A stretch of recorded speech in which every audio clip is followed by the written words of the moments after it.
Hi, welcome back guys. This is your friend, Lettuce Head Fanfics. Back with amazing fanfiction. This is the series of What If Deku Had Super Heat Sink Quirk.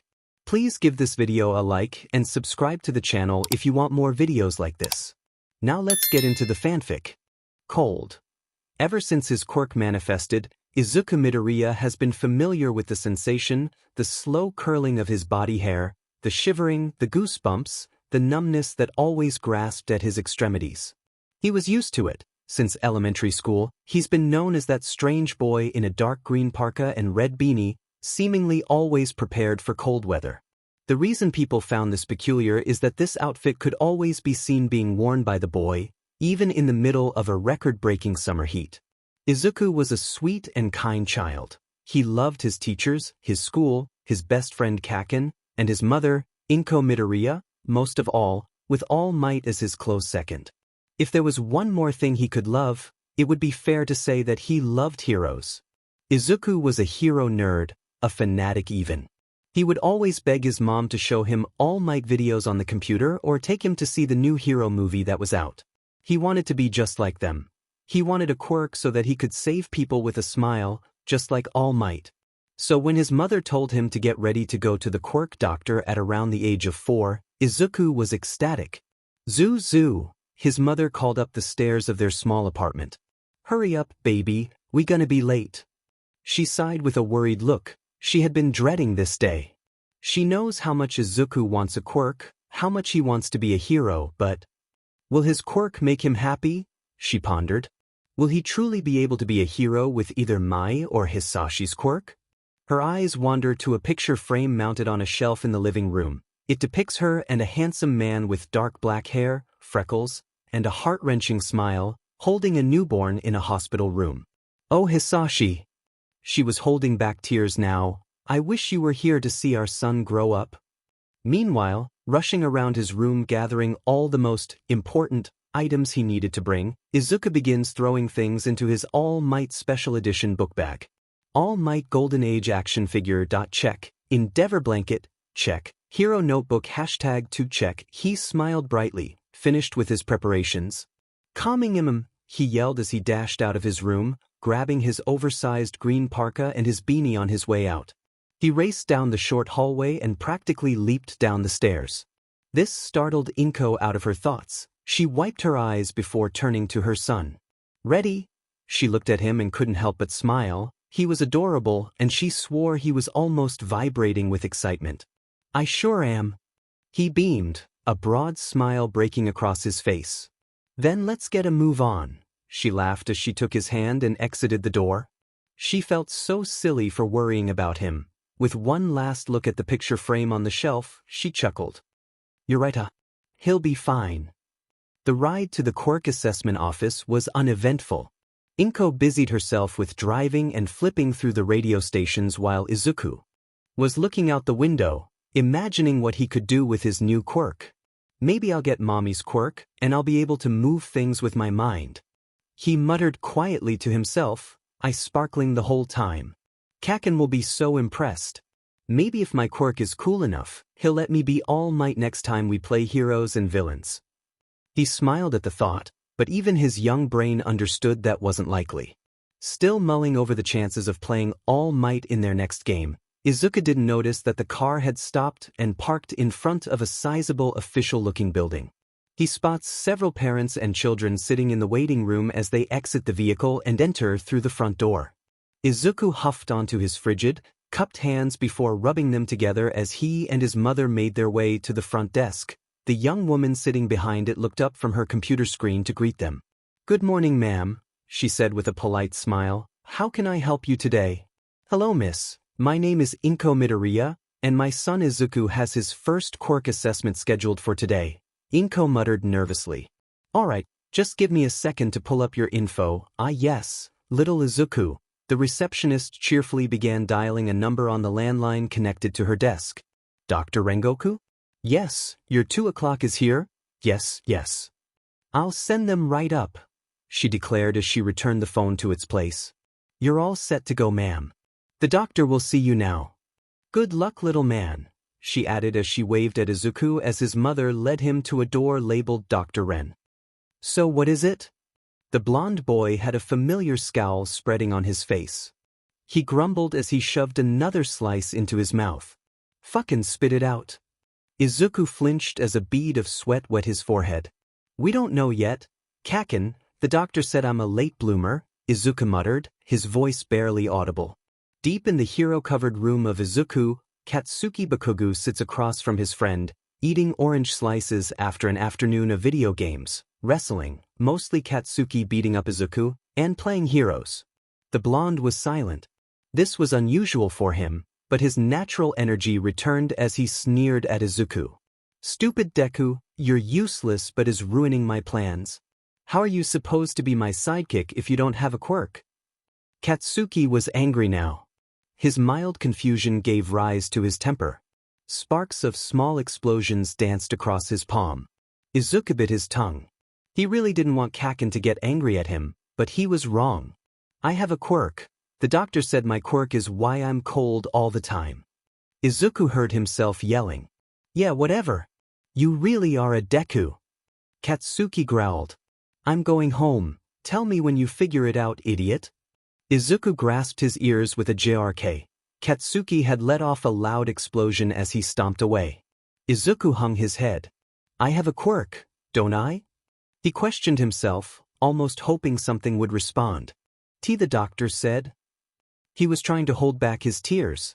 Kacchan had always teased him about being a crybaby, and he was already mad at him for not having his quirk yet. Please come quick, he whimpered as he sat alone in his room. Izuku Bakugou. He was done, he tried, he really did.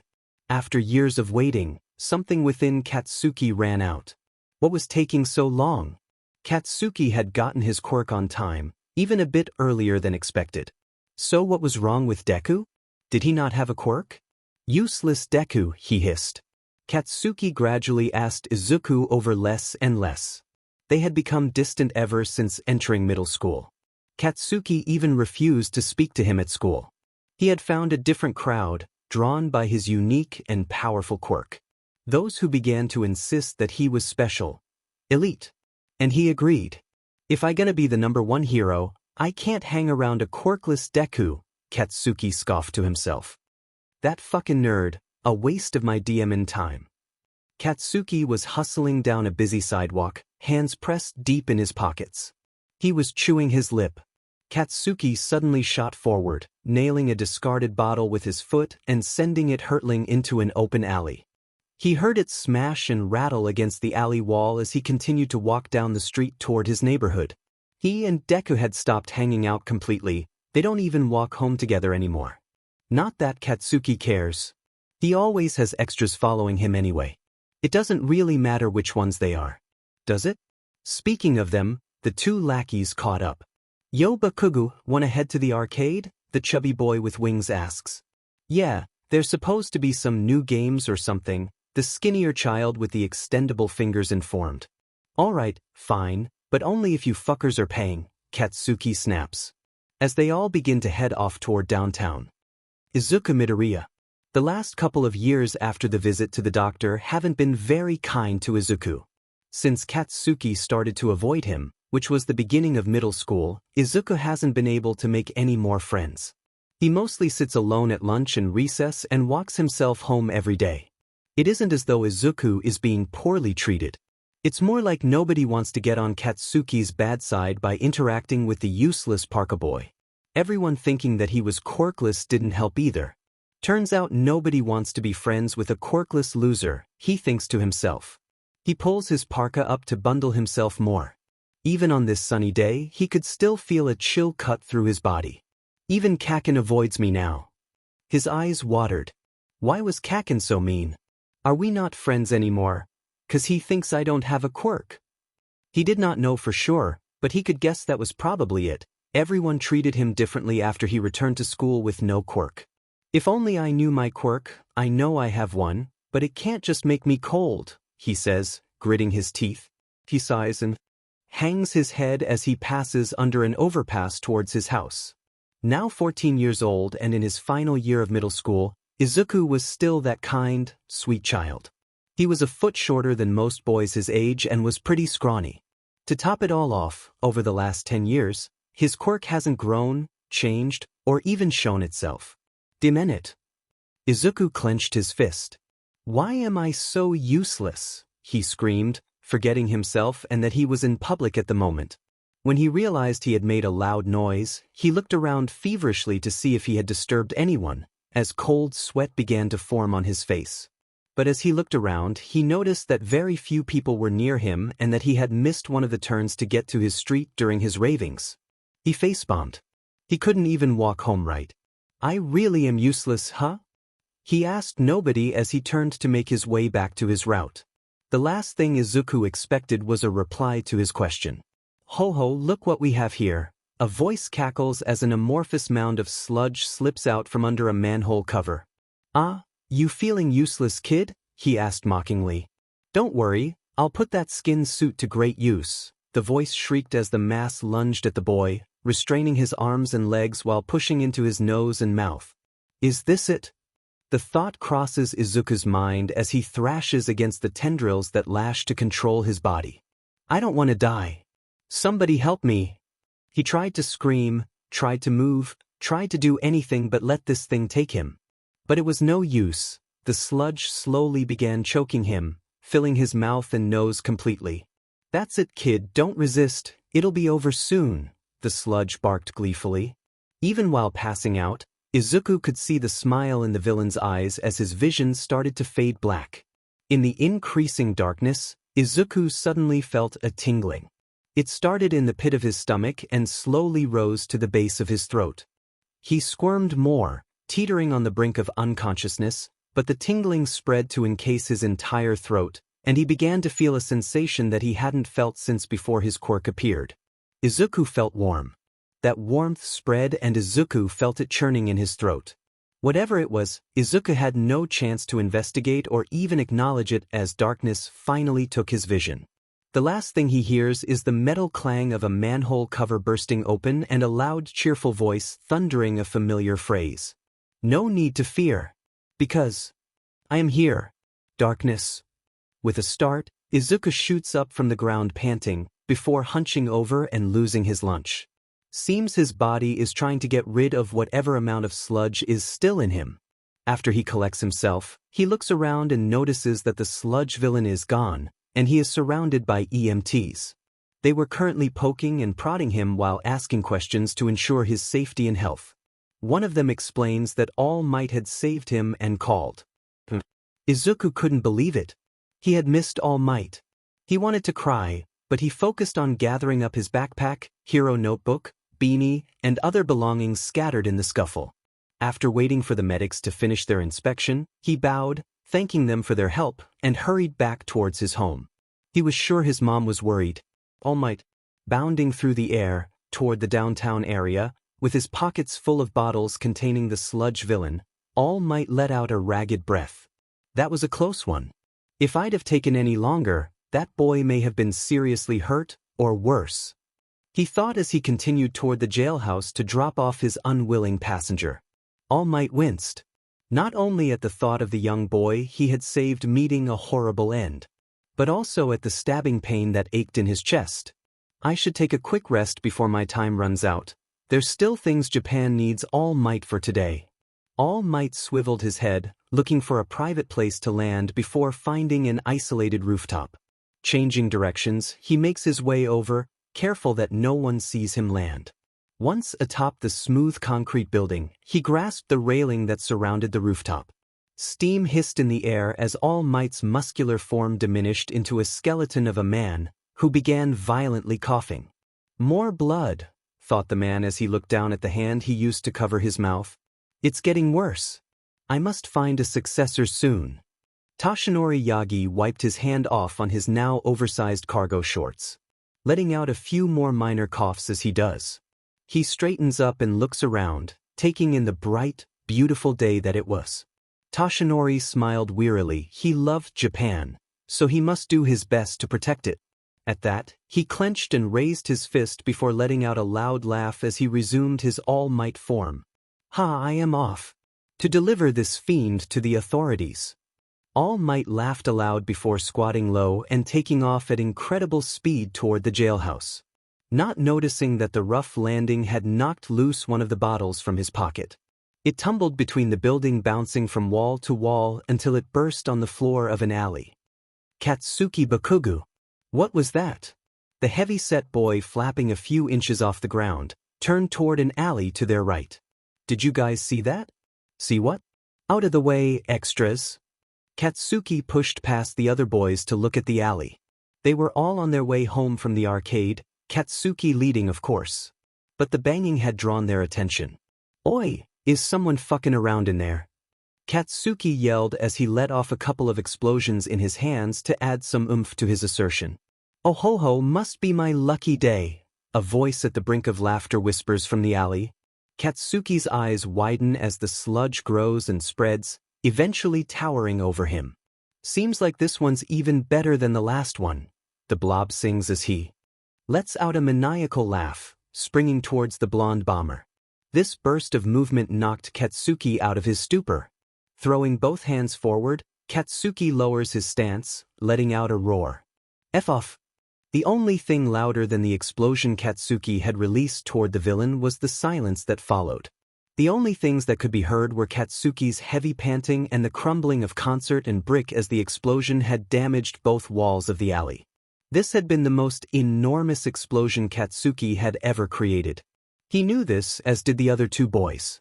Dropping to one knee, the blonde tries to catch his breath as the dust kicked up by his quirk settles. Suddenly, two tendrils tear through the cloud of dust, snatching Katsuki by both his wrists and yanking him to his face.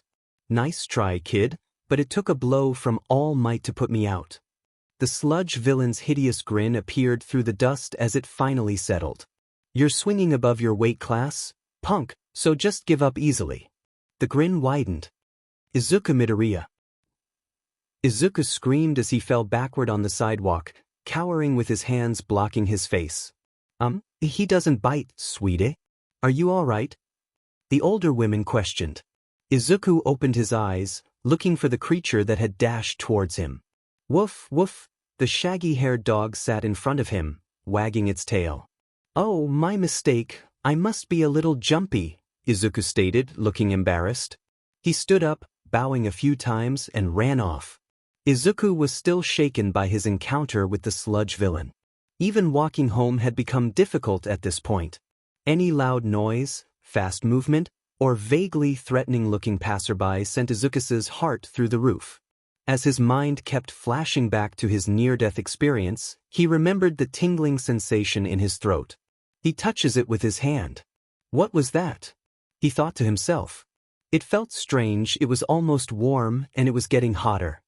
Izuku began muttering up a storm, walking and discussing all the possible causes and/or reasoning for that sensation. Suddenly his eyes lit up. Maybe it was my quirk? The thought brought a smile to his lips, but it disappeared just as quickly as it came. So my quirk makes my body cold but makes my throat hot?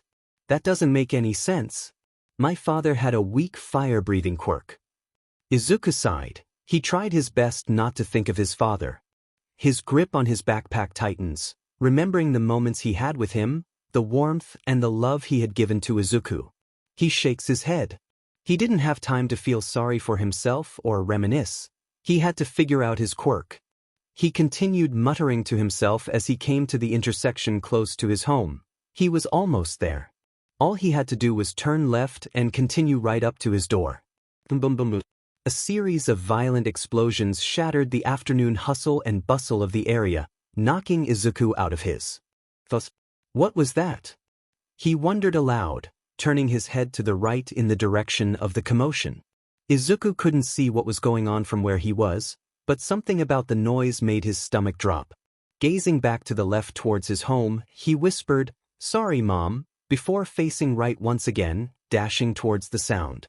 Rounding the corner, he finally could get an eye on the situation, and as soon as he saw it, he realized why his stomach had dropped. Surrounded by a crowd of onlookers screaming and pointing, heroes doing their best to keep the public at bay and put out some of the nearby fires, a whirling mass of sewage-colored slime spins while yelling obscenities and releasing destructive explosives. The explosions seemed to have hit a couple of cars which are now leaking flaming gasoline.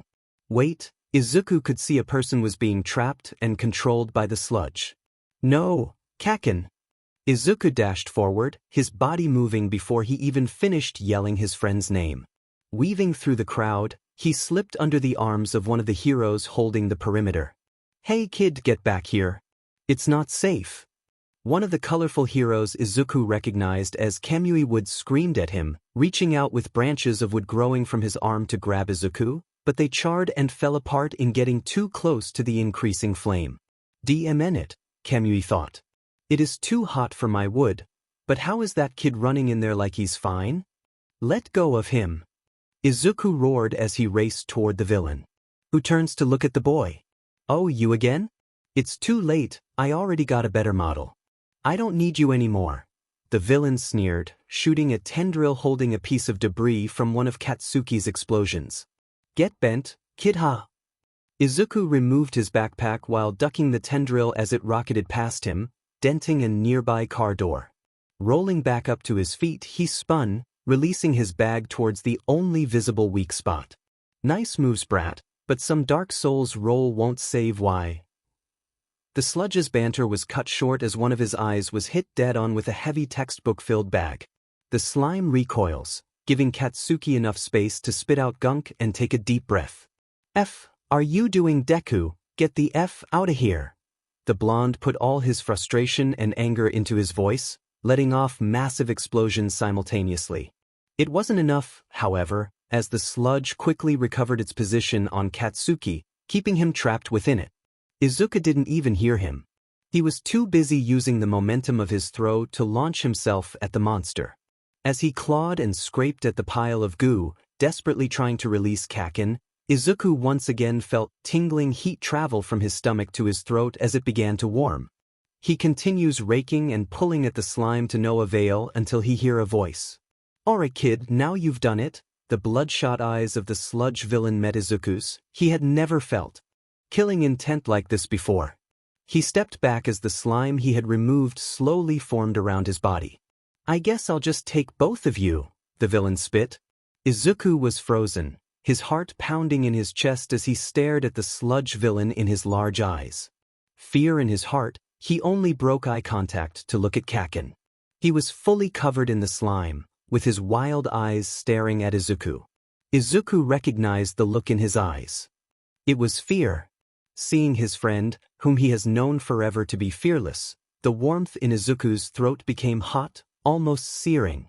As Izuku returned his gauze to the villain, he widened his stance. His pose was one any true fanboy would recognize. Ich have no fear, Kacchan, for. A broad, forced smile appears on Izuku's face. A green glow visibly behind his presented teeth. Taking a deep breath, Izuku felt something reaching out, grasping. The nearby fires began to flicker as glowing red particles detached from the flames and swirled toward Izuku's mouth. By the time Izuku finished inhaling, the fires surrounding them had been reduced to embers. He couldn't hold his breath any longer, his throat and mouth were burning, and for the first time in his life, he wasn't shivering. He was going to do it. He would be a hero. I am he. As Izuku roared the catchphrase of his favorite hero, he suddenly began losing feeling in his fingers and toes. They were freezing, and his eyes started to water from the heat erupting from his mouth as a gout of green flame curled into the large sludge. Fuck! The slime shrieks as the flames consume the upper portion of its body, and a noxious odor of burning sheet fills the air. Aghai! Cough! Izuku sputters and falls to both knees as the flamethrower releasing from his mouth cuts off. He was so cold, it was hard for him to stay awake. The sludge villain again recovered, albeit his size was reduced dramatically. You little sheet, the injured monster screamed, you're fucking dead. Suddenly a gust of wind breezed by both of them, catching the fiend's attention. What the F dash? Haha, I couldn't have said it better myself, my boy. Seems like I should follow your example, huh? A muscular arm pierced into the body of the sludge villain as All Might appeared, grabbing onto the unconscious Katsuki's waist with one fist ped back. Now how about we take out the trash? Detriot smash. As All Might swung his arm, A ripple of air pressure sundered the villain's form, leaving nothing but a pool of ichor with an unconscious homeless-looking man passed out in it. Izuku has never seen something so cool. A smile tugs his lips before the cold takes him. Lucky me, he thinks. All Might saved me twice in one day. Katsuki Bakugou. Oi, fucking Deku, wake up. Katsuki's voice caused his own headache to worsen. All Might's here. Even though it was expected, Katsuki still jumped when Deku erupted from his hospital bed at the mention of All Might. All Might! The screamed, looking around hastily. I am here, waiting for you both to wake up, All Might bellows, flashing his signature smile. I wanted to make sure you brave boys were okay. Ha! All Might threw his head back in laughter before straightening up and facing the children. Young Midoriya, no matter how brave I know what you did was, I cannot condone your actions. In the future please leave the hero work to the pros. Though All Might had reprimanded Deku, Katsuki could only see a bright smile on the hero's face, which now turned to look at him. Young Bakugou, I praise you for your bravery and the resilience you showed in your situation. Of course, Katsuki scoffed, unable to look the man in his eyes, so he resorted to staring holes into the side of Deku's head instead. I'm gonna be the #1 hero after all, I gotta be able to handle a little thing like this. Katsuki stated confidently before he blushed as he remembered that he was standing before the #1 hero himself. I'm sure the #1 won't take kindly to a direct challenge, Katsuki thought. He gulped loudly as All Might slowly began closing the distance between them. What do I do? Even as great as I am, I can't take on All Might right now. Katsuki began to panic, grimacing as All Might laid a firm hand on him before kneeling to meet his level. That passion and drive are exactly what it means to go plus ultra. Again, All Might let out a hearty laugh. I look forward to being able to pass the torch of the symbol of peace to you someday. All Might sang while giving Katsuki a crisp thumbs up. Katsuki's heart fluttered, his manic smile returning to his face. Then, All Might is the coolest. Chilling darkness. That's all Izuku saw and felt before the loud voice of Kacchan yanked his sleep from under him. Had he said All Might? He indeed had, and since All Might had begun speaking, Izuku had forgotten to take a breath. Breathe, young Midoriya. All Might said with a start as he saw the starstruck boy's face start to turn purple. Taking a deep breath, Izuku focused up and bowed. I wanted to say thank you for saving me twice, All Might. You are also my favorite hero and made me want to become one. Izuku spoke so fast that All Might had to remind him to breathe once again. After another quick inhale, Izuku looked back up as All Might chuckled. You are very welcome, young man. All Might shouted. Like I said during the battle, I was inspired by your bravery. You, my boy, have the true makings of a hero. Izuku couldn't believe his hero had just said the thing he had always wanted to hear. He couldn't contain his tears. All Might's smile turned to a look of concern as the boy's face grew wetter and wetter, but Katsuki assured him that this was an everyday occurrence. Deku, stop all the crying. Katsuki hissed, you're embarrassing both of us in front of All Might. Just then, the hospital door burst open, and two women dash in, each scooping their baby in their arms and squeezing them tight. Oh my Zuzu, what happened? Are you okay? Suki, you idiot! How dare you worry me like that? The two mothers each held their children close for a moment. Izuku gave into the hug. He hated worrying his mother. She did so much for him, and she didn't deserve to have so much stress or so many gray hairs, thanks to him. Katsuki, on the other hand, was all but trying to remove his mother from his body. Get the FM fine, Katsuki caught himself. The last time he cursed in front of his mom, she slapped him so hard he swore he had a concussion. He tried to escape her grapple to no avail. Well, your guardians seem to have made it. So it is time to say my goodbyes. All Might widened his stance and took his famous pose, the same one Izuku had taken earlier that day. I hope to see you both apply to you. Your heroic spirits shine through. He smiled again, but this time, it wasn't his signature All Might smile. This one was soft and hopeful. He then turned to leave and walked briskly out of the door. Izuku! Katsuki, tell us what happened. The two mothers screamed in unison. The boys shot each other a look before recounting the day's events. Izuku informed them about his initial encounter with the villain as Katsuki filled in some of the in-between events of him finding the sludge in the alley. After retelling the final battle with the sludge villain, both women looked at each other in shock. Before Inko explodes, lifting her son into the air. Zuzu, you got your quirk. Isn't that wonderful? It is so much like your father's. I'm sure he would be proud. It hadn't hit Izuku until that moment, turning the fire to embers, the heat in his throat, and the breath he released onto the villain. This was his quirk. He had used his quirk to save someone. He could be a hero. At this realization, both Midoriyas broke out into full-blown sobs as they held each other, while the Bakugus just watched them and shook their heads. Alright, well, the doctor said that you were fine, Suki, so if you feel alright we should go ahead and get you home. Mitsuki Bakugou said, her voice unusually soft. Katsuki nodded before looking his mother in the eye. I have something I have to speak to Deku Izuku about. Katsuki corrected himself. Well, if you're gonna be that polite about it, then go ahead and knock yourself out. I'll go and sign your paperwork. Meet me in the lobby when you're done, okay?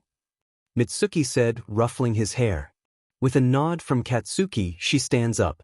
Inko, now that we have made sure they're all right, we should give them a chance to talk about what happened. She giggles as she pulls Inko out of the room by the hand. The silence in the room was awkward. Having not even spoken in about 5 years, neither party knew how to begin. I got my Q-Quirk Kacchan. Izuku stuttered, trying to start the conversation. I fucking know Deku. Katsuki huffs, refusing to make eye contact with his old friend. So, does this mean we can be friends again? Izuku asked. He really hoped they could. Without Kacchan, Izuku had virtually no friends. Don't push your luck, Deku, and don't overestimate yourself, 'cause you have a decent quirk. Katsuki spit. In a roundabout way, Kacchan has just praised my quirk for the first time. Izuku thought. He couldn't hide the smile that notion brought him. Well, whatever, Katsuki continued, because you saved my life, I'll recognize your ambition of being more than a sidekick. But, Katsuki's face became grim. We aren't friends, Deku, we are rivals. Izuku was shocked, but Katsuki wasn't done. I've seen your strength, but I will surpass you and make you to be my sidekick after I become the #1 hero. Katsuki asserted dominantly, with a dozen small explosions punctuating his point.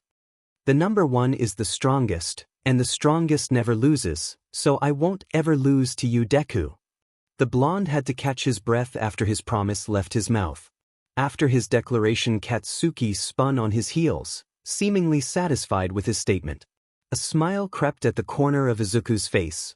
All the great heroes had a rival. Another hero that would push them to compete to be the best. All might had endeavor, and it seemed to him that Katsuki wanted him. I accept, Izuku screamed at the top of his lungs. I'll show you I have what it takes to be a hero. I'll prove you and everyone at school wrong. Katsuki looked over his shoulder, surprised to see such hot determination in mild-mannered Deku's eyes. Show me, he whispered as he left the room. 'Cause I'll definitely show you. 2 months had passed since the sludge villain incident, and though nothing seemed different on the surface, Izuku's entire life had changed.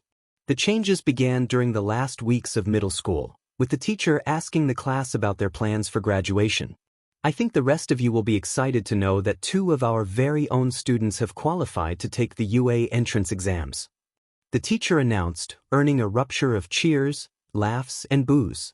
Katsuki Bakugou and Izuku Midoriya, I hope you both plan to do us proud on the exam. Most of the class was confused. Isn't Deku quirkless? I thought his quirk just makes him have to wear that stupid parka every day. Yeah, me too. The entire class was in an uproar until a familiar boom sounded, silencing the chatter. Listen up, you losers, only I can call Deku, you understand? Until I have proven myself superior to him, he and I are on the same level as rivals, so fucking with him means F&G with me, you got it. Katsuki barked, a wild and fierce look in his eye as he stared down at everyone in the room, including Izuku, before taking his seat. Izuku simply nodded in Katsuki's direction when their eyes met. Kacchan was taking it as seriously as he was. Good, Izuku thought. It wouldn't mean anything if he was coming at him half-butted. Izuku couldn't wait for class to be over. He didn't need to pay attention anyway. One of the main advantages Izuku has over his rival is his unfettered intellect. Of course, when it comes to battle, Katsuki's IQ is second to none, but overall, Izuku has the edge upstairs. However, he wishes to get out of school ASAP to begin the summer-long training regimen that he constructed to prepare for the UA entrance exams. In the time since Katsuki's declaration, Izuku has done his best to increase his physical attributes using his new gym membership, as well as learn basic combat techniques from his sensei at the CQC and Mixed Martial Art Training Center. Unfortunately, his quirk had been challenging to learn and practice with, so he had yet to get much training with it. But that would change today. He would learn as much as possible about his quirk. Today is the day he finally gets to use the place he found to practice his quirk in peace, as it was hard to explain to passers-by why they should allow him to set nearby objects on fire to practice his quirk use.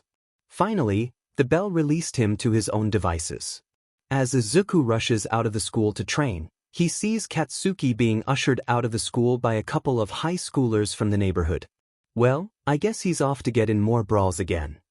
Izuku thought to himself. I can't agree with his methods, but the results are clear. His physique and battle prowess has skyrocketed since he joined that high school fight club. He analyzed. Katsuki's skills are definitely better refined in real combat than any type of training. Izuku shook his head. I gotta focus.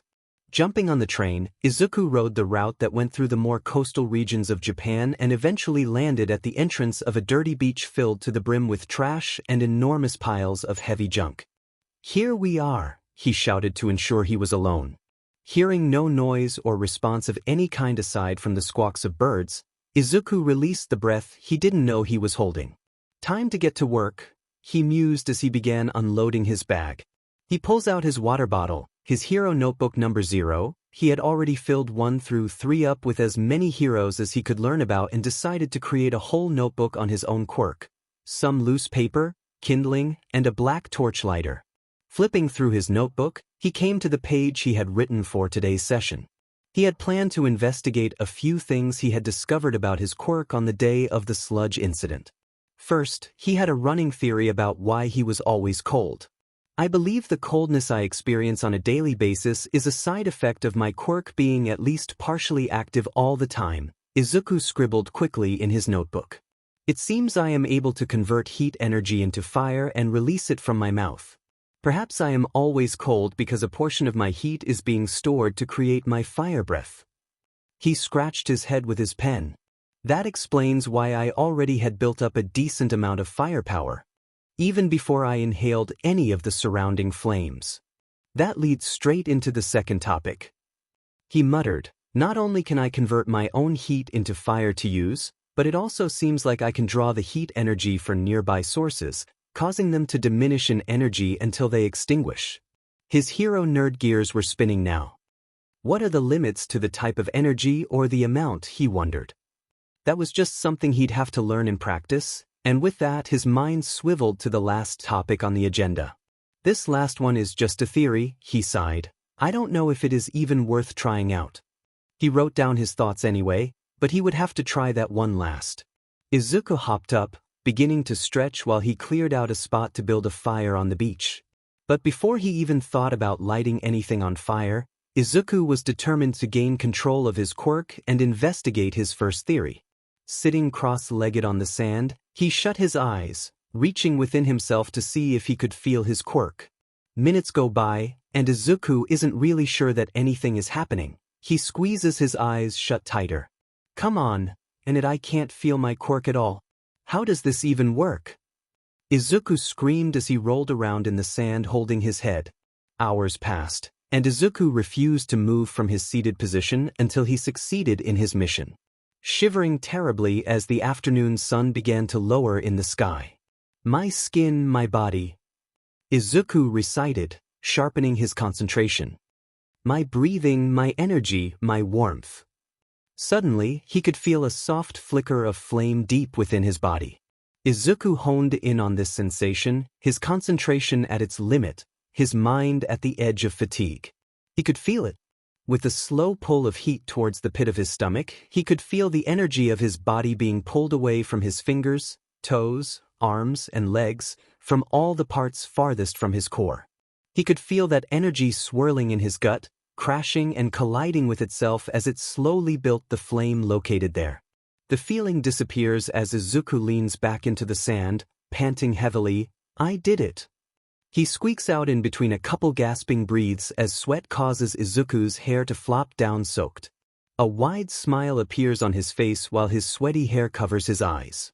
"I was finally able to understand a little of what's going on in my body," he thought. "I am one step closer to really understanding my quirk." He smirked. "Now I gotta control it." Graduating from middle school only gave Izuku more time to train. He followed his rigorous routine religiously and hardly strayed. His routine was as follows: he would wake up early to cook himself breakfast, using his quirk to siphon heat from the stove as he did. After eating, he runs around the block and to the gym every day. There he worked on his weightlifting, calisthenics, and cardiovascular training to maximize his overall strength and fitness. He would return home afterward for a break, using this time to study for the written portion of the exam before returning to the beach to train his quirk. In the 2 weeks since his first real quirk training, Izuku's understanding and knowledge of his quirk had increased exponentially. His love of quirks and ability to analyze them more than allowed him to make up most of the time he lost with his quirk. Hero Notebook number 0 was already 25 pages long, listing all the information about his quirk, its strengths, its weaknesses, a couple of special utilities, and potential support gear that could be beneficial. Izuku was no fool. Though his quirk was powerful in the right situation, he recognized that he would be severely disadvantaged in a combat scenario without an outside heat source, and over-reliance on his quirk would leave him cold and vulnerable. To mitigate this weakness, Izuku has devoted himself to mastering hand-to-hand combat and simple weapon combat, his weapon of choice being the one-chuck, a single nunchuck with a longer-than-average chain. After a good morning workout, nap, and study session, Izuku arrived at Takoba Municipal Beach Park, ready to continue his progress with his quirk. "So far, so good," Izuku yawned while he stretched. "I've learned so much in only 2 weeks of quirk training." He smiles as he finishes warming up, walking over to his bag and pulling out his notebook. "Let's review, shall we?" he declares with a chuckle. The entry reads, Heat-Seeking Hero Izuku Midoriya. Quirk, Heat Sink. Description: this quirk allows the user to convert heat energy from the user's body or the user's surroundings into flames and vice versa. The heat energy collected is stored near the stomach and converted into fire that can then be expelled. Alternatively, the user can transfer the heat energy from the collected flame to his body to gain a temporary boost in reaction time, stamina, and pain tolerance as the flame is used to heat the user's body to dangerous levels. This quick boost also allows the user to exert their body's strength without natural limiters at the cost of damaging themselves. Izuku reviewed his hard work. All this information had to be obtained through harsh days of trial and error, and he still hasn't mastered a majority of the techniques he plans to employ with his quirk. His ability to transfer heat energy to his body is particularly poor, with a conversion ratio of about 1 joule of his energy equaling about 5 joules of flame and vice versa. This meant that if he tried to convert his own heat, he'd get 5 times the return in flame, but it would take 5 times as much heat energy to provide his own body with the equivalent amount. He had named this skill Ignition, thinking the name sounded cool, but as of now, it uses up too much flame and wouldn't be reliable in a fight. "Hello. Are you okay? You really are muttering a lot." Izuku was deep in thought, reading and rereading his notebook entry to determine whether he should add anything. "Hey!" A loud voice caused Izuku to jump, dropping his notebook as he leaped away from the voice that seemed to just appear beside him. "Hey pal, I'm talking to you." A smiling face belted out, voice still at the volume of the initial greeting. "Are you using any of this junk? I came to look through it for any good parts." Pink dreadlocks curled to the stranger's shoulders while large goggles reflected the sun into Izuku's eye. He raised his hand to shade himself. Excuse me, who are you?" he asked, sidestepping to take his face out of the reflected light. The young woman that looked around his age, maybe younger, reached out and grabbed Izuku's limp hand, taking it in a firm handshake. Her yellow-scoped pupils shrunk and grew like a camera lens focusing. "The name's Mei Hatsum, you'd better remember that." She beamed, "Once I get into UA's support course you'll be seeing this face everywhere." "Mwihaha." She laughed. With her get-up and cute but maniacal laugh, Izuku couldn't help but compare the girl to a mad scientist. He stifled a laugh and grinned, finally returning the handshake. "Nice to meet you, my name is Izuku Midoriya," he said. "I'm planning on going to UA too. But I'm going to be a hero," he said as he clenched and raised his fist, striking a pose, before getting embarrassed and looking away. The girl maintained eye contact, seemingly unfazed by the boy's strange behavior. "Anyways," the girl continued with a straight face as she picked up Izuku's notebook, flipping through it. "Oh me, oh my. This notebook is incredibly informative. Did you write this?" she asked as she dodged Izuku, who was attempting to retrieve the book from her grip. "Why, yes, that's mine. I'd like it back," he pleaded. He did not want to hurt the girl by accident, so she easily evaded his nervous attempts to grapple the notebook from her. "I mean it, the level of detail is truly impressive," she continued, finally stopping and holding the fully read notebook out to Izuku. "The instruction manuals for the tools I use to construct my babies aren't even this detailed." "Your babies?" the boy questioned, thanking her as he took back his notebook. "Is there a part of the conversation I missed? When did we start talking about babies?" Izuku was truly confused, but the combination of this curious girl's strange charm and his lack of positive interaction with people his age kept him invested in her words. "An excellent question," she teased, suddenly putting on a dignified expression. "My inventions are my babies, and while a lot of them end up detonating, I love them all equally." The girl's smile widened again. "Incredible, we're about the same age and you are already knowledgeable enough to create support gear?" Izuku was muttering to himself again, his eyes wide, as his inner hero nerd made an appearance. The girl seemed to notice the wonder in Izuku's eyes as she puffed out her chest, placing her hands on her hips. "That's right," she bellowed. "I'm a certified prodigy, and I've just come up with another brilliant idea." Her smile threatened to split her face in half. "Since we both aiming for UA, how about we help each other out?" At this proposition, Izuku returned to the moment. "What would you need my help for? I don't have any experience in mechanics or technology." He wondered aloud. The mad scientist laughed, throwing her head back to make it more dramatic. "You may not know this, but similar to the hero exam, the support course has a practical as well. It involves innovating support gear for a hero on the spot with limited quirk information and time." The girl's eyes squinted as she glanced to the side, almost as if she was embarrassed. "While I am amazing at inventing, analysis, organization, and listening to others are not my strong suit. But that's where you come in, if you agreed to be my test partner." She quickly corrected herself. "And allow me to work and study with you to practice making support items. I promise to make you the cutest babies that will help make your dream of being a hero come true," she shouts as she hops atop a rusted mini fridge, taking the same raised hand pose Izuku had taken earlier. "What do you say?" Her voice boomed, fists still ever reaching toward the sky. Izuku couldn't help but smile, her cheerful confidence reminding him of All Might. "Am I doing it right?" she asked as her pink hair blew in the breeze. Izuku stared in her direction, eyes locked on her. "Yes," Izuku replied. For some reason, he had found himself giving that answer to both the girl's question and her proposal. Mei Hatsum was a prodigy, and success came naturally to her. However, her peers would likely question her definition of success. As to her, an invention that happened to explode was just as cute as one that worked. But no one would argue about the benefits of her most recent investment. This boy, the one she had met on that fateful day. He was special. Never before had she met someone with such will and determination, or someone that was so patient and understanding. Being around him had warped her world to such an extent that she no longer recognized what her life had become. Mei had been an involuntary loner, her extreme intellect isolating her from children her age. Not that she cared, being perfectly content with continually crafting new babies alone. By the time she had graduated middle school, May had mastered numerous scientific, mathematic, and technological disciplines related to the creation of her super cute babies. And that's how May had calculated the rest of her life to be. Her future, in her mind, was already secured as a world-renowned inventor. Her genius would propel her down a lonesome road to discovery, advancement, and fame. She believed that was all she needed, all she could expect.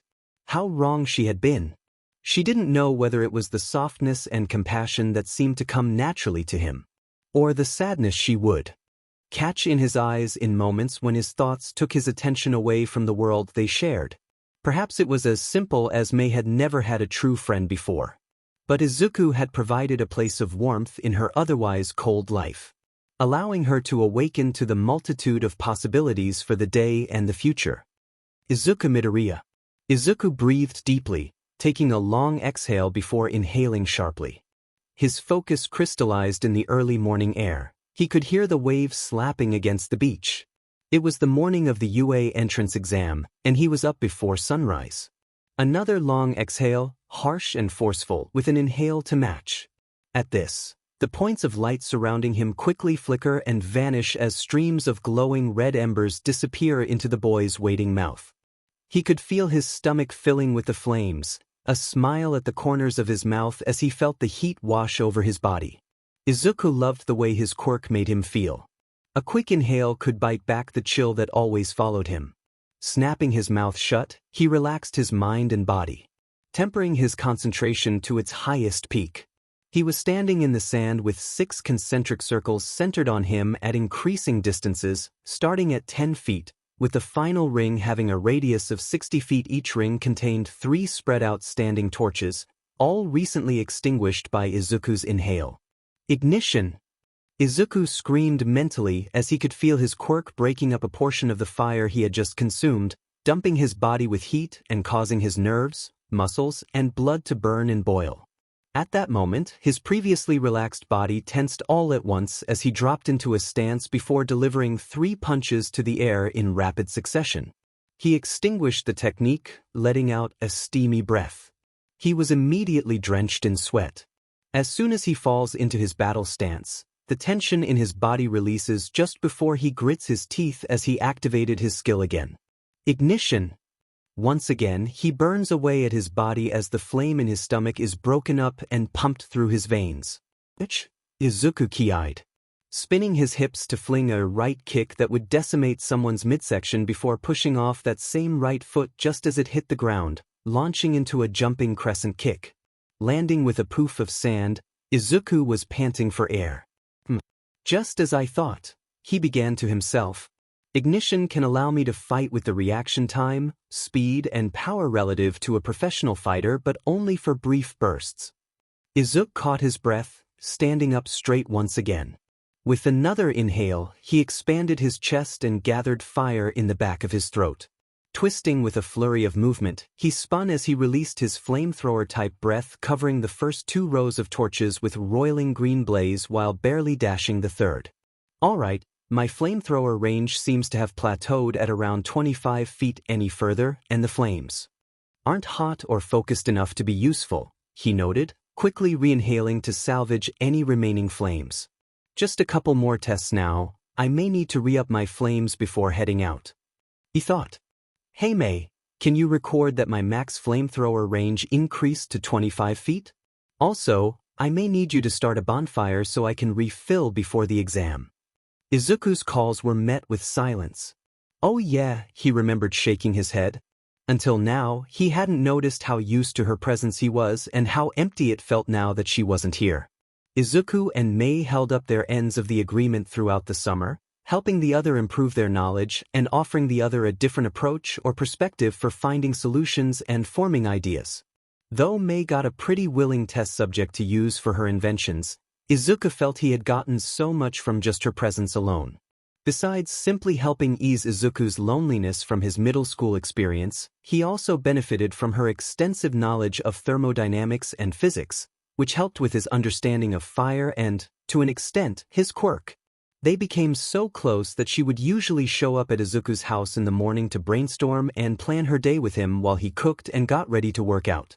Much to the delight of Inko, she loved when her son's cute friend would visit, always ensuring May felt at home and doting on her constantly.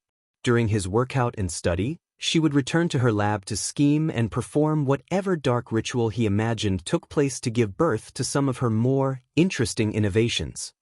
She then would show up to the beach without fail to hang, analyze his quirk and practice developing support gear using her observations. However, once the exam was only a week away, Izuku began to see May less and less. She gradually stopped going to his house or showing up to watch and participate in his quirk training. Perhaps she doesn't need me anymore? He pondered. She got the practice she wanted and decided to move on, I guess. His head slumped at the thought. Shaking it off, he focused on the 3 torches in front of him, one from each of the 40, 50, and 60-foot circles. Gathering the heat in his mouth, he flexed his throat while contorting his tongue, lips, and cheeks. The energy and force in which the fire leaves his mouth make it difficult to pull off, but he expels the emerald flame in a condensed spherical burst about the size of a softball. He quickly spews 3 forward, 1 aimed at each target, with the first 2 striking with decent accuracy, reducing the central portions of the torches to ash, causing them to collapse. The 3rd hit only the edge of the target, but it still completely removed the section it collided with. Good, he muttered, although it makes my jaw and cheeks sore if I do it too much. It seems like I can hit targets with my hot shots at about 60 feet. He had created this second breath weapon because it not only conserved fire compared to his flamethrower but also had better piercing and damaging properties. His tank was low now, but he had one more technique to test. It was one of the few that he could still not execute reliably. He pressed his lips together fiercely as he began to summon all the leftover flame he had without dipping into his natural body heat. For this to work, there has to be a lot of pressure on the exit of the flame, he thought. Honestly, it may not be possible with just my lips and jaw alone. He released the fire, bracing his mouth to fight the flame's current into a small exit. For an instant, a thin beam of green ekes out of his mouth, then returns to its flamethrower form before sputtering out as Izuku finally runs out of the heat he had eaten. It seems like that one is still a long way off, he said disappointedly. Maybe I can get something to help me focus it, he said, slapping himself to keep from diving into one of his quirk-related muttering storms. No time, I gotta get home, refill on fire and rest before the exam, it's in 6 hours, he thought to himself as he gathered his belongings and headed back toward his home. It's huge, Izuku exclaimed, staring up at the enormous open gates of UA. There were hundreds of applicants, but to Izuku, it might as well have been millions. He found himself in a daze as he walked into the schoolyard, overwhelmed by the sheer number of people and quirks in sight. There was a black-haired boy with what looked like large tape dispensers on his elbows, a boy with a bird head and a cloak, as well as a tall young woman with flowing white hair and brown tips and a pair of wings on each ankle. He had never seen so many types of quirks. Multiple competitors stood out to him. He continued into the building, making his way to the written exam auditorium. He hadn't seen Kacchan or May anywhere. Perhaps they were at different testing sites? No, he had to focus. He couldn't let his thoughts wander on things outside his control. He had to pass this exam before anything. Time over. Turn in your tests. That was easier than expected, he noted to himself as he exited the exam hall and headed toward the site of the practical. He hadn't really struggled on the test at all. With his own study and the tutoring he had received from May, the written exam was barely an obstacle for him. Now for the main event, he whispered, consciously calculating that he had refilled to about 75% of his maximum heat capacity using the oven and stove he had at home. Their electric bill would probably be high as hell this month, but he would pay his mother back when he became a hero. He smirked to himself before thoughts of May drained his smile. Why hadn't she come? Maybe they weren't as close as he thought. Looking down as he headed towards Hero Practical Site #suddenly, Izuku was tackled to the ground. As he landed on his back, he quickly sat up, glancing down at the mop of pink dreads burying itself into his chest. Izuku, A familiar voice yelled, startling Izuku. Mei looked up to meet her eyes with his. "I'm so glad I caught you before your practical," she beamed, standing up and reaching out a hand to him. Izuku blinked hard, not believing what he was seeing. After pulling him up, she gave him a smug smile. "I showed up late, so when I didn't see you I thought I wouldn't be able to give you this," she said as she opened the gym bag at her side, pulling out a skin-tight full-body dark green compression suit. "This, my friend, is a thermodule regulating polymer that I discovered, designed, and synthesized to keep your body at optimal temperatures when using your quirk." Izuku's mouth was hanging open. He was still speechless and unable to respond. He knew some of the words she had said, but his confusion must have been apparent as Mei snorted, wagging her finger at him. "It's just a suit that'll help regulate your body temperature. You can wear it under your clothes," she explained with a defeated tone in her voice. "I've been worried about you," Mei stated with a softer expression than Izuku had ever seen her with as she looked into his eyes. "I don't think you notice how hot you get when you use your quirk. Because you lived your life growing up in the cold, I don't think realize how harmful heat can be to your body. I just want you to be safe, that's all," she explained while looking away, trying to hide the building red on her face. "It's a prototype, so be extra careful."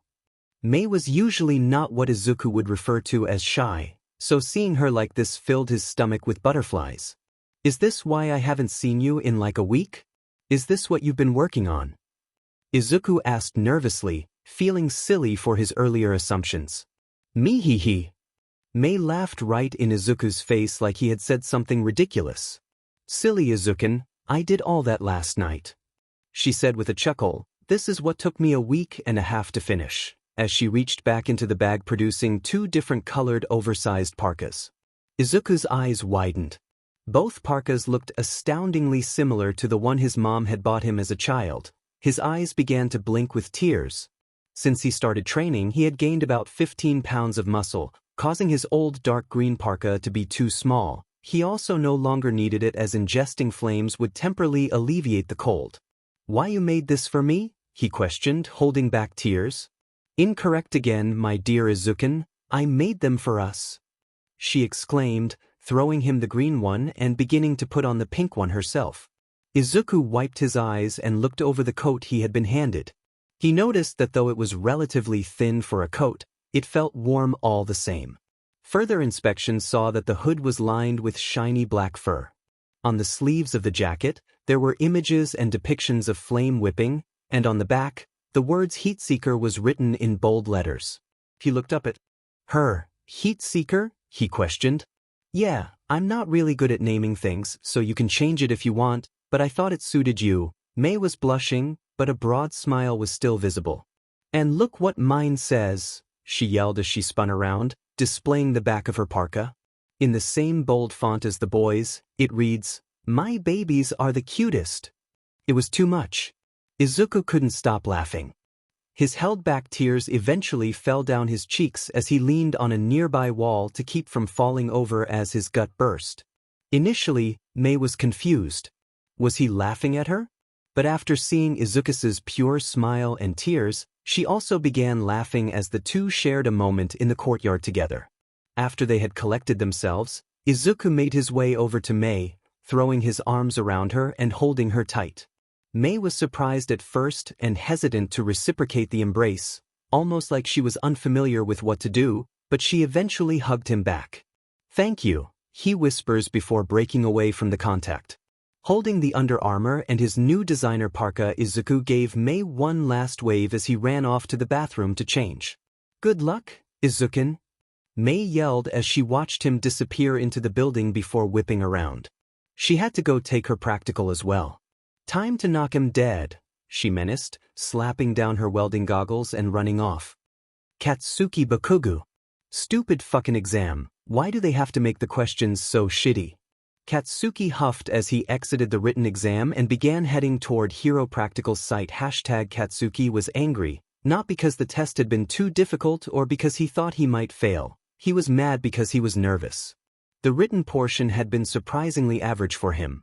Although he is no slouch when it comes to studying, he expected more from an exam made by UA. This put him on edge, lighting his battle lust like the fuse for a bomb. Unfortunately for everyone else, this fuse was extremely short. Katsuki hustled to the exam site, ready to display the power he had obtained during his training. He liked his lips, remembering the mound of opponents he had overcome to get to this point and the carnage he'd get to inflict from this point on. His body was loose, and his hands cracked while explosions popped across his fingers. As a gremlin-esque grin appears on his face, "I'm gonna show everyone the power of the next #1 hero."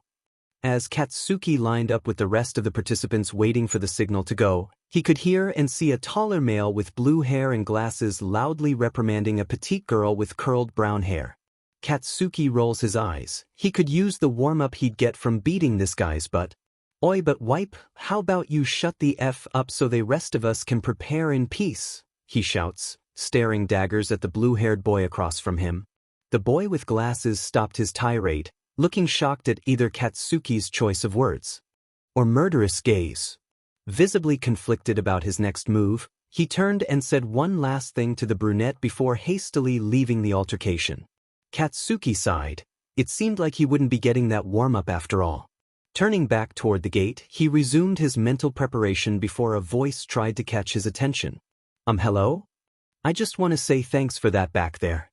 He was really going in on me."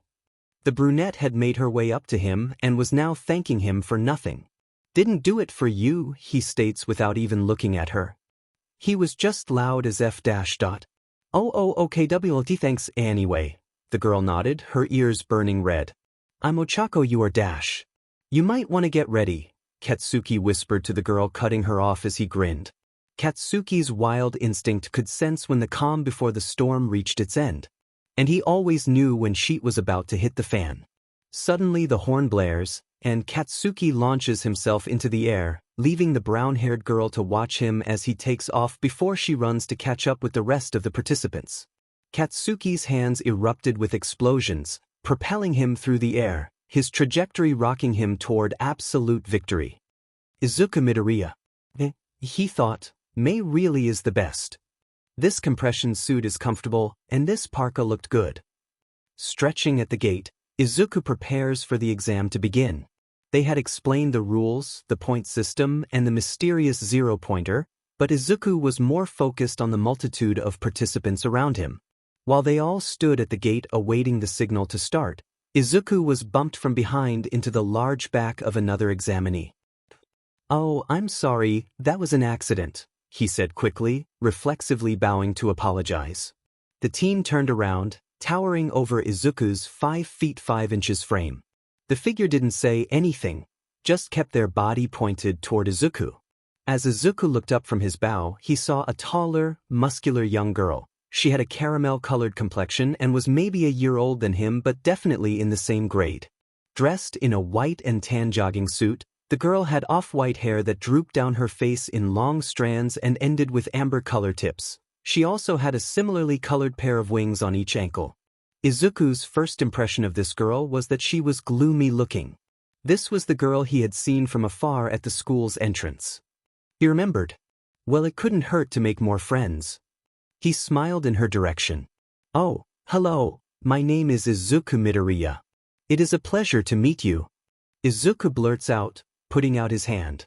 The girl took it, shaking it lightly, but she still did not respond. Izuku noticed that her eyes never left the ground. "Oh, she's Talaria Kaiba, she's just shy, don't mind her." A voice rings out from behind Izuku. He whirls around to face a dark-haired girl dressed in punk gear with earlobes that seem to move independently. "The name is Kyoka." "Jiro," the girl says as she moves to stand next to her much taller friend. Izuku had concluded that the white-haired girl must be at least 5'10", and she was stocked with muscle mass at the very least comparable to his. She was an Amazon of a girl, and with his keen eye, he could tell she was a formidable opponent regardless of her attitude. The taller girl finally looked up from the floor, allowing Izuku to see her pale silver eyes as she smiled shyly at Jiro. "Hey, don't underestimate her or me. We plan to make it into UA no matter what," Jiro said, still smirking at him. "If anything, you should watch out for her," she mused, pointing at the taller girl. "Don't worry, I wouldn't dream of it," Izuku said with a smile. He was being serious. All right. Begin. The horn blared, signaling the start of the entrance exams. It came so suddenly and without warning that it surprised most participants, who were too shocked to move. There isn't a countdown in real life, so go ahead and go. President Mike screamed through the speakers. At this, all the participants took off, including Jiro and Izuku. While the girl that Jiro had introduced as Talaria Kaiba simply stood where she was while putting on a gold visor from out of her pocket before squatting down. Izuku broke into a dead sprint as a smile appeared on his face. This was the beginning. His journey to become a hero. Rushing through the open gate with the rest of the examinees, Izuku took stock of his competition and surroundings. The testing site was a mock cityscape complete with buildings and cars, but he could see and feel the giant lumbering robots that thudded throughout the city. I need to find a one-pointer, he muttered, as he quickly began to outpace the majority of his competition except for a few that possessed mobility quirks. He did take one more look over his shoulder at that strange girl, but he didn't see her behind him, almost like she had disappeared. Izuku returned his gaze and scanned his surroundings as he dead sprinted toward the sound of metallic footsteps. He could feel his throat heating up as he slowed his sprint into a fast jog. Ahead of the pack, he was one of the first to make it to the city. 3 one-pointers and a 2-pointer stood blocking his entrance. Perfect, he thought. Before he could inhale, a loud, unfamiliar feminine voice boomed over the sounds of human and robotic footfalls. First blood goes to the goddess of the sky, it roared as a streak of white shot above the crowd of potential students. The figure was wearing a white and tan jogging suit with a golden visor covering her face with only her screaming mouth visible. She was seemingly running through the sky. It's her, Izuku thought as he stopped in his tracks, and she isn't flying, she's stomping the air while her 2 pairs of wings beat in rhyme with her steps. He was fully muttering now. The girl flew forward, climbing higher into the sky. The way this girl flew reminded Izuku of a speed skater. Stopped her ascension, flipping in midair to stomp the sky again as she propelled herself downward toward the giant 2-pointer. Talaria Kaiba tucked into a ball, her wings flattening themselves to her ankles as she plummeted at an angle, gaining speed. Falling star, she yelled as she uncurled just before making contact, slamming a heel into the side of its head, caving it in, before pushing off and continuing to soar as the crushed-headed robot crashed to the ground. Haha, the goddess need not waste time on such easy opponents. I leave those weaklings to you all, she bellowed, disappearing into the city. Izuku was stunned. Was he supposed to compete against that? And what happened to her being shy? I told you. Jiro snickered as she ran past him, shooting her ear jacks into a nearby wall. Suddenly the wall shook and crumbled onto a nearby 1-pointer as her ear jacks returned to her. Better get a move on, kid, so far we're both beating you, she gloated as she continued running. That had snapped Izuku out of his surprise as he once again picked up speed. He quickly ran toward a group of 1-pointers. He was planning on testing his flame's effect on the robots, but he had already wasted enough time. He needed points. As he approached the robots, they turned to face him. Their glowing eyes tracked his movement. The first one lunged toward Izuku, right into his range. Leaping sideways to dodge the crushing fist of the lead 1-pointer, he spits 2 hot shots aimed at the thing's chest and head. Both slammed into the bot, burning through its armor and into its circuits, catching it on fire as it thudded to the ground past Izuku. The other 2 attacked at once, and he wasn't fast enough to completely evade the second. It clipped his shoulder, sending him spinning against the ground a few feet away. As he stood up, trying to collect his rattled body, the 1-pointers again slammed down toward him. Ignition! Feeling the fire in his veins, Izuku dodges both the robot's attacks completely, leaping onto one of their arms and racing towards its head. He extinguished his technique, grimacing when he felt the soreness in his legs from that jump, and now he was at about 60% after using that blasted ability. Not stopping, he continued running towards the head, releasing a torrent of flame on the robot, causing its exterior to melt and drip into its interior. Leaving the back of its head mostly melted and still red-hot, Izuku leaped from its shoulders before it hit the ground, rolling into his landing. He inhaled deeply to try and salvage any flame from the wreckage of the two bots. Smaller trails of flame flowed past his lips as the last robot thudded toward him before halting its movement while twitching before its head exploded, falling forward. A boy with yellow hair with a black streak raised his thumb at Izuku from behind it. Paying him no mind, Izuku dashed off in search of more points. He only had 2 so far. This is harder than expected, he thought. Sprinting off. Katsuki Bakugou. He knew it. He was the best. Katsuki had been absolutely dominating the exam, flying through the air, eviscerating robots with destructive abandon. His manic laugh filled the mock city. Smiling wide, Katsuki's head swiveled, looking for more scrap to make.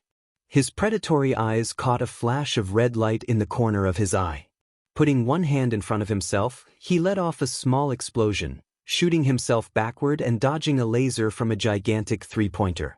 These things are big. He growled, smiling as he flexed his arms back, sending his body hurtling toward the robot. I won't let you look down on me, you robo-bitch. He flew toward the ground, but right before impact, he placed his hand over the concrete floor at an angle, letting off a series of more minor explosions to allow himself to skip across it toward the bot's legs. Flying into its right leg, he used both his hands to blow a large explosion that destroyed a portion of its frame, but the armor was thick. However, Katsuki wasn't done. That explosion had sent him flying right into the other leg. He let off another ground-shaking explosion wearing down the robot's other leg. He bounced back and forth between the robot's legs, ping-ponging until its legs crumbled and it began losing its balance, and it crushed its own body as it fell on top of a couple of 1- and 2-pointers. Katsuki skidded to a stop atop a building, smirking at his handiwork. That just took him to 66 points. In last year's exam, no one scored above 50 points, so his victory was assured. Now he could relax and just destroy at his leisure, though he knew the exam would be over soon. Multiple screams caught his attention as he shifted his gaze out into the city, where he could see a crowd of examinees retreating from a horde of 5 1-pointers, 2 2-pointers, and a 3-pointer. Katsuki scoffed, "Fucking idiots biting off more than they can chew." Just before he turned away to continue his search for fun, he saw a familiar girl on the ground, left behind by the fleeing group. She was on her hands and knees, and it looked like she was hurling her guts out. He could see that her whole body contracted and thrashed as she released her bile. Sheet, those pieces of scrap aren't slowing down at all, he thought, watching as the horde of robots were quickly approaching the sick girl. Sheet F-. He screamed as he stepped off the edge of the building. Ochako Uraraka. Ochako was tired. She had managed to get around 30-ish points before her quirk caused her to violently evacuate her stomach. She loved her quirk, but she hated the side effects. Looking up, her eyes widened as she saw the robots rushing toward her. She tried to stand, but her legs were too weak. She began to panic. The judges wouldn't let the robots kill her, would they?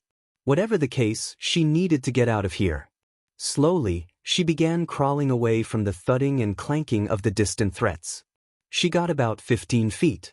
Before she started throwing up again, her whole body shaking after each dry heave, she had nothing left. The noise was getting closer. She closed her eyes, wincing at the thought of getting crushed by a robot. Maybe it would be quick, painless even, she hoped, but she doubted it. An explosion whizzed beside her, and she curled into a ball, squeezing her eyes tighter. They gave the robots FING explosives. "You gotta be kidding me," she found herself saying aloud. "Wait, aren't the explosions getting farther and farther away?" Ochako opened her eyes, and that is when she saw him. A streak of red and black with a curd of spiky blonde hair. Explosions fired one after another as the boy shot at the horde of robots, dodging lasers and fists from the group of giants. She watched as he briefly landed on the head of a 1-pointer, rolling off just in time to avoid being smashed by the 3-pointer's giant fist. He let off 2 consecutive blasts, shooting him up and then horizontally to dodge another ray from the hulking 3-pointer. He was good, but she knew he couldn't keep this up for long. Since he has been fighting, he has impressively already eliminated 3 of the 1-pointers and damaged one of the 2-pointers. Without that three-pointer there, he probably could take the rest of those things easily, she thought. He seemed like a strong fighter and she didn't know, something just told her he could do it. Her father had always told her to trust her intuition, so today would be no exception. She found the strength to stand, finally, her sickness mostly wearing off. She looks around, nodding to herself when she spots what she is looking for. She runs towards it. Katsuki Bakugou. Demend this big but beach. Katsuki wanted to scream, but he was too busy controlling his breathing as he slipped, dove, and dodged the flurry of metal and laser that had been flying at him for the past 5 minutes. Don't these things ever get tired? He asked himself, as he dropped in front of the injured two-pointer's large robotic eye. Eat bomb fucker. He roared as he released an air-rending explosion sending the front of the robot's face out the back of its head. He had lost count of his points, but he knew there were still 2 one-pointers, a 2-pointer, and this big but 3-pointer that's been taking crack shots at him with its stupid laser. His wrist ached. It had been a long time since he had to use his quirk so much. The flesh on his palms was starting to get raw, and he winced at the pain. That momentary hesitation, that involuntary stiffing of his body, slowed his movements enough for the 3-pointer to lock onto him, firing its laser and grazing his chest before another giant metal club of a fist slapped him out of the air and into a building, sending him crashing through a large window. Katsuki blinked as he lay sprawled out in an empty fake building before standing up. Believe it or not, he had seen worse. Hopping out the window he was thrown through, he spots a car flying through the air and smashing into the chest of one of the last 2 one-pointers as it explodes, and that one falls back in a ball of fire. Shaking out his hands and wrists, Katsuki ascended a building using his quirk to the minimum to get a better view of where the cars were coming from.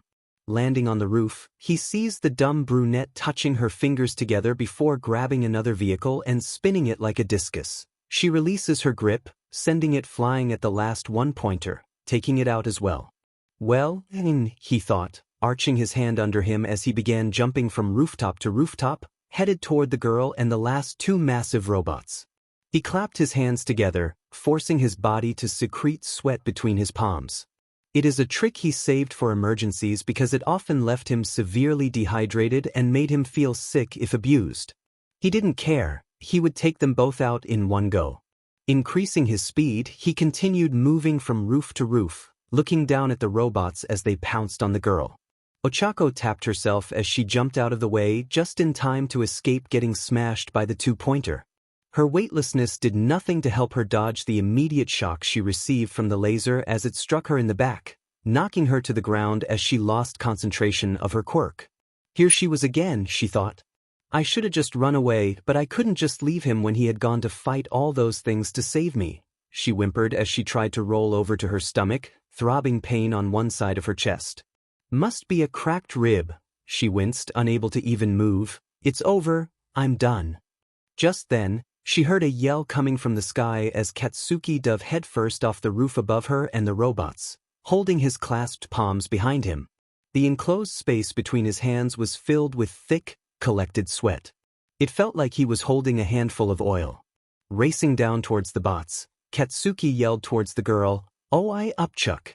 You'd better catch me," he screamed, squeezing his hands together tightly without letting any of the liquid trapped inside out. Big bang blast. He roars as he throws his hands forward, spreading out his fingers while keeping his palms together, creating a shotgun cone that sundered the 2 giants, leaving them riddled with hundreds of red-hot holes from explosive force and heat. They crashed to the ground around Ochako. Katsuki couldn't feel his arms as the shockwave sent him flying skyward, barely conscious. Funny enough, he never had successfully pulled off that move till today. He smiled to himself as he began returning to the ground at an accelerating speed. Demon, that dumb girl, he thought, knowing his landing was going to hurt like a beach and that if he landed on his head, he would probably die. If she wasn't so useless, this wouldn't have happened to me, he scoffed, almost chuckling. Well, at least I won, he concluded, bracing himself for the hard fall. But never came. Instead, all he felt was a stinging slap that sent him flying into the side of one of the downed robots, although at a drastically slower speed. After a moment, his floating body dropped to the ground, letting him look up and see the girl lying face down a few feet away. Even with a broken rib, she had floated herself high enough to intercept him with her quirk to stop him before he splattered against the floor. I think she said her name was Oka something, right? He thought before saying to her, "Not bad, Achuk. I usually don't like damsels in distress, but it seems like you got some guts after all," he sneered. The girl's only response was a loud, violent regurgitation of what he had to guess must have somehow been yesterday's breakfast.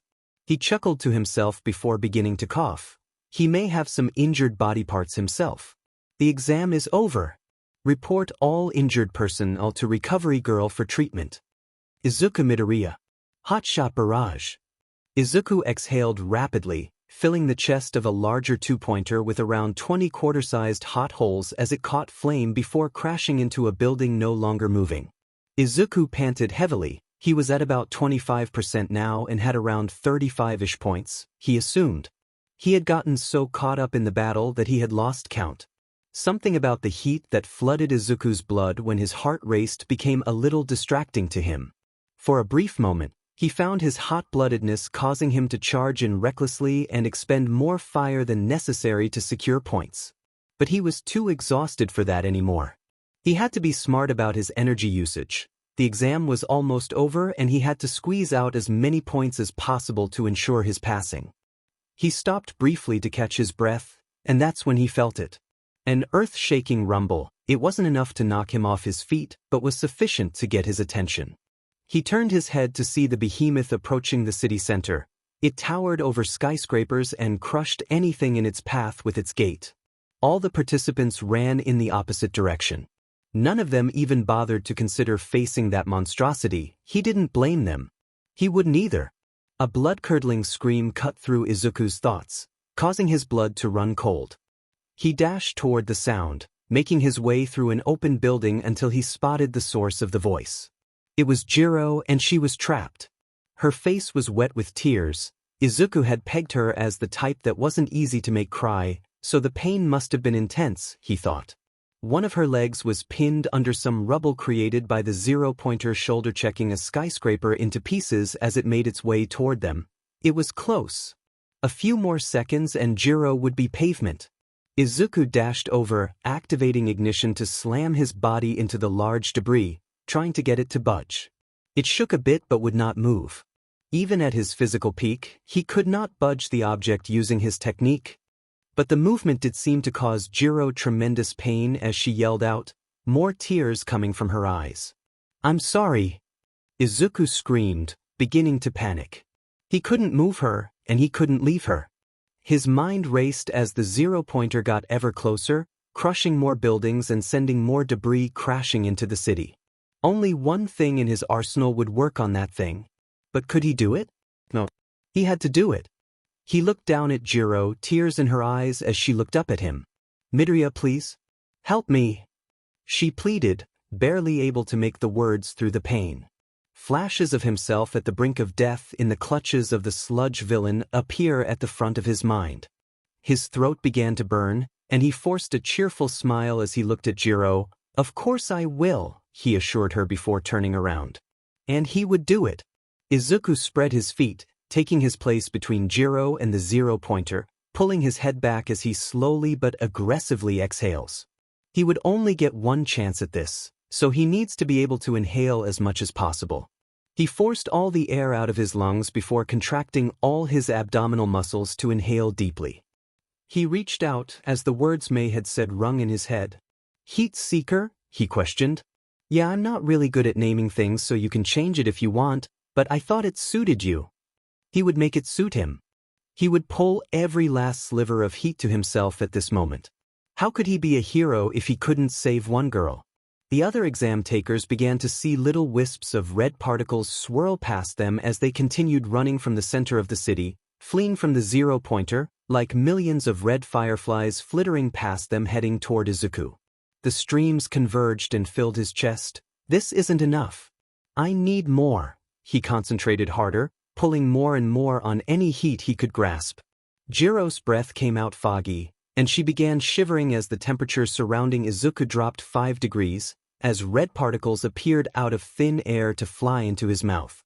The fire in his belly expanded. He was at about 50% now, but the zero-pointer had closed the distance, lifting up its gigantic fist the size of a small apartment building. Izuku gritted his teeth. He had to pull from his body heat. Though he had promised Mei and his mother that he wouldn't, as they all recognized the danger of further cooling Izuku's already cold body. But this is what heroes do. They surpass their limits. They go plus ultra. That is what he'd like to say, but even if he used his own heat, his breath wouldn't be ready yet, and the robot's fist was already on its way toward them. Demon IT. I just need a bit more time. He screamed as the sun was blocked out by the fist of the zero-pointer crashing toward them. All those with noble hearts are under the protection of the goddess. He heard a voice exclaim as a white blur slammed its winged foot into the fist of the giant at incredible speed, causing the fist to recoil as the zero-pointer tried to regain its balance. Izuku could see the smiling mouth of the visored girl nodding his way as she circled for another round of attacks. Izuku smiled as he was reminded that he didn't have to be a hero alone. That took care of one problem for a bit as he began funneling the heat from his fingers, toes, arms, and legs, letting all parts of his body numb with the cold as the fire in his stomach rumbled and became superheated. A bright greenish-white glow was visible through his chest and throat as he built up the heat more and more. One last problem. He thought, the memory of being unable to produce the desired effect this morning fresh in his mind. How can I get enough pressure and focus?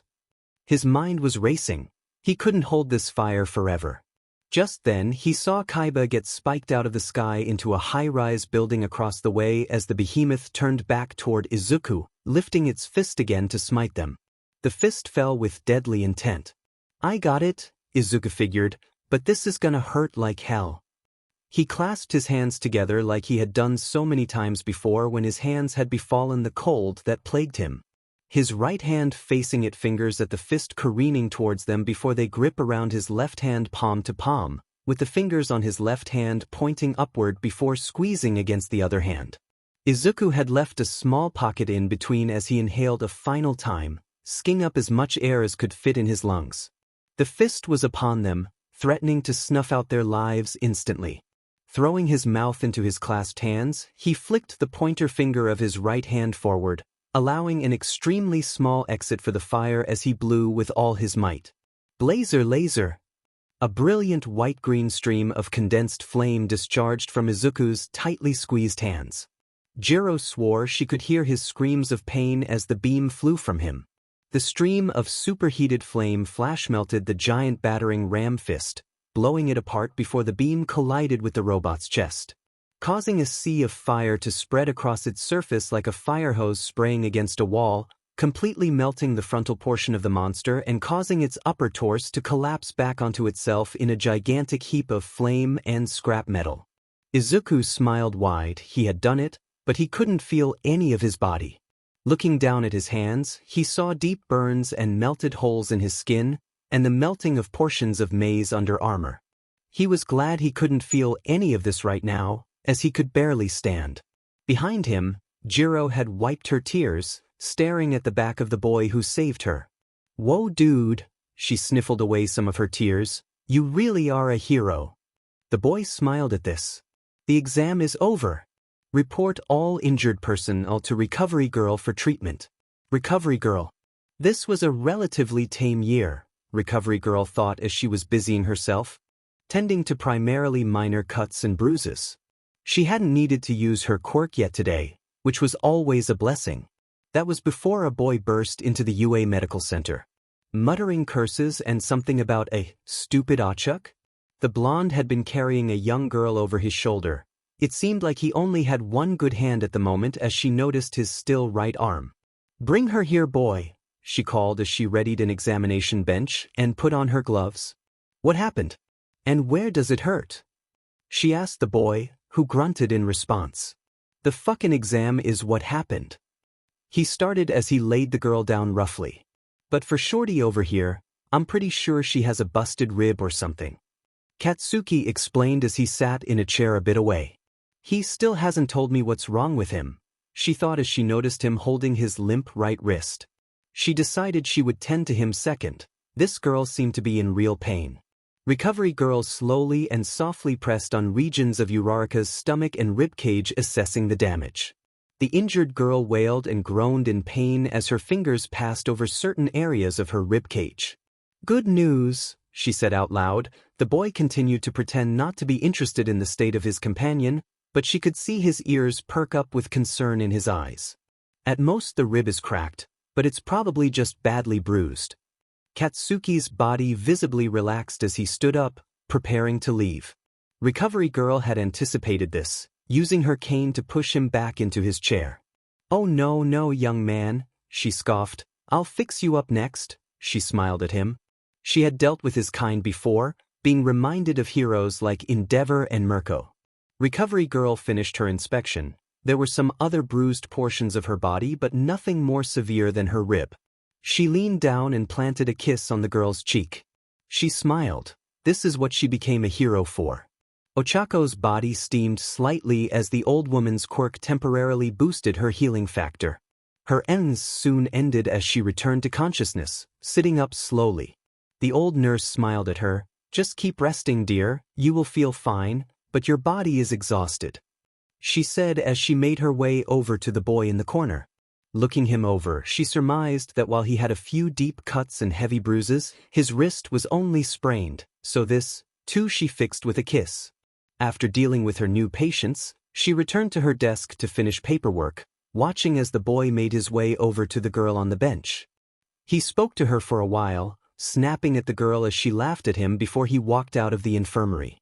Recovery girl noticed that he had still left the office with a smile. What it was to be young, she thought, chuckling to herself. Suddenly her door burst open again as a tall tan girl carrying another in her arms and holding up a boy by his shoulder came rushing into the office. What was that? Manimal thinking? What kind of school does this to its students? She thought, gasping audibly at the wounds on the girl's leg and the boy's hands. Again she decided to deal with the boy second, as he seemed relatively calm despite his horrific burns. She wondered if he had burned the nerves in his hands to the point where he couldn't feel them. Shaking her head, she got to work on the girl with the mangled leg, first moving to clean and dress the wound. After cutting the clothes around the injury, she disinfected it and wrapped it. She handed the tall girl a clean rag. "Have her bite down on this. I need to set the bone," she instructed as she prepared Jiro's leg. The white-haired girl took the towel, although she never looked up from the ground. Recovery girl noticed that she was muttering something too quiet to hear while holding a cracked visor in her hand.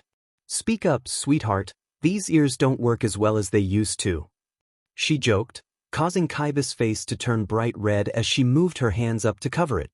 "Pee-pee, please help my FF friend." The voice barely registered to Recovery girl's ears. The grandmother smiled. Even though this girl was so tough and powerful looking, she was so cute. Don't worry, dear. I may not be a fighter, but I'm a hero all the same," the old woman said, offering a sweet and soft smile that relaxed the younger girl. The hero had given her the courage to make her way over to help her friend. Kaiba whispered down to Jiro, holding the rag out in front of her mouth. Biting down on the rag, Jiro reached out, grabbing and squeezing the taller girl's hand. At this, Recovery girl braced her hands on the bone. "On 3, ready? 1, 2. It worked every time. The old lady thinks as she again bends down and kisses the child. Jiro's muffled screams slowly subside as she sniffles and lays still, unconscious from exhaustion. The older woman brushed the girl's hair out of her face. "It always hurt to see such young children endure so much pain," she sighed. Now for the boy. She had never seen a wound like this. They were the only self-inflicted wounds she had dealt with today. Somehow this boy had suffered third-degree burns on his palms and fingers while simultaneously being exposed to second-degree frostbite on his hands and toes, for which she drew a hot foot bath for him to raise his temperature back up as she inspected his hands. "What were you doing, kid? You can't be so reckless. All you rising heroes are so eager to destroy your bodies and risk your lives, but you really will end your life and career early if you do dangerous stuff like that again," she lectured as she continued to roughly clean and wrap his hands. The green-headed boy could sense that she was angry with him, and she had every right to be. If he had burned any deeper, he might have never been able to move his hands again. Hell, it seemed to her that he had almost burned his hands off entirely. He's lucky, she thinks, seems his quirk gives him a marginal resistance to fire, but still, she couldn't imagine how painful those burns were. Listen, she said as she finished wrapping his fingers, don't ever do anything like this again. She looked earnestly into the boy's eyes. Even I can't grow back body parts. If you had burned off your hands or lost your digits to frostbite, there would be nothing I could do. She kissed the boy's cheek, activating her quirk as he leaned back onto a bench. With this level of damage, there are still going to be scars. Let them be a reminder not to do this again, she said sternly, looking him in his big emerald eyes again, searching for confirmation and understanding of what she had said. The boy nods vigorously, head down, seemingly embarrassed to be reprimanded by the hero. I'm gonna have to give that irresponsible principal a piece of my mind, she concluded as she continued assisting the children that had come into her office. Izuku Midoriya. It had been a few weeks since the entrance exams. Izuku had spent that time training lightly but mostly hanging out and enjoying his time with Mei. They spent much of their remaining summer together, both eagerly awaiting their acceptance letter. One day Izuku woke up in his bed to the sound of slamming on his front door. Tumbling out of bed, he makes his way downstairs before opening the front door. As he does, a pink blur leaps into him. Izuku, it came. Go check your mailbox. Let's open them together. Mei screamed excitedly. Izuku tried to shush her before she awoke the whole block as he pulled her inside and smiled. Okay, just wait in here, I'll go check, he said before heading out. They both sat in the dark living room with the two blue and red envelopes on the coffee table. They looked at each other. Same time? He asked. Same time, she responded. They ripped off the top simultaneously as two discs projecting holograms fell onto the table. Big, bold words spelled out. Congratulations, you have been accepted. They erupted, Izuku grabbing Mei and spinning her around, both screaming and crying with tears of joy. Their dreams were coming true. After they calmed down, Izuku looked at his holograms, which displayed the entrance exam rankings. Of course, he scoffed, he would be number 1. He said, defeated, and a smile twitched at the corner of his mouth. He would see him at U.A. Exam rankings and scores. Evil Bakugou, 104, 74 battle, 30 rescue. Teleria Kaiba, 76, 60 battle, 16 rescue. Izuku Midoriya, 65, 35 battle, 30 rescue. Ejiro Kirishima, 51, 26 battle, 25 rescue. Tenya Lida, 43, 40 battle, 3 rescue. Uchako Uraraka, 38, 28 battle, 10 rescue. Fumikage Tokoyami, 36, 30 battle, 6 rescue. Hantasiro, 33, 31 battle, 2 rescue. Kyoka Jiro, 28, 25 battle, 3 rescue. Denki Kaminari, 27, 25 battle, 2 rescue. Once again, Izuku admired the enormous gates of the UA campus. This time, however, he was in his UA uniform and walking with his closest friend. We are here, shouted as she attempted to dash into the building, just as Izuku caught her by the backpack. Wait, you don't even know where you're going, the greenette shook his head. I can smell the materials I need to make more babies. They're in there somewhere, she asserted, tugging against Izuku's grip. Fine, but I'll come to meet you for lunch, okay? I feel like if I don't remind you, you might forget to eat again. He jeered. When the inspiration hits and the baby is getting made, there is no time for food. She puffed out her cheeks as she sang. Finally, breaking free of his grapple and dashing into the school. I'll see you for lunch, Izuku. Quickly, she was out of sight. Izuku shook his head. He hoped she'd be all right. She was obviously smart enough, but not everyone appreciated her eccentric charm as he did. Not that he could understand why not. It was pretty adorable. Speeding up his walk, he entered the front of the building, moving straight to the map posted on the wall to find his classroom. Here it is, Izuku gulped. He still wasn't used to meeting a bunch of new people at one time. He dreaded walking into the door. No, he was going to be a hero. They always had to do interviews and appearances. If he considered this hero training, it might be easier for him. Just as he reached for the door, he felt a shoulder bump past him. A golden-haired boy with blue eyes looked back at him, a devious smile stretching across his face for an instant. Izuku almost didn't catch it, but he did. The boy's face then shifted to a look of concern as he reached out and took Izuku's outstretched hand. "Oh, I'm so sorry. Are you okay?" the blue-eyed boy asked, looking genuinely concerned for him. Izuku instinctively pulled his hand from the boy's grasp. Something was off about him. "Oh well, you seem fine," the boy said, smirking before turning around and entering the classroom. Izuku shook it off. Apparently, that was one of his classmates.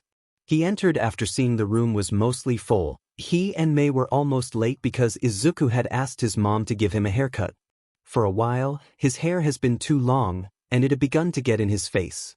He didn't want to risk setting his hair on fire during a battle. His mother had shaved the sides and the back down as low as possible without leaving him bald while he maintained a trimmed fluff of hair on top of his head. It stuck up a bit, almost looking like flames. As he entered the room, he saw a couple of figures he had seen before and a lot of new faces. Seated in the back was a boy with two different colored eyes and red and white hair staring blankly into space. He made no attempt to socialize with anyone. Near him, a familiar boy with a black bird head sat alone as well, but he wasn't as strangely menacing as the other teen. In the middle of the room, a group of students had already gathered and seemed to have been discussing something for a while. There was a girl with pink skin and hair and floating uniform standing next to three boys. One had spiked red hair that came up in horns, while others were the boys he had seen before and during the exam. The one with the tape and the boy with the yellow and black striped hair. Sitting in their seats near the group, he saw a cheerful Jiro talking excitedly to Kaiba, who simply was listening and nodding her head with a shy smile. They all turned to him. "Hey, isn't that him right there?" The girl with the pink skin squealed cheerfully. "Jiro told us the story, bro.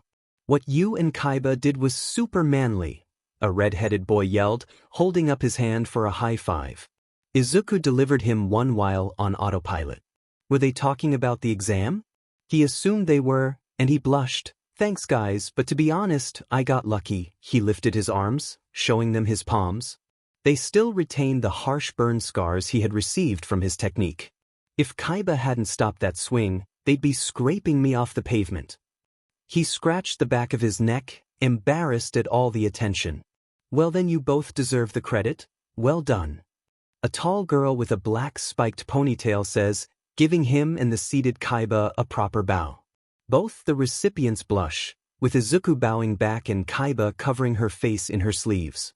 The door opened again as a short brown-haired girl and a grouchy blonde walked into the door. "See, Bakuin? If you'd have just listened to me, maybe we would have gotten here in time to get some better seats," she complained as she poked at him, earning no response. The blonde's eyes were already scanning the room, finding and locking eyes with Izuku. Kacchan approaches his old friend. "I see that you made it here, Deku." He growled as a devilish grin crept across his face. "I saw your score. Did you see mine?" He laughed, looking down on his rival. Izuku gritted his teeth and smiled. "Scores aren't everything, but the next chance I get, I'll prove that to you," Izuku said flatly. His nervousness was gone, with only determination in his eyes. "Sounds like something only a loser would say," Katsuki sneered before heading towards the back of the room, taking a seat and putting his feet up. Ochako rolled her eyes at him as she walked over to the group, smiling and bowing as she introduced herself. The others in the group did the same, except Kaiba, whose voice was too low for anyone to hear, causing Jiro to speak up and introduce the girl herself. Izuku asked the question that had been bothering him since the exam. "Hey Kaiba, what's the deal? How come once the exam started you became so bold but now you can barely speak?" He didn't know if it was rude to ask, but his curiosity had to be satisfied. The tan girl squirmed, eyes falling to the ground once again as her hand came up to cover her face before a small voice left her. "The goddess is my guardian angel," she said. "She helps me be brave and bold when I need to be." She slammed her face into her hands, seemingly trying to hide from her peers. "Oh, so that's like your hero persona?" a voice from the floating female uniform asked. She had introduced herself as Toru Hagakure. That's so cool. Toru finished, squealing as the uniform shook. Izuku assumed she was making gestures with her body, but he couldn't tell what exactly she was doing. Since you're all here, I guess it's time to start, a weary voice blurts out. The children look around for the source of the voice, as a yellow sleeping bag with a haggard man rolled over away from the wall before rising to greet them. A tall, thin man releases himself from his cocoon, addressing the class. I am your homeroom teacher Shota Aizawa. I will call attendance, then we will reconvene on the athletic field in 3 minutes for the rest of class, he said, picking up his clipboard and clearing his throat. The students were shocked, rushing to their seats as a blue-haired boy that Katsuki and Ochako recognized raised his hand. What about the opening ceremony? He inquired, arms chopping the air with strange arm motions. You're training to be heroes. The older man stated plainly before letting out a yawn, we simply don't have time for such mundane affairs. The teacher began to read off his students' names, each rising hero responding to their names as they were called. Izuku Midoriya, Mizo Shoji, Mashireo Ojiro, Denki Kaminari, Nito Monoma, Shoto Todoroki, Momo Yaoyorozu, Tenga Lida, Tsuyu Azui, Hanta Siro, Katsuki Bakugou, Ejiro Kirishima, Ochako Uraraka, Mina Ishido, Kyoka Jiro, Talaria Kaiba, Rikido Sato, Yuga Oyama, Toru Hagakure, and Fumikage Tokoyami. He finished. Everyone seems to be here, so go change into your gym wear and meet me on the field, the tired man grumbled as he laid back down into his sleeping bag. And hurry it up. Less than 10 minutes into his first homeroom class, during the televised entrance ceremony, Izuku and his classmates were out on the field in gym clothes. This couldn't be normal, could it? The teacher explained that they would take a basic apprehension test using their quirks. Izuku was excited, already thinking of ways to use his quirk to exceed in the events. This is gonna be fun, the pink girl named Ishido screamed. She had said what everyone was thinking. Fun, huh? The shaggy hair teacher retorted. How's this for fun? Whoever places last will be expelled, he declared, his eyes glaring at all his students. A gasp goes around the group as the teacher's words sink in. Now let us begin. Nito Monoma. Monoma was tense. Just as he arrived at the field, he felt that strange coldness disappear. It has been 10 minutes already, huh? He thought, shaking his fingers as they warmed up. He clicked his tongue. This meant his earlier maneuver had been wasted. What the F was that quirk? He shook his head. He didn't have time to dwell on it. He needed to pay attention. The students had begun lining up for the events they were being tested in, the 50-meter dash, grip, strength, standing long jump, side steps, a ball throw, a distance run, and sit-ups. Monoma's mind raced. He had made a point of introducing himself to his classmates, getting a feel for most of their quirks, although he had none of them now. The only ones he didn't manage to secure physical contact with were the dual-eyed boy, the blonde one, or the small brunette, the latter two simply because of how late they were. No matter, he thought. He had a clear plan. Breathing deeply, Monoma straightened his back and walked forward, taking a very formal posture as he quickly made his way over to the blue-haired boy with engines in his calves. He tried to hide his sly grin as he contorted his face into a polite smile, making his eyes shine with respect, sincerity, and friendliness. Sorry to bother you, he said, holding out a hand to the stretching boy. He believed his name was Tenya Lida. I just wanted to wish you good luck and a fair contest, he lied, doing his best to keep his face straight. Oh goodness, where are my manners? Lida said, jumping up quickly from his stretching before bowing and shaking the blue-eyed boy's hand. I wish the same for you, he smiled before returning to his warm-up. That's the 50-meter in the bag, Monoma smirked as soon as he turned his back to the boy. Next up is the one I need for grip strength, he plotted as he continued moving through the crowd. These brats would soon learn what it's like, he snickered, holding back a full laugh. I'll show you that your quirks aren't that special. The corner of his mouth twitched as he continued to his next target. Izuku Midoriya. Izuku hadn't realized his quirk's uselessness, even in simple applications like this test. His fire breath couldn't help him here, but he knew he could rely on his conditioning and training. As for the dash, he used ignition to give him a boost on his start, although his score was only decent, which was still better than the majority of his class. The other had scored as he expected. Lita had burned past in first place with a time no one could beat, with Kaiba a close second. Her shyness not keeping her from dashing through the air and silently soaring past the finish line a few moments after Lita. Although she still hid her face as Lita tried to shake her hand and thank her for a good race. Kacchan got fourth, but he didn't seem too bothered by it. If anything, Izuku thought he and the dual-eyed boy looked bored, standing there looking into the sky, both clearly in thought. Surprisingly, the golden-haired boy he had bumped into in the hallway had gotten third. He had suddenly sprouted exhaust pipes out of his legs right before taking off in a manner similar to Lita. Was this his quirk? Izuku's eyes widened. He had never thought there could be a quirk that somehow copied or mimicked other quirks. He was muttering a storm before the teacher tapped his shoulder to usher him to the next event. The next event was grip strength, and Izuku decided to save his flame for other events, knowing that a brief burst of strength won't help him get a high score as they measured for consistent pressure. With his 6 arms, Shoji easily took the top score, almost crushing the measuring device. Sato, the giant boy with thick lips and spiked hair, won third place after eating 2 sugar cubes. The ponytailed girl Momo made a mini hydraulic press to win second place, and again the golden-haired boy seemed to have acquired another's quirk as 2 similar sugar cubes provided him with strength comparable to Sato, winning him fourth, though it's unclear where he got the cubes. The subsequent events went similarly, with multiple students clearing the sandpit on the standing long jump, leaving Izuku and his less mobile classmates with only above-average distances. Again the boy named Monoma somehow copied Su's quirk and cleared the pit as well.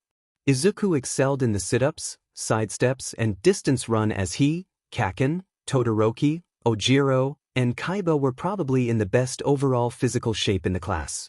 These events, in particular, were challenging for most of Class 1A to use their quirks. The test ended with a ball throw, and the teacher explained that you could do anything as long as you stayed in the circle. Kacchan went first, gripping the ball in his hand. His boredom had turned to annoyance, which, when met with his growing exhaustion with this test, turned to anger. He growled as he reared back. "Die!" he screamed, releasing a devastating explosion that tore the air, sending the ball sailing into the distance. Kacchan smiled, seemingly alleviating his anger as he had blown off some steam with his throw. The other participants all put their best effort forward, but none came close to Ochako's infinite score. Her ability allowed the ball to float into orbit. The brunette tried to celebrate with Kacchan, who only smirked and shook his head at her. It was Izuku's turn as he was handed the ball and stepped into the circle. He hadn't scored outstandingly on any of the tests. He needed to raise his score as much as possible. He took a deep breath, feeling the flame he had stored this morning slowly flowing into his body as it heated up. Some students stepped away as the heat emanated from him. "Ignition!" he screamed as he twisted his hips and torso into a full-body throw, turning the ball into a blur of movement as it disappeared from sight. His score did not beat Kacchan, but it should be enough. As he turned, he saw the blue-eyed boy staring at him with bewildered eyes, obviously confused. Just what was his quirk? Monoma thought. After receiving the test results, the students held their collective breath as Aizawa tallied the scores. "You all did well. We will use these scores as a baseline to track your improvement," he explained before yawning. The students were confused. "Oh yeah, I was lying about expelling one of you. I just wanted to make sure you all gave it your all and didn't hold back," he stated, a small smile creeping on his lips. "Class is over now. Clean yourself up and head to your next class." The teacher finished as he began to walk back towards the school. He was hard to get a read on, but Izuku was glad that no one got expelled. The rest of his day was uneventful, having primarily general education classes for its remainder. He enjoyed having lunch with Mei inside the support course lab as she didn't want to leave her babies unattended. The two walked home together that day, tired but excited. He couldn't wait to see what he'd be doing tomorrow. He smiled at the thought as he and Mei continued chatting on their way home. In a dingy, dark pub somewhere in Japan, a man made of dark smoke with glowing yellow eyes cleans glasses behind the bar. The master said that it will be ready soon, he informed as he placed the newly cleaned glass on the shelf before grabbing another dirty one. The young man lounging on a nearby couch continued to viciously scratch the skin under his neck and wrists before responding. He was covered in disembodied hands that held onto different parts of his body. Finally, he gasped, the voice coming from under the hand covering his face. It was raspy and ragged.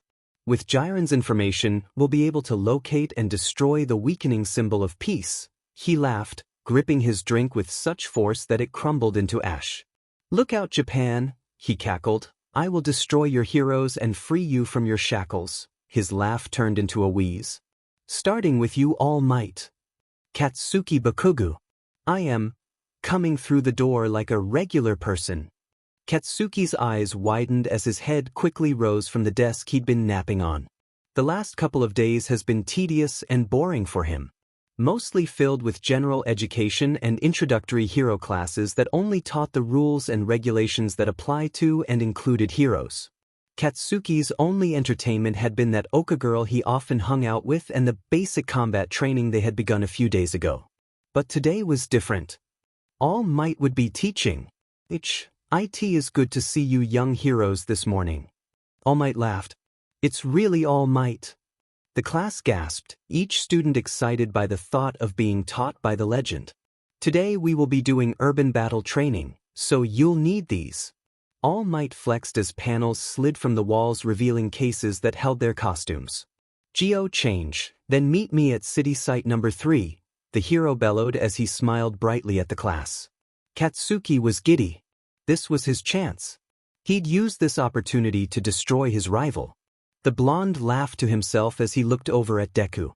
Once they made eye contact, he slid his thumb across his throat and pointed toward the ground.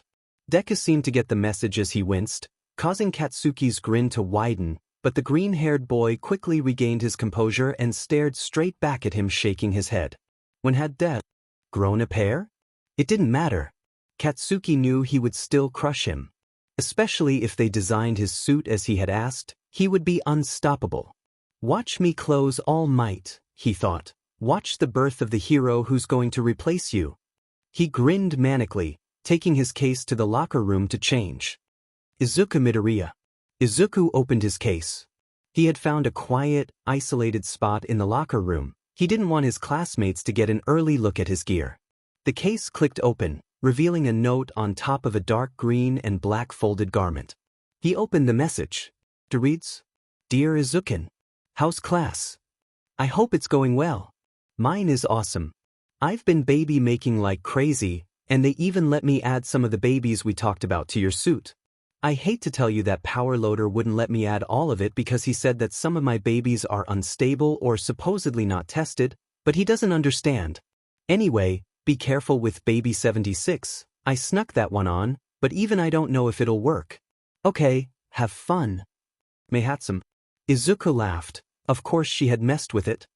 His smile widened. He was actually less nervous about his suit now that he knew Mei had taken a look at it. He put it on before heading out to the city site. His suit was a dark green skin-tight thermodule regulator with armored overalls that looked more like snow pants. His hands were covered in black padded gloves. He also had on the new parka he had received from Mei, with his red beanie and combat boots. At the bottom of his case, he saw what he'd hoped would be there, a black respirator-type device with a dial on the right side. The instrument covered the whole bottom of Izuku's face as it clicked into place. Haha, are you going snow tubing Midoriya? The boy named Denki Kaminari asked as he chuckled at Izuku's appearance. They had finally reached the entrance of city site #. No, it's just if I use my quirk too much my body becomes freezing, so this helps me stay at the right temperature, Izuku explained coldly, still going through the rest of his equipment. Oh, that actually makes sense. Kaminari blushed, feeling embarrassed about his jests. They say the clothes make the man woman, and I'd say you all look like heroes to me. All Might roared, laughing aloud as the costumed students gathered around him. For the next few minutes, All Might explained the rules and reasoning for this training exercise, although when the children had too many questions, All Might reluctantly pull out a script to assist him. It was a classic villain protect the bomb heroes try and get the bomb situation, and the teacher paired the students off and randomly chose hero or villain for each pair. The matches were as follows. Izuku Midoriya and Ochako Uraraka hero vs. Katsuki Bakugou and Tenya Ida villain. Shoto Todoroki and Mizo Shoji hero vs. Mashireo Ojiro and Toru Hagakure villain. Denki Kaminari and Kyoka Jiro hero vs. Nito Minoma and Momo Yayorozu villain. Mina Ishido and Yuga Aoyama hero vs. Rikido Sato and Talaria Kaiba villain. Tsuyu Azui and Fumikage Tokoyami hero vs. Hantasiro and Ejiro Kirishima villain. Alright, now that you all have your teams, let's have the first group take their positions. Villains have 5 minutes to set up, then heroes enter. Izuku breathed heavily as he and Uraraka made their way to the heroes' starting point. He'd really have to face Kacchan first. Ochako Uraraka. Ochako was stretching and warming up. She was determined to win. She would show that big-headed blonde that she wasn't a damsel in distress anymore. During the time since the entrance exam, she had been training her body and quirk at a different level. She hated how helpless she felt when she had to be saved. She was going to be a hero, and she couldn't save others if she couldn't save herself. Ochako was different now. Her personal training combined with the combat training she was receiving at UA elevated her overall physical and combat prowess. She looked over at her partner as they sat in front of the villain hideout, waiting for the exercise to start. He was obviously nervous, his hands shaking as he reached inside a pocket on the interior of his parka. He pulled out a green box about 3 times the size of a standard lighter and flicked it on, a bright torch flame flickering to life as the boy inhaled deeply. Ochako blinked in surprise as the flame fought to remain alight as parts of it were being aimed into the boy's mouth. "Your quirk is so cool." She found herself saying aloud she had meant it. But her voice seemed to startle the boy, causing him to almost drop his lighter. Thank you," he said, blushing. He was too easy to tease, she thought, almost disappointed. She liked boys with a bit tougher skin. "Can you explain it to me?" "I'll do the same. We should know each other's abilities since we are working together to win." The boy nodded as he explained that his quirk allowed him to inhale heat and exhale fire. She felt that he was definitely holding back information about his quirk, but she understood they were still strangers. Plus, she knew he had a complicated relationship with her blonde friend. Even though she knew his name was Midoriya, Bakugou only referred to him as Deku. After they both had explained their quirks, Ochako smiled. "Okay, any plans?" she asked. "Just a few." Midoriya said, "Kacchan will definitely come for me first. That means you have to make it to the bomb and secure it." "Kacchan?" the girl questioned. "You mean Bakugou? Is that what you call him?" "Yeah, we used to be friends a long time ago and I've called him that since I've known him." Midoriya responded, looking suddenly determined. "I'm gonna prove to him that I can stand by myself and be more than just his sidekick. That I can be a hero and not a Deku," he declared. Ochako laughed. "Oh, a fated battle between men. You coulda just said that." She jeered as the boy became flustered. "Well, I'll try my best to get the bomb from Ida if it works out how you think it will. But be careful, as overconfident as he is, Bakugou is really strong," she warned. "I know, that's exactly why I have to win," Midoriya said, just as the horn blared. Heroes began infiltration. "Izuku Midoriya. Kacchan is probably waiting for us on one of the floors above us," Izuku whispered, his voice even further muffled by his black respirator. "There are 4 floors, so he is probably waiting on the 3rd floor." He was preparing himself for the inevitable. He was at 80% with the fueling he got at the starting point. He had noted all the equipment May had supplied him with. He was ready. He and Uraraka moved quickly and quietly through the 1st and 2nd floors before reaching the 3rd. Before they climbed the last set of stairs, Izuku looked back at his partner. "Once I engage Kacchan, you have to make a break for it," he said, moving ahead, not waiting for a response. Once he stepped into the hallway, he saw him.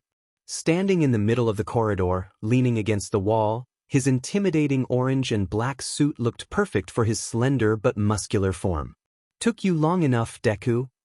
The blonde figure sneers as he pushes off the wall to stand facing Izuku. I was starting to think I would have to come find you. Kacchan growled, palms lightly sparking with explosive pops. I am here, Kacchan, Izuku said proudly, his senses slowly sharpening. He knew the battle would start soon. I wouldn't run from what I've wanted for so long. Kacchan threw his head back in laughter. Never thought I'd hear such tough talk for a Deku, the boy cackled, taking a step towards Izuku. Oyoka, get the F out of here. I got some business to handle with Deku. Four Eyes is waiting for you upstairs, and don't think he'll go easy on you 'cause you're cute like I do. Katsuki roared, bursting into maniacal laughter again. Izuku couldn't tell if he was just really excited or if he was taking his role as a villain too seriously. Ochako stepped out from behind Izuku before taking off toward Kacchan. Wait, Uraraka!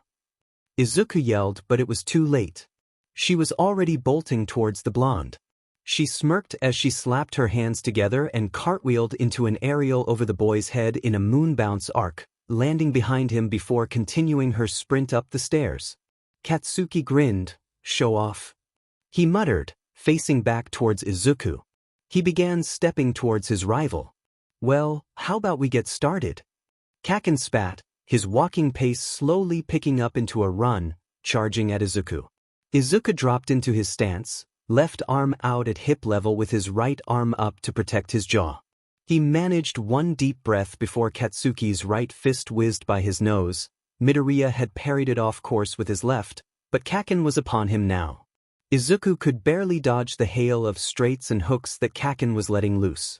He ducked, bringing his right shoulder down to evade another right palm strike from Bakugou.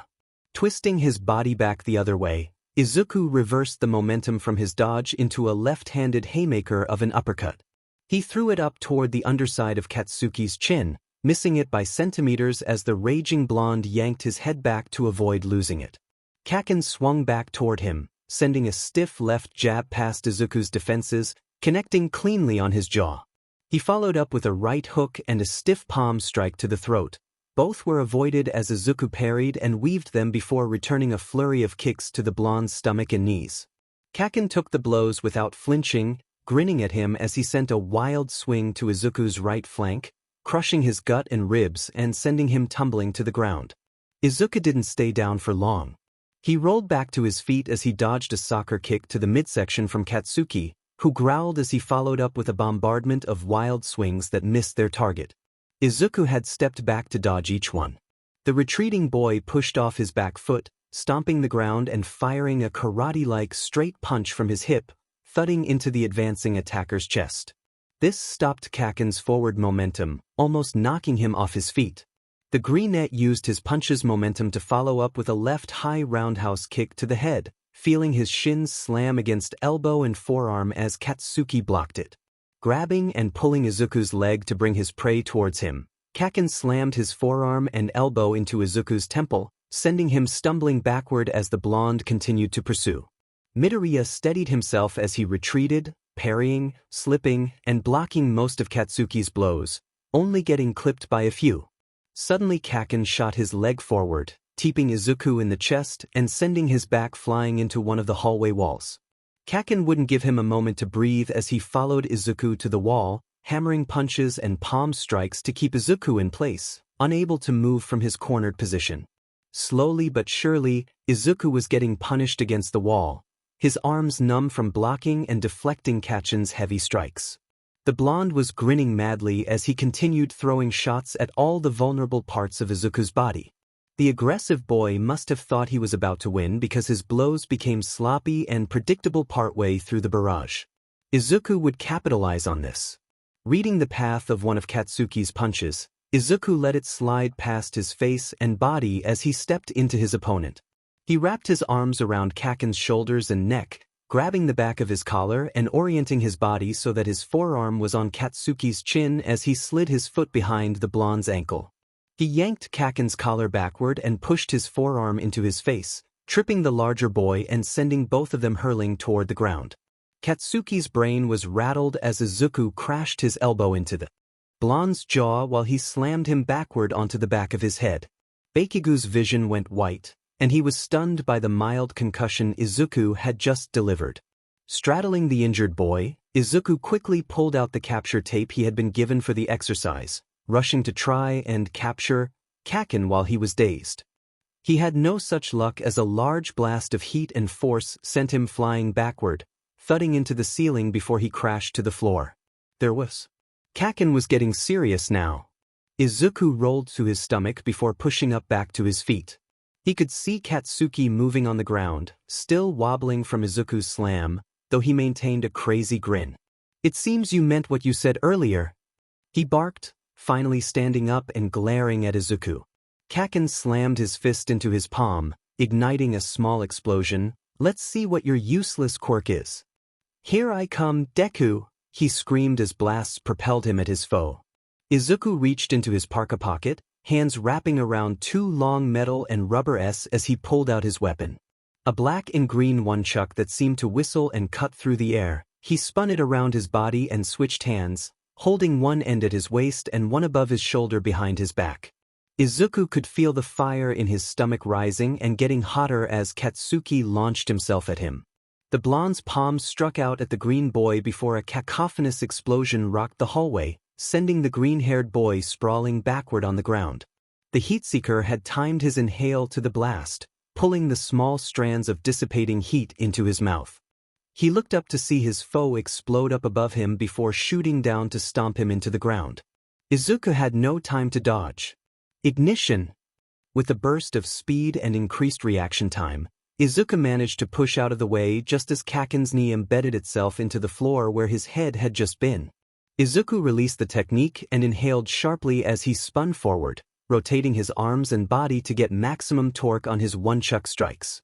"Here I come, Kacchan," he screamed, activating ignition just before each swing to increase the strength, speed, and force behind his strike. The first two diagonal flashes of the weapon whiffed by Kacchan as he sidestepped. Izuku spun his weapon faster, using his entire body to whip the nunchuck horizontally at his opponent's head. The sideways lash of the chained instrument struck Katsuki across the face, sending him to his back. When Izuku tried to follow up with more overhead lashes, Katsuki let off two simultaneous explosions, one to push him up from the ground and the other to force the nunchuck wielder backward. The blonde launched himself off the ground, flipping back to his feet as the green-haired boy charged him. This time it was Kacchan on the defensive as he hadn't had much experience fighting against a weapon like this. Each strike Izuku threw was either a knockout blow or was aimed at a pressure point or pain center. His rubber-coated weapon crunched into Katsuki's jaw, joints, fingers, ribs, and collarbone, causing the blonde to curl up his guard, not wanting to receive any more painful blows. Kacchan stepped back, detonating a few minor explosions to try and create space between them, but Izuku won't let him.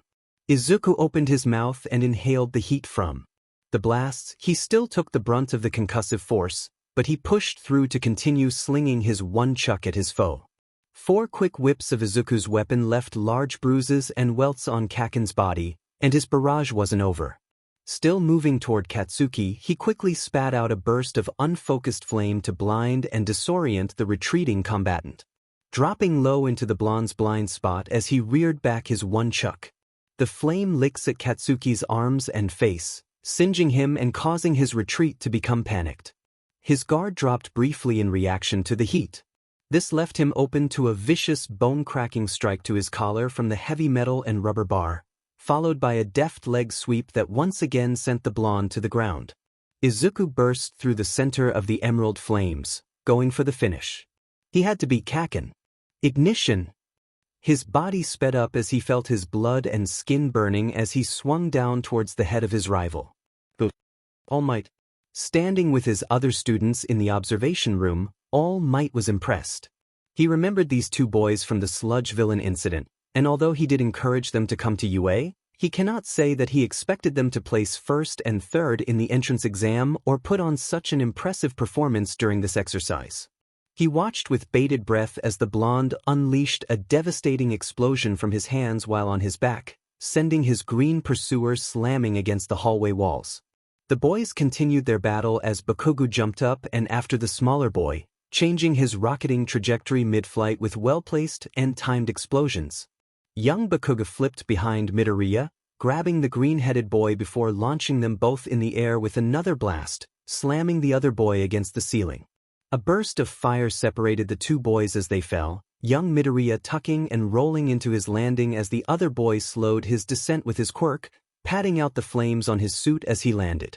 The Bakugou boy's quirk and combat IQ are definitely greater than young Midoriya's. All Might could see that with each clash and exchange of blows, Bakugou was getting faster and reacting to his opponent better. However, the green student had obviously received better formal training, especially with how he handled that weapon. His clever thinking and superior tactics allowed him to keep up with his stronger classmate. He again found himself enraptured in the battle as the green boy jumped back from Bakugou, fiddling with his mask before releasing a series of baseball-sized ball of fire that shot at the blonde. Bakugou used his explosive movement to soar above the barrage and close the distance. Comboing two falling explosive palms with a kick to the face caught the Midoriya boy flat-footed and blew open his guard. Katsuki followed up with a fierce and explosive uppercut that flattened out his opponent, and it seemed this battle would be concluded soon, All Might thought. He turned his head to the other monitor, watching as the Uraraka girl and the Ida boy fought for control of the papier-mâché weapon. Ida dashed around holding it while Uraraka bounced from wall to ceiling to wall, trying to cut him off and secure the bomb. They are all doing well. All Might says aloud to the class. They all seemed as wrapped up in the battle as he did. Pressing on the intercom button, All Might shouted into the mic. Heroes. 3 more minutes till denotation.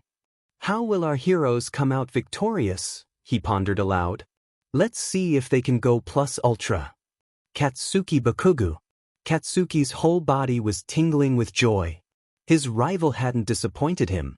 Even though Katsuki would never admit it, Deku had impressed him. He couldn't ask for a better practice dummy. No matter how many times he knocked him down, the nerd always got up again.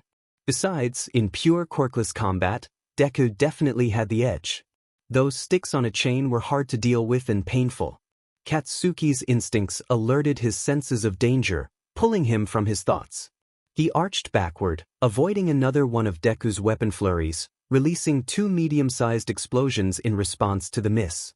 Katsuki was starting to be able to read and predict the path of the bludgeoning weapon, easily dodging strikes that 3 minutes before would have knocked him out. As Deku pulled back from his blasts, Katsuki pushed forward, slipping past a stream of fire sent in his direction from the other teen before landing a brutal palm strike to Izuku's solar plexus. An explosion shattered the air moments after, the double blow sending Deku and his weapon scattering away along the floor. Katsuki smiled at the slowly standing boy in the winter gear. Have to admit, Deku, your quirk ain't bad. Not better than mine though, he said as he leaped forward, blasting the air at an angle to send his foot crashing into the other boy's head. The room suddenly became hot. It happened again, there was a sudden flash of heat, and Deku seemed to move faster than before, barely dodging out of the way before grabbing Katsuki's foot mid-air and spinning him toward the concrete. Deku's grip seared Bakugou's ankle for a moment before he released him into the wall. Katsuki's arms and elbows thudded into the concrete. He could barely react fast enough to protect himself from his collision. Pushing off the wall, the bomber spun sideways before landing on his feet, having to weave a few swipes of Deku's weapon. Katsuki was starting to get used to going on the offensive once again. Katsuki effortlessly dodges Izuku's one-chuck and unarmed strikes, punishing every miss with a hard palm and explosion. Even the flashes of heat that seemed to increase Deku's speed can't help the nerd land any more blows on him. Katsuki does notice that the flashes are getting less and less frequent. Deku probably can't use it as much as he wants, Katsuki thinks. He's running out. And I'm just getting started. Katsuki's battle lust was beginning to get out of control, while Deku's swings became more desperate. He was almost chasing after Katsuki. But Bakugou was done playing around. Stepping into Deku, Katsuki slammed a fist into his gut before opening his hand and blasting him. As Deku doubled over, Katsuki slammed his knee into his face, sending him reeling backward.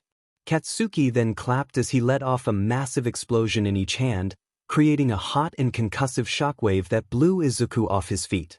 The blonde releases a barrage of explosive palms on the boy before mounting him. He began raining blows down on the prone Izuku. "Fight back, D. Fight back. Show me. Show me," he cackled as his punches slowly began breaking Deku's guard, landing on his face. "I told you'll never beat me. You'll always be a Deku," he screamed as his fist pounded the boy's face. Izuku Midoriya. He was hurt. He was at 34%. He was currently being beaten into the ground by his former best friend. Izuku was doing his best to block the thunder of blows thrown at his head, but he was taking too much damage. His vision was fading in and out, and all his senses were muddled like he was underwater, so he could barely see his attacker, let alone hear his screams. The only sounds he could hear were his own heartbeat and the loud, cheerful voice of All Might over the loudspeaker. "Heroes. 1 minute till detonation." All Might's voice brought Izuku back to the moment. He had to win. "Ignition." Izuku screamed aloud, flooding the rest of his energy into his veins. He jerked his neck out of the way of another punishing blow from above, Katsuki's fist striking into the concrete, causing the blonde to flinch at the pain. Izuku used that moment to grab the back of Katsuki's head and yank it down as he threw the hardest part of his head into the other boy's nose. Katsuki's wild instincts allowed him to react and tilt his head down enough that the blow hit his forehead instead, protecting his nose and weaker facial bones and mitigating the damage but still causing him great pain. Katsuki's hands shot to his head as he let out a pained howl, falling over off of Izuku, who rolled up to his feet and released his technique. The greenette began running toward the stairwell on the other side of the building. He had to help them win. He just didn't know how yet. All he could do was make space between himself and Kacchan to give himself time to think. Behind him, he heard the angry roar of Kacchan screeching out at him as he ran. "This wanna run beach. Run from this," he screamed, voice tearing in anger. It was silent for an instant. Izuku could only hear the soft hollow clink of what sounded like a grenade pin. His head whirled around to see Kacchan standing there, arm raised toward him. Blood was coming down Kacchan's face as he screamed and braced himself, his gauntlet erupting with an explosive force. It shattered the walls, ceiling, and floor as it traveled down the hallway toward Izuku. Ignition. Izuku squeezed his remaining 11% into the push-off for his run as he adjusted his path. Instead of running to the stairwell, he began heading toward the large window a few feet to the left of it. Although ignition shields him from the pain, the boy could feel the snapping of ligaments in his ankle and foot as his muscles flexed beyond their natural strength to propel him forward. He could feel the heat in his belly disappear as the heat from the explosion gained on him. In the brief seconds before he smashed through the window and was hit by the shockwave and flashing heat of the gigantic blast, Izuku pushed off the ground once again. Spinning his body to face the explosion, a plan had come to him on the fly, but there was a chance it could work. His hand flew to the dial on his respirator as he inhaled deeply. The explosion hit him as he hit the window, rupturing the hallway it was fired through and bursting out, sending concrete and glass flying out the broken window along with Izuku's rocked and battered body. He was still inhaling. The majority of the heat from the explosion had made its way into his gullet. That didn't change the fact that he was barely conscious from the blast's pure concussive force, the whistling wind the only thing keeping him awake. His limp body was falling out of the third-story window towards the ground.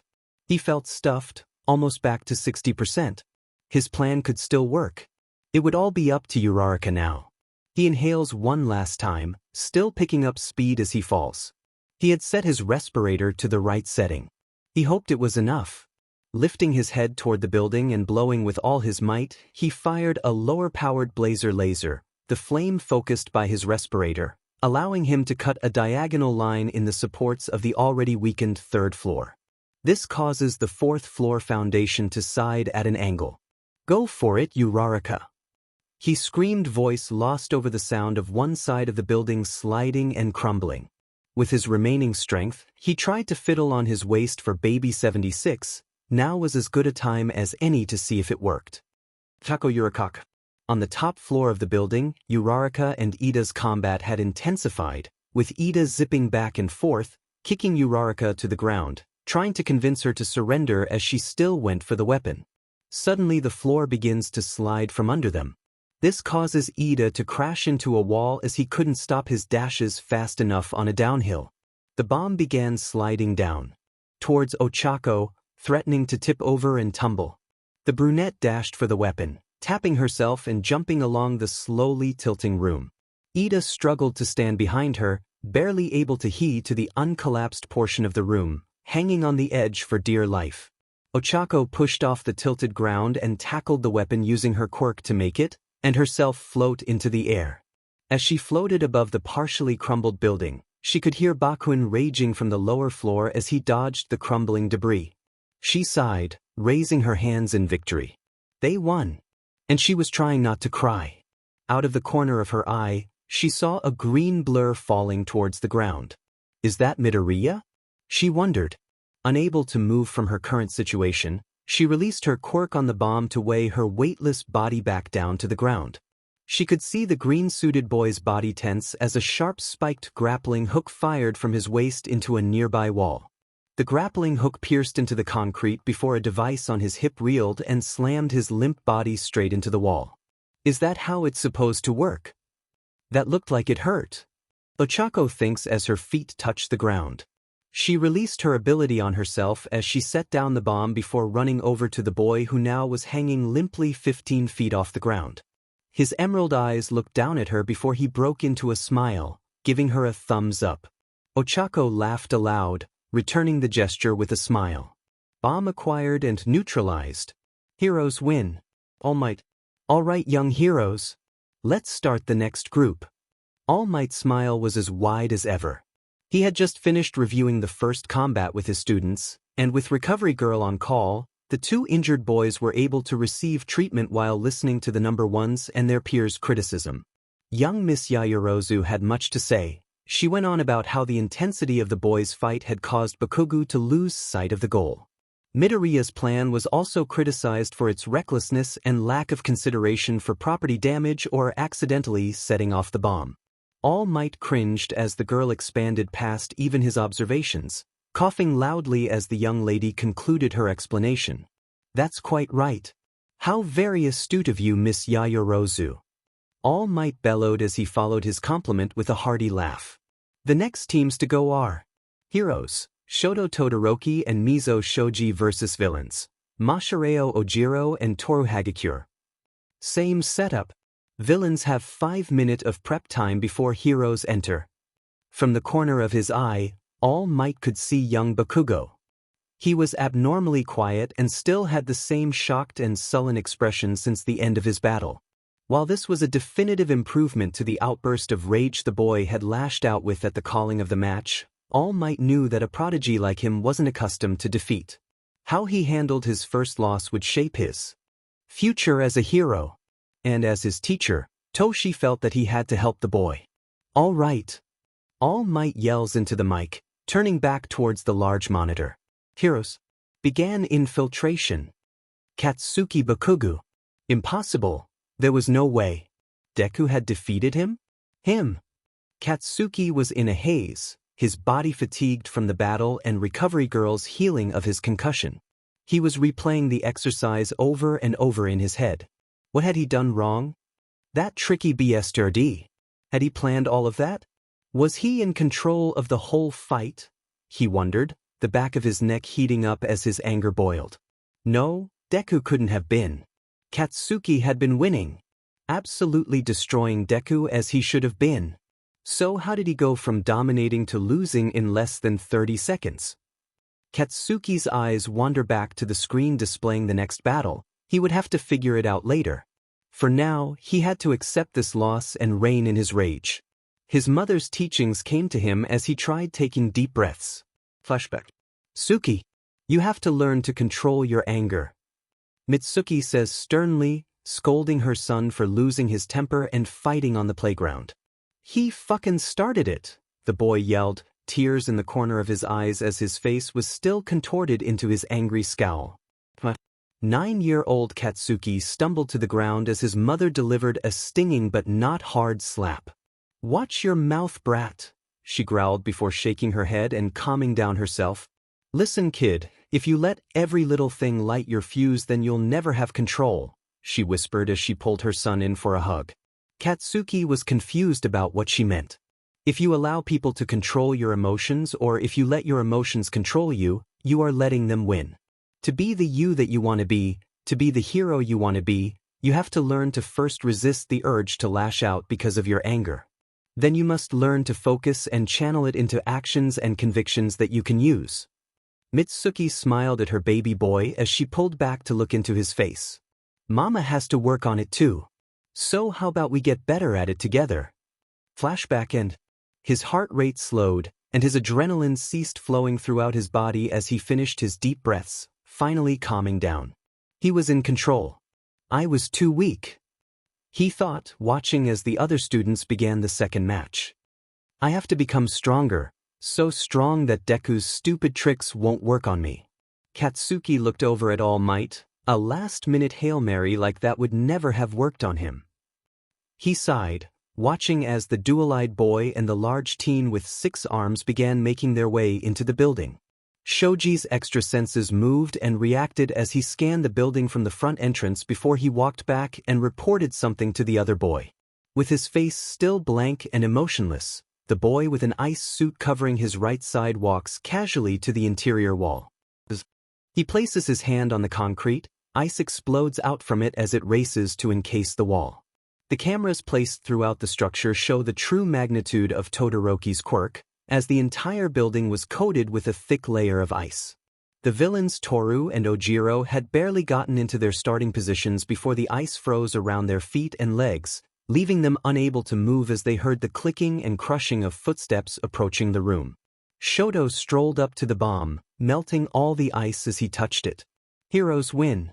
Katsuki's brain was spinning, trying to think of ways he could have beaten that insane quirk, but he couldn't come up with anything. His anger was slowly building again as he watched the bored boy and the rest of the participants return to the observation room. Was that punk looking down on everyone? Katsuki took another deep breath. He would heed his mother's advice. He would channel all these feelings into becoming stronger. The subsequent battles weren't as exciting or spectacular. Heroes Denki Kaminari and Kyokujiro versus villains Nito Monoma and Momo Yaozu was decent at best. Jiro and Kaminari had relative ease in finding the bomb location thanks to Jiro's earjacks, but the villains were heavily defending the site. Momo had explained her quirk to Nito and had allowed him to use her Yairictionary as they created insulated gear and noise reduction headphones. Because of the lack of pure offensive power in their quirks, Nito and Momo have both trained in armed and unarmed combat. So they even the odds against their hero foes by using Momo's quirk to make appropriate weapons for themselves, a bow staff for Momo and a weighted ball and chain for Nito. With these precautions and the villain's superior close combat skills, Nito quickly subdued Jiro in an arm lock before using her own capturing tape to restrain her. At the same time, Momo easily trapped a discharging Denki in an insulated weighted net. Villains win. Heroes Mina Ishido and Yuga Aoyama versus villains Rikido Sato and Teleria Kaiba was also a one-sided fight. Sometime between the second match and All Might's announcement for the start of the third, Kaiba had put on her new golden visor that came with her costume. She was wearing a tight white and gold bodysuit, think Captain Marvel's suit but white and gold, with gold patterns of wings on the thighs and back. Her new visor also had little wings that protruded from the top corners. As soon as the visor concealed her face, she shifted from that shy, timid girl to a bold and boisterous young woman as a huge smile crossed her face. Kaiba laughed loudly and began stretching her legs next to her partner and the bomb. "Ha, so the goddess must take on the mantle of a villain," she shouted, finishing her stretching before looking over at Sato. "You guard the bomb minion. The goddess will destroy the heroes." Sato was trying his best to hold in a laugh as he nodded at the girl. The switch in her personality was just too drastic. As soon as All Might began the exercise, Kaiba took off. Stomping skyward out of the nearest window, she changed her trajectory as she burst through it and began to climb vertically into the air. Her head spun in every direction until she caught sight of her foes. They were entering one of the building entrances. "Foolish heroes," she bellowed, racing down toward the Mina and Aoyama, a white and gold blur speeding toward them from the sky. while the other teen dashed into the building, trying to take cover for Kaiba. Aoyama aimed his stomach at her and let off a burst of laser shots before diving after his partner into the building. Changing her form from running to leaping side to side in midair, Kaiba dodged all the projectiles before slamming into the room where Mina and Aoyama squared up with her. "Give up, villain!" Ashido screamed, laughing a bit as she was clearly having fun role-playing. "Never! The goddess heeds no warning. Especially not from weaklings like you." Kaiba roars, shooting forward at Aoyama. She had caught the boy off guard with her speed as he was still bending over and holding his stomach. With a quick front and then side kick to the head, Aoyama fell unconscious instantly from the whiplash Kaiba's winged feet gave him. Mina took this chance to run, using her acid to slide at an impressive speed down the hall. Ashido spun as she skated, releasing acidic liquid onto the walls and ceiling, causing them to drip and melt. Mina hoped this would slow down her attacker, but the acid burns and falling rubble did nothing to stop Kaiba's foot from slamming her in the back and sending her to the ground. Just as the pink girl goes to stand, she feels pressure on her shoulder blades, keeping her down. "Give up, hero. I don't wish to injure you more than need be." After a moment of quiet struggle under the larger girl's weight, Ashido puffed out her cheeks as she raised her hands and conceded. Villains win. The final battle of heroes Tsuyu Azui and Fumikage Tokoyami versus villains Hantasiro and Ejiro Kirishima was the fairest matchup by far. Using Siro's tape, the villains set up sticky traps throughout the third floor where they had hidden the bomb. Although it wasn't very manly, Kirishima understood that his partner had a different fighting style than him, so he hesitantly agreed. Still, the redhead would be sure that his fight was head-on and as manly as possible. Standing in front of the bomb, the two villains could hear the sounds of footsteps approaching them. Siro stepped back a few feet as he readied his elbows, and Kirishima hardened his torso and arms, smiling toward the room's entrance as a cloaked black figure stood in the doorway. "Beware, villains, for justice waits in every shadow," the birdhead boy states coldly as his black cape billows in the slight breeze passing through the building. His frog partner was nowhere to be seen, but this didn't stop Kirishima from running at his feathered foe with reckless abandon. Tokoyami slid backward, using one hand to open his cloak as a large shadowed bird-like head shot out of him. "Ooh, let's get it started," the shadow yelled as it began fiercely battling the hardened boy. Kirishima and the shadow fought back and forth while Tokoyami threw blunted knives and shurikens aimed at the redhead, but they all bounced off his hardened flesh, leaving him unfazed as he slugged it out with the shadow. Watching the other boys fight closely, Siro pulled his arms back, aiming his tape toward Fumikage to capture him, but a thick pink muscle shot out from above him, wrapping around him and pinning his arms to the sides. It was Tsu. He could see her slightly iridescent eyes peering down at him from the ceiling. She must have snuck in while they were focused on Tokoyami. Siro tried to struggle, but he felt his body being yanked upwards as he saw the green frog girl spring towards him, using her frog leap to propel her down while using her tongue to whip him up. The combined momentum of the movement knocks Siro unconscious as Tsu slams her feet into his face before crashing on top of him on the ground. "I got Hanta." Jero," she stated blankly, looking up from her sprawled-out classmate toward the two fighting boys. Kirishima was starting to push Dark Shadow backward as the sentient Quirk couldn't keep the meat head down for long. Slamming a hardened fist into the shade, the horned boy sees it recoil back into the shadows. Kirishima looked around. Tokoyami had disappeared. Ejiro kept his eyes on the swivel. He could hear movement in the limited darkness but couldn't pinpoint the direction. He stepped back into the bomb just as a flash of black fired at him from the shadows. He re-hardened his arms to block the blow. Clang! A sharp silver sword swiped into his arm, shattering on impact. The dark silhouette of Fumikage standing before him with his now broken blade extended. "Sneak attacks aren't manly, dude," Kirishima roared, rearing back an arm to deck the unarmed boy in the face. "Not that it would work on me anyway." "A true hero uses every advantage they have," the darker boy whispered with a smirk. Suddenly Dark Shadow slams into Ejiro from a different direction, causing him to skid back onto his heels. He tried to fight the pressure, but his surprise had given Dark Shadow the advantage it needed to get under him for leverage, sending him skating backward toward one of the windows. "No way, bro. You won't beat me like that." He grins, using his hardened fingers to dig into the window frame, keeping Dark Shadow from throwing him off the 3rd floor. "Seems you forgot about me, Jero. Sue chuckles as she fires toward the struggling redhead, and Frog dropkicks him the remainder of the way out of the building. Both heroes heard a heavy thud outside, but with his quirk, they assumed the boy was fine. Sue and Tokoyami shared a quick look as they walked over to the bomb before both placing a hand on it. Heroes win. Izuku Midoriya. Good work today, young heroes. Make sure you take into consideration all the things we discussed and learned in this session. All Might laughed. Now, if you would excuse me, I have some very important business to take care of, he shouts as he suddenly tears out of the room toward the teacher's area. That's strange. Izuku thinks as he begins to head back toward the changing rooms. But it makes sense that the #1 hero is really busy, I guess. Izuku's smile was wide but weary as he changed back into his uniform and grabbed his bag to head to lunch. Not only did he beat Kacchan, but he got to do it in front of All Might and all his classmates. There was no way Kacchan could think he was useless now. Quickly grabbing a tray of food, he begins heading out of the lunchroom towards the support lab before he is hailed by a group of students sitting at a table. "Hi, Midoriya. You should come sit with us," Toru yells from across the room.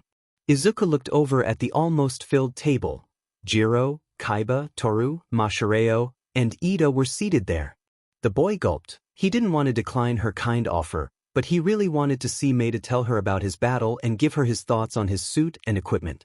"Thanks, Toru, but I have some business to take care of at the support lab, so I'll be eating my lunch there," he said timidly, bowing in apology. "Oh, okay. Well, maybe next time then." The girl's voice sounded disappointed, but it quickly became cheerful again as she went back to talking to Mashireo excitedly. Izuku took his leave, traveling down the large hallway to the lab. A soft and cute voice called out behind him as he knocked on the lab door. "Hey D, are you putting in an order for your suit too?" Izuku jerked from the strange voice's use of his old nickname as he turned to see Ochako walking towards him. Behind her, the grumbling and sullen Katsuki ambled with his hands in his pockets. As the greenette saw him, a lump formed in his throat. "Oh no, Kacchan's here," he thought. Surprisingly, Izuku didn't see the usual rage and bloodlust in Kacchan's face or body language as the blonde's eyes rose from the ground to meet Izuku's. A sneer appeared on his lips. "Oi you staring at D?"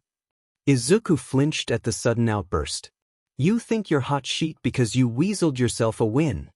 You only won cause it was training. Next time I get a chance, I'll show the true difference between yous." Katsuki slammed his shoulder past Izuku's. "Okay, come find me when you're done getting your mods to your suit done. I'll put mine in later." Kacchan scoffs as he continues walking down the hallway, leaving Izuku and Ochako standing near the lab door. "Well, that went better than expected." Ochako chuckled before looking up at Izuku. "You wouldn't believe how mad he was when I rubbed our victory in his face earlier." The girl smiled, giving Izuku a wink. "Don't worry though, he should be fine in a bit." The green-haired boy was taken aback. Not by Katsuki's words, as he had grown accustomed to the loud and aggressive form of communication he employed, but by the blonde's attitude. This wasn't the Katsuki Bakugou that he used to know. He wasn't the violent boy that threw a tantrum whenever he didn't get his way or lost, usually sending a few people to the hospital when he did. No, Kacchan had grown too. Izuku smiled. Maybe there is hope for our friendship somewhere down the line, he thought. "No, May, I told you not to test that in here. Quick, turn it But his wishful thinking was cut short by the metal door of the lab slamming into his face as an explosion sent him flying from the door as it erupted open. The air was knocked out of Izuku's lungs as something relatively heavy landed on him. Hey well, baby 120 needs some of the kangas worked out, but it's as cute as ever." May's bright voice stated as she lifted her head to see where she had landed. "Oh, Izuku. Perfect timing, I was working on some babies I wanted you to see." She smiled brightly at him, not even attempting to get up as she found lying on Izuku more comfortable. Excuse me? Am I interrupting something?" the startled brunette asked as Izuku finally began standing up while having to lift the unwilling Mei off him as he did. No, no, no! Izuku screamed, flustered, blushing bright red as he waved his hands at Ochako before turning back to Mei. Mei, be serious for a second. Ochako and I won our here training battle today and I thought you would want to hear my feedback and data for your babies, he said quickly, ushering both girls back into the support lab. Mei's eyes lit up. Yes, yes, yes Izuku, tell me everything so I can improve the babies I made for you. She beamed, eyes sparkling with ideas and motivation. Izuku laughed a bit, she was so one-track-minded. But then again, it was one of the many things he loved about her. Izuku began retelling the story of his battle, with Ochako filling in her portion. Mei listens with wide eyes and a smile as he recounts his moves and use of her equipment, making notes and discussing possible improvements with him. Elsewhere in the school, alarms blared as a breach was detected. The on-staff heroes investigated it and chalked it up to reporters and the new crew making their way onto school property. No one seems to notice the missing hero course schedule that laid out classes for the next 2 weeks. Shota Aizawa. Hurry up and load onto the bus. We have a busy training session today. Shota yawns as his students line up and enter the field trip bus. Today he would be taking them to USJ for rescue training with 13 and All Might, although the latter had called in to inform them that he would be late. Dimon, symbol of peace. The weary man thinks as he boards the bus last and rolls up in his sleeping bag to catch a few winks. I know he's busy, but could it hurt him to be on time for once? Once they made it to the gigantic USJ center, Aizawa has them all change into their hero suits, though he notices the Midoriya only had on his gym clothes and battle parka with his respirator. His skin-tight suit and armor were nowhere to be seen. When he questioned the boy about it, the teen informed him that his suit was currently being modified, and this was all he had at the moment. Oh well, the old teacher thinks, holding back another yawn, he wouldn't need all his stuff for the training they had planned. Entering the building with 13 and all his students, both instructors began to explain the zones and training the kid would engage in today. Everything was going smoothly until Shota spotted a slowly forming purple mist gather in the center of the dome. 13 watched the children. Eraserhead grunted, stepping in front of the group and preparing his capture gear as a horde of deviants, thugs, and intimidating persons emerged from the fog. Last to exit was a skinny man covered in disembodied hands and a tall, muscular thing with a visible brain and bird-beaked face. The man covered in hands looked around. Kuriguri, this is the place, right? Where is the final boss? I can only see small free enemy here, the handed man hissed, his raspy voice loud enough to reach the students and teachers standing on the platform above them. Where is All Might? Shota Aizawa. Come on Ari, try contacting the school. 13, protect the children. And Bakugou. Stay here. The haggard man gripped his capture weapon, pulling down his goggles as the metal scarf swirled around his neck and shoulders as he readied himself for battle. Aizawa was already assessing the gathering villains and planning the attack route he would take through the crowd. Just before he descended from the platform down into the fray, he felt a hand grip his bare wrist as he turned to see Monoma staring into his eyes. The teacher smirked. This kid thinks quick, he mused as he nodded at the boy before tearing off toward the swarming mob. As the underground hero descended from his elevated position, his capture weapon snaked towards a brute with protrusions on his shoulders like missile launchers, tightly wrapping around his neck. The large man tried to pull away from the thick cloth as he flexed his torso, becoming visibly confused when nothing happened. Eraserhead's carbon fiber weapon went taut as the fool jerked forward, his nose caving in with a hard elbow before a knee to the jaw rocked his brain. The hero followed and finished his combination with a swift open palm to the throat, hitting the man's Adam's apple just hard enough to temporarily collapse the esophagus.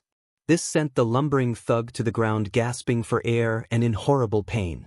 Pulling on the coiling fabric as it released his choking victim, Shota flared his hands out to his sides as he dispatched 2 ends of the scarf to meet the enemies that were charging toward him.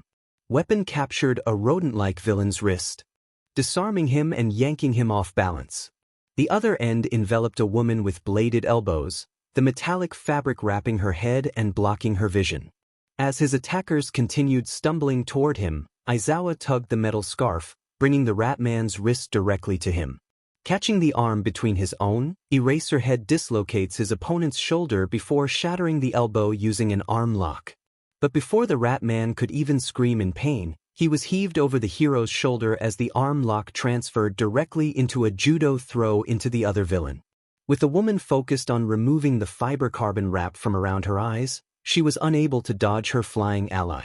The collision caused her to lose her balance as the hero slammed a fist into her face, sending her reeling backward before yo-yoing her head back to him using his attached capture weapon. As she fell in Aizawa's direction, he shot out his foot just as his metallic scarf unfurled from her head, landing a snapping high kick to her neck.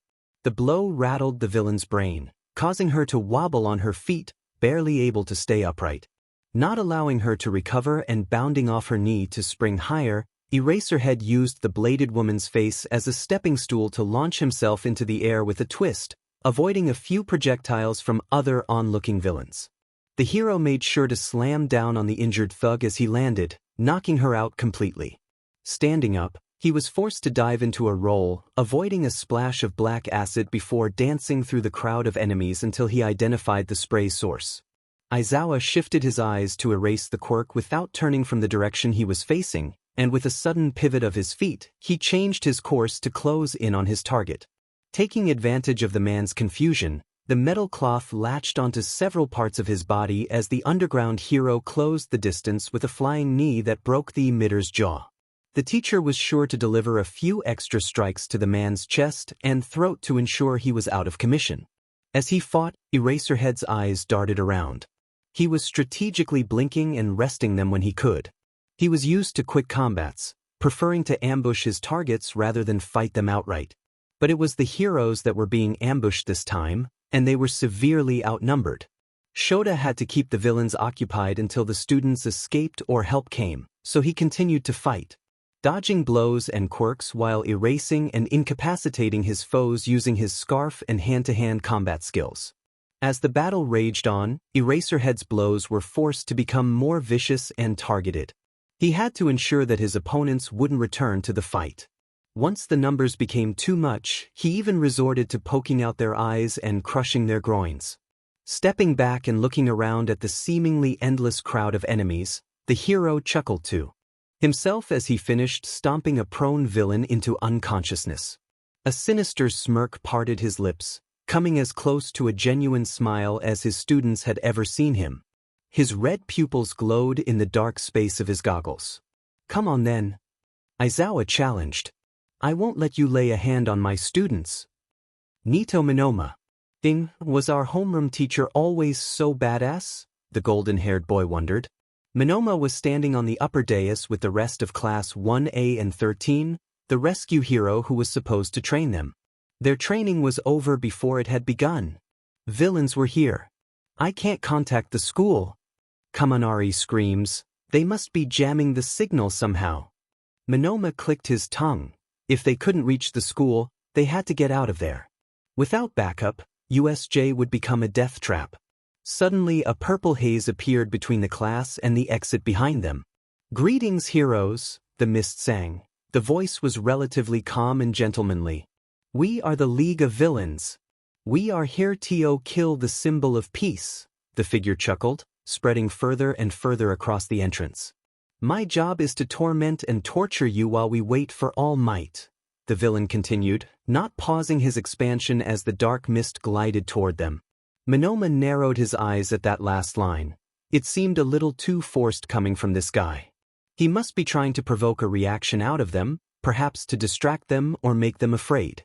The boy was all too familiar with the villain's tone. It was the same one he employed during his deceptions. Regardless, this guy was going to be a problem. Nito inferred that the villain was actually there to keep them from escaping, but some of his classmates had obviously taken the fog's words to heart, many gasping loudly, frozen in fear. 13 stepped forward. "Get behind me," she yelled, the finger portion of her glove opening as her quirk activated. Just as the air in front of 13 began to bend and warp into the forming black hole, two blurs of motion leaped out from behind the hero, causing her to retract her finger in fear of collateral damage. The hot-headed boys sprung forward, charging at the mist with reckless abandon. Like hell I'd let that happen. Bakugou screams as he flies toward the fog, waving his exploding palms and releasing crackling bursts of force and heat. The blonde was followed by Kirishima, who simply let out a guttural roar as he swung a hardened fist into the villain. As both boys entered the fog, they disappeared, seemingly devoured by it. Was this the villain's quirk? Nito thought, concentrating before snapping his eyes open, a slight red glow in them. He stared at the mist, but nothing happened. He was using his teacher's ability, so why wasn't the mist disappearing? Was there more to erasure than just staring? Monoma blinked, releasing the quirk as he noticed his hair flop back down flat. Had it been floating? His thoughts were interrupted by the villain's soft laugh. Who's next? The smoke asked again, pushing towards the children. 13 pushed to the front again, this time releasing her quirk on the dense smoke. The black hole at her fingertip ripped at and essayed up everything in front of her, including the mist villain. It was apparent to Nito that 13 wasn't very experienced in combat, so the villain must have noticed too. A portion of the mist quickly appeared behind the hero, warping the black hole's suction and using the hero's quirk against her, disintegrating and tearing her back as she fell to the ground. The class crowded around the injured astronaut as the dark fog lunged at them, scattering many of them across the facility. Leaving only Shoji, Siro, Uraraka, Sato, Ida, and Ishido guarding the downed 13.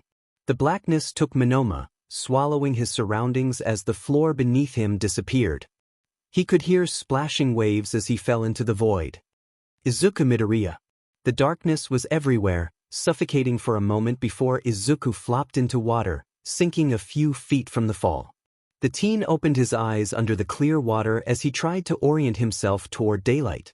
As his head broke the surface, the boy hacked up some of the water he'd accidentally swallowed.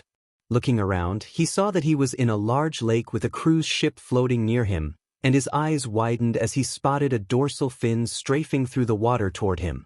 "You're kid ha," a menacing man laughed as his head suddenly appeared above the surface, swimming violently at the boy with his rows of teeth visible. Izuku was caught off guard. Surrounded by water, he didn't know how useful his flames and temporary mobility were. All he could do was attempt to swim away as the villain bore down on him. The boy was prepared to be ripped apart.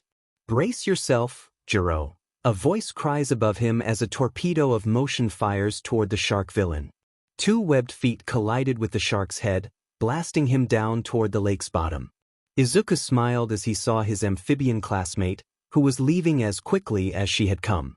Tsuyu was using the push off of her kick to move herself out of the water, and she wrapped her tongue around Izuku to bring him along as she did. They both landed soaked onto the deck of a ship. The boy noted that they must have been sent to the flood zone. This meant the villains probably didn't know their quirks. Otherwise, why would they send Tsu here? Did they know mine? Is that why they sent me here? What else do they know? They said they were going to kill All Might.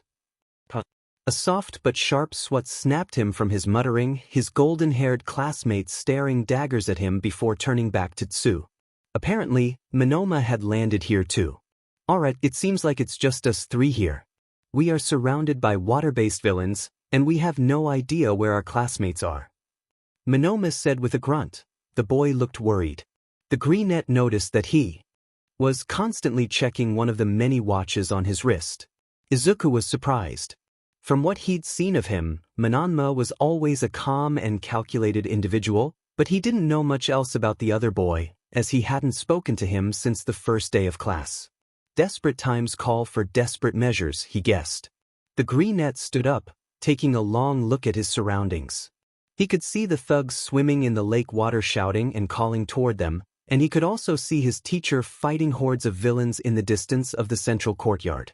His mind was racing. He and his two classmates should return to their teacher to regroup. Izuku spun around to face his partners. "Okay, what can you guys do?" he asked. He needed more information on their abilities to form a complete plan. Azui began by explaining her frog-like quirk, expanding on how she could stick to surfaces and breathe underwater for long periods. She was also working on being able to employ slight camouflage. Monoma was less open about his ability. He simply stated that it allowed him to replicate another's quirk. This truly fascinated Izuku, and it took all his power to restrain his quirk fanboy side as he stared at the blue-eyed boy, causing Monoma to look away. The greenette quickly explained his quirk, hinting at ignition and his other abilities. Now it was Monoma who was staring at him. That's not what it feels like at all. Nito blurted out before covering his own mouth. So he did copy my quirk back then. Izuku thought, he must require physical contact, which explains the interaction in front of the classroom. Pushing this thought aside, Izuku smiled. He had his plan. Playtime's over, kids. One of the villains yells as a spinning razor of water slashes the large boat in half, causing the ship to slide apart and begin to sink. The crowd of ruffians cheered and hooted as they saw the silhouette of a green teen climb atop the ship's railing and leap toward them. Their confusion was audible when the student's jump seemed to carry him much higher than they expected, but their worries were alleviated as he failed to clear the lake and began free-falling down to them. As the boy hurtled towards the water, the gathering villains continued laughing and prepared to rip apart the wannabe hero as soon as he was in range. However, one of the villains noticed another boy hanging onto the green student's back. This kid was dressed in a black vest with baby blue accents over a light blue dress shirt and black slacks. The well-dressed teen had no shoes. His webbed toes poked out of his pant legs while he braced an arm around the leading teen's waist. Monoma had been the one that actually jumped, and he was barefoot because he had decided that discarding his combat dress shoes was beneficial to the plan. Sue had advised him earlier that bare feet would offer him a superior grip and, therefore, a better push-off. Nito was willing to do whatever she said as long as it allowed him to get the most height out of his leap. The plan was to carry Izuku above the villains and lake as high as he could. Thanks to the practice he got during the apprehension test, the copycat was able to engage the quirk fully as he sprung upward into an arc carrying his relatively light passenger. The golden boy tried to gain as much height as possible, but his quirk only let him replicate a person's quirk factor and abilities, so his legs themselves weren't as strong as Azui's. And his thighs were already sore like he had just run a mile after leg day from just the one jump. After years of training her quirk, he couldn't imagine how strong Azui's legs must be. Regaining his focus as the two boys reached the height of their ascension and began plummeting, Monoma wondered if he had done enough. Midoriya had already explained that his task might take time to produce the result they needed. But Monoma just hoped that this punk's plan worked. Falling toward villain-infested water, Izuku was breathing deeply. He knew he had to use his internal heat to bring his fire to the right temperature.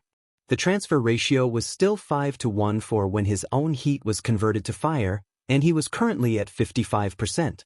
The flames had to be superheated for this to work. That was the only way he could ensure that the water's change from liquid to gas happened quickly enough. Closing his eyes, the heat seeker once again felt the flame building in his gut and burbling toward his throat. "Sue now!" Monoma yelled, clutching the greenette tighter. He could feel the boy in front of him expand his chest as he inhaled deeply. This was their decided-on trigger. The three students implemented their plan as the two falling heroes were now about 30 feet above the water's surface. "Blazer laser!" Izuku exhaled, releasing a flickering beam of white-green flame into the artificial lake. There was a flash of pressure and a wave of heat as the superheated fire evaporated the water before it even made contact. This was Azui's cue. The frog girl pushed off the side of the boat she had adhered to with all her might. Her toned and trained legs propelled her forward with absurd strength, just as the intense heat of Izuku's fire caused the lake to erupt in a steam explosion. The surrounding lake rippled as the water molecules rapidly shifted to their gaseous state. She hoped she could make it in time. Tsuyu had positioned herself so that she would have a straight shot across the lake toward the central courtyard, aiming to leap directly past her two classmates on her way over. Everything was working out just as Midoriya had planned, with Tsu shooting right by them, wrapping the falling pair with her tongue to yank them from the explosion as she careened away from the sinking ship. Just as they were clear, a heated cloud of scalding vapor filled with boiling hot water and blistering steam expanded instantly, scattering and dispersing across the flood zone and completely enshrouding the mess of villains in molten burning mist. A chorus of screams and wails filled the air, but they were drowned out by the loud hissing of steam as it left the now mostly empty lake. The three young heroes slammed into the shallow edge of the crater that once was the flood zone. As the other two children stood, Izuku hissed in pain, holding his right arm and leg. He hadn't escaped the blast completely, but his heat resistance saved him from any serious injuries, leaving only minor burns and blisters on his skin. The boy looked up as Monoma offered him a hand to help him stand.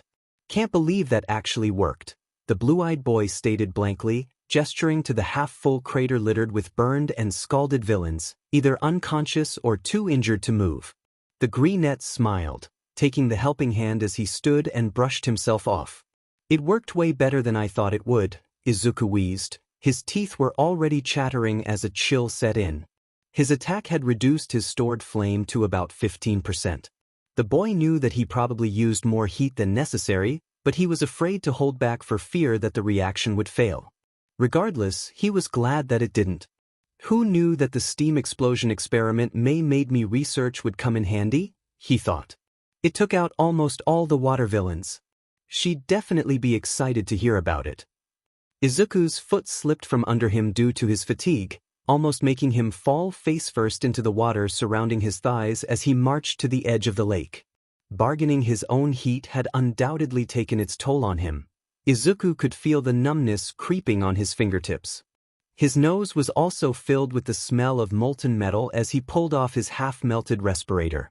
"A full-power blazer laser is too much for it, huh?" he thought as he put away the broken instrument in a parka pouch. "I'll have to let May know when I get back," the boy chuckled, imagining the offended face she would make when she learned that he had trashed one of her babies. Still making his way toward land, Izuku looked toward his teacher as his smile faded. Eraserhead was still dominating his battlefield, locked in combat with the villain group, but the boy's analyzing brain could tell that the hero was slowing down and that the pauses between his quirk reactivation were lengthening. He couldn't keep this up for long, and Izuku wasn't the only one to notice. "Tamura Shigaraki." Tamura growled, scratching his neck as he watched the lone Eraserhead slowly destroy the fodder he had brought. It was like watching a fully leveled character speed run the tutorial level. The villain had already sent Kurogiri to deal with the children, and he was saving his best equipment for the final boss, so he decided to take on the hero himself. 20 seconds, 19 seconds, 18 seconds. The man covered in hands whispered to himself before breaking into a dead sprint toward the teacher. Eraserhead was busy engaging a group of villains with close combat quirks. He was using his eyes and weapon to systematically incapacitate each of them with minimal blows. The old pro was fast enough to dodge Shigaraki's first swipe, bending backward and rolling into a back handspring to avoid it. The hero was surprised by the young man's speed, but he was now wary of the villain's hands, recognizing them as the man's primary weapon. This guy must have a powerful quirk to be this confident in close-quarters combat, Aizawa thought, activating his eyes as his hand twirled the metal cord toward his enemy. Tamura shucked his shoulder to dodge the approaching scarf as it flew from Aizawa's hand, grabbing it to yank himself closer. The fabric failed to crumble between his fingers as he lashed out toward the retreating hero. Unexpectedly halting his backward steps and switching his stance, Eraserhead caught Shigaraki off balance with all the villain's momentum still moving forward. The underground hero took advantage of this as he squared his hips and released a barrage of almost lethal strikes for his foe to run into. And while Shigaraki managed to evade and deflect a vast majority of Aizawa's attacks, the hero's lightning-fast stomp almost shattered the knee of his leading leg. The villain continued forward as an unseen left hook clipped his chin, causing him to stumble. Recovering a bit, Tamura was able to sidestep a vicious kick to the throat that came flying toward him, ducking into close range as his fingers finally traced across his enemy's forearm. Eraserhead couldn't dodge this grapple, and a smile crept across Shigaraki's face as all 5 of his digits wrapped around the wrist, but his brow furrowed when nothing happened. Aizawa just smirked. He had no intention of wasting his opportunity. He sprung backward again, using his foe's own grip to pull the villain closer before spinning into his opponent and plunging an elbow strike into the man's solar plexus. The blow felt like it landed clean. But Shigaraki just laughed aloud. The young man had caught the blow with his offhand, giggling madly as he wrung his fingers around Eraserhead's elbow. "Don't push yourself too hard, Eraserhead," he mocked, squeezing the joint with more force as the skin slowly began to break and decay to ash. "Your quirk's time limit is shortening. Heroes sure like to show off in front of crowds, don't they?" Not answering, the hero kicks out of the villain's clutches, rolling to his feet only to quickly duck low and dodge a bombard of attacks and quirks from the remaining small fry enemies. With his elbow and joint decayed, Aizawa could no longer use his right arm. Without it, he struggled against the waves of enemies. "You're so cool, Eraserhead." The hand-covered villain howled playfully. "Even injured beyond victory, you still fight to protect your precious pupils?" he sneered, a laugh cackling out from behind the hands. His voice was cold and dripping with malice. "Sure. Hate that about you pathetic heroes. Always holding out hope. And for what? Do you think if you fight long enough, someone will come to your rescue? You think a hero will save you? Well, that's not how this rotten world works." The unstable man's screams burbled into hysterical laughter as he threw his head back, his voice cracking and tearing aloud as Aizawa slowly lost sight of him in the swarm of assailants. Shigaraki watched his injured adversary struggle to defend himself against the continuous onslaught of enemies as he weaved towards the hero, using the crowd of surrounding thugs as cover to get within striking distance of Aizawa. Lunging from being hidden, the villain lashed out once again, but his grapple attempt was evaded. This didn't stop Tamura from throwing a brutal sidekick to the teacher's injured arm, sending Eraserhead tumbling across the ground as he gritted his teeth in pain. "Allow me to destroy your hope with my symbol of despair," the villain mused triumphantly, looking down at the hero as he raised his hands to the sky. His sinister laugh echoed around the courtyard as his head turned toward the large, unmoving purple figure. "Nomu." That single word sent a shiver down the spine of Aizawa and all the students that heard it.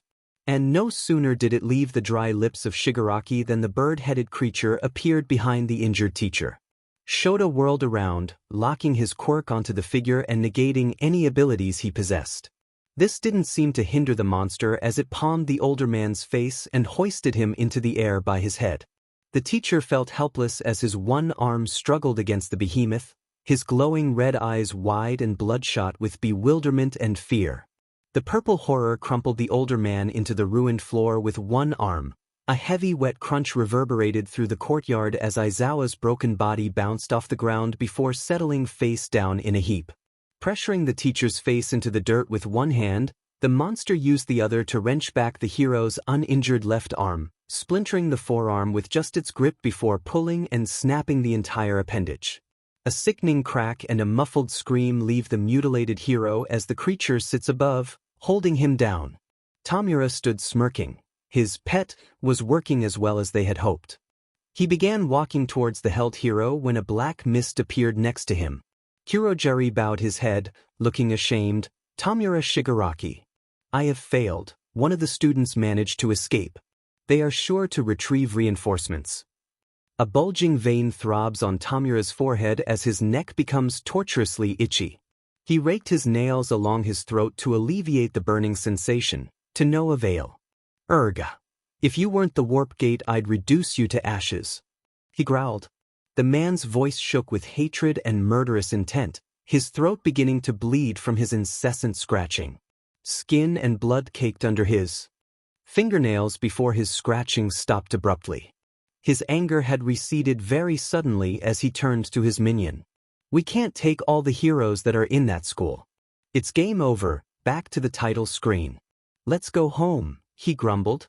Shigaraki was frowning and gritting his teeth, angry and disappointed that he hadn't gotten to destroy what he hated most. He wanted to return home and play some games to blow off steam. Sighing as he turned toward Kurogiri, the man saw a group of 3 children wading to the edge of a mostly empty lake out of the corner of his eye. His smile returned, splitting his cracked lips in a few places. "Seems like there are still some level 1 heroes he could play with here," he thought. "How about we leave a couple scars on the symbol of peace's heart before we go?" Tamura screeched, suddenly appearing before the kids. The newbie heroes couldn't even react to his speed. This made Shigaraki giddy as he reached forward to start his fun. All 5 of his fingers wrapped around the face of the young girl leading the group as he stared into her eyes. Tamura wanted to see the light leave them as he scattered her to the wind, but when she wasn't reduced to dust, he just chuckled. "You really are so dim and cool," the handed man spat as he turned to stare Aizawa in his open, glowing eyes. With just a look from his master, Nomu rendered the pro unconscious, repeatedly slamming the teacher's head into the ground, pulverizing his face until the hero remained still. "Much better, now where was I?" Shigaraki's smile widened even more as he turned back to the children, who had begun to move. The sound of their teacher gasping for breath under Nomu's weight had spurred them to action. No matter. Tamura reached out again with lightning speed towards the girl, wringing her neck as she tried to dodge him. Again his quirk didn't activate, and this time he was confused. Then he saw a red glint in the eyes of the gold-haired boy to his right. He looked nothing like Eraserhead, but he had the same quirk. Why is this brat glaring at me with that same self-righteous look? Tamura thought, tightening his grip on the girl's throat and cutting off her cry of surprise and fear. The villain's confused thoughts were cut short as he felt a sudden dread. Sweat began forming on his face, his body stiffening as a rising heat suddenly appeared to his left. Steam hissed into the air as a green-haired kid called out at Shigaraki. "Let her go!" Izuku Midoriya. Surprise and fear were the only things Izuku felt when the villain covered in hands appeared before him and his classmates, grabbing his frog companion by the face. He was petrified as he imagined Tsu crumbling into ash like Aizawa's elbow, but his teacher had saved her. Still, he couldn't make his body move. His whole being felt locked in place as he watched the man grab his classmate for the second time. Monoma's quick thinking was the only thing keeping the girl alive. Thankfully, Nito had been a true hero when Izuku couldn't be. "Midoriya! Grab her!" He could hear Monoma yell at him. The golden-haired boy's eyes were bloodshot as he held his eyelids open with his fingers, focusing hard on the menacing villain. The fear in the other boy's voice sparked Izuku's nervous system, and heat tinged his whole body as he flew into action. With his respirator broken, he couldn't shoot any flame without catching Tsu in the crossfire.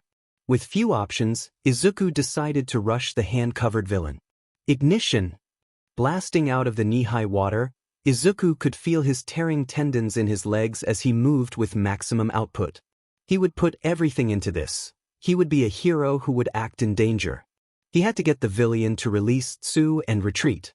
Landing in front of his enemy, Izuku kicked forward as his remaining flame disappeared, aiming a swift foot at the underside of the villain's head.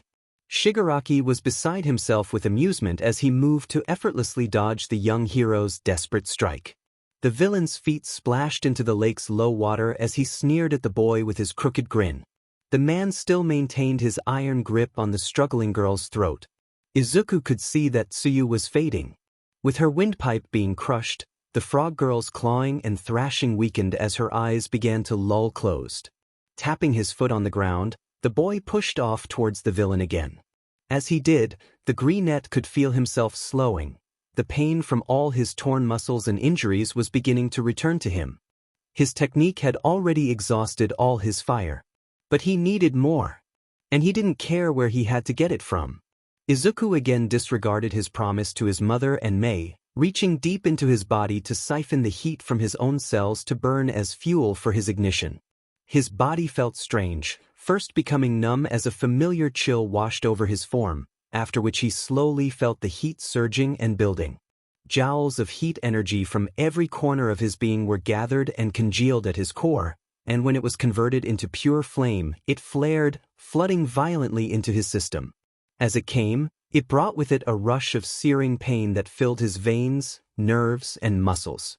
The heat was so intense that parts of the boy's skin split like small fissures, hissing out tiny wisps of red-hot steaming blood from the cracks. The boy had never felt this hot before. This was the most intense amount of heat energy he had ever handled. Since he wasn't storing any of it, his tank remained at 0%, but he could feel the power as the sweltering heat caused him to feel lightheaded and weak. Dumping all his being into this moment, he pushed through the enormous pain, though it soon numbed when he lost all feeling in his body. His skin and hair began catching flame, singeing and peeling off before flittering into the emerald blaze that roiled over his entire frame. A white-hot green inferno outlined his whole body, his flesh charring and crackling like firewood as he reared back his fist. He would save her. The villain's hand extended in his direction as flame consumed Izuku's vision. He had become an engine of bright green fire as he raced toward the hand-covered menace. Shigaraki's eyes widened as the heat grew. He was mouthing something, but it was too late. "I will do it," the boy says to himself. "I have to do it. Because I want to be a burning hero," he roars, the flame roiling around his arm as muscles in it and his shoulder rupture and burn with his mighty swing. As he throws his fist forward, the flames encasing the boy flare and swirl around him as he follows through. With devastating impact, a scorching shockwave detonates in the knee-high water, whirling embers and ash around the area and sending the other teens tumbling backward onto the ground as the searing gust of air shuttered the space. The surrounding lake water evaporated into a massive plume of steam that obscured the aftermath as the vapor quickly cooled and liquid drops began falling around them like rain. Tsuyu looked up from the ground holding her neck and gasping. She was finally free from Shigaraki's death grip. Her attacker had released her just before the collision. With a cloud of white blinding him, Izuku wasn't sure what had happened to the villain, and with the cold consuming all his senses, he could no longer feel anything. Leaning backward, the barely conscious boy tried to retract his arm, but it wouldn't move. It was like it was stuck in something thick and tough. "You really want to be a hero that badly?" Tamura's voice hissed with venom as it squeezed through his gritted teeth. As steam and ash cleared, the three children gasped when they saw Izuku's arms stuck elbow-deep into the stomach of the bird-headed monster that, seconds before, had been straddling their teacher. The creature had protected the villain, leaving Shigaraki predominantly unharmed except for a deep burn on his forearm where a part of the boy's fist seemed to have made contact before being halted by the Nomu's thick body. The greenette had failed to stop the villain. Lowering his head in exhaustion, Izuku noticed that the skin around the Nomu's puncture wound was bubbled, melted, and stretched. During his attack, his punch had completely liquefied the monster's flesh, burning a hole through its abdomen like a hot knife through butter. This made the boy smirk. If he had his notebook, he would be scribbling this down as another application of his quirk. The small chuckle that came to Izuku's lips caused him to wince. He was already struggling to stay on his feet. Even though his nervous system was burnt out and most of his arm was plunged into the gut of this monster, he could still see and feel his popped and seared blood vessels, burned skin, and the pulverized bones in his arm. He wasn't aware that a quirk could do this much damage to its own user.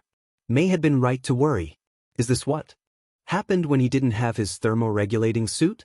The boy's tired eyes looked up to catch the expression of the thing his arm was in.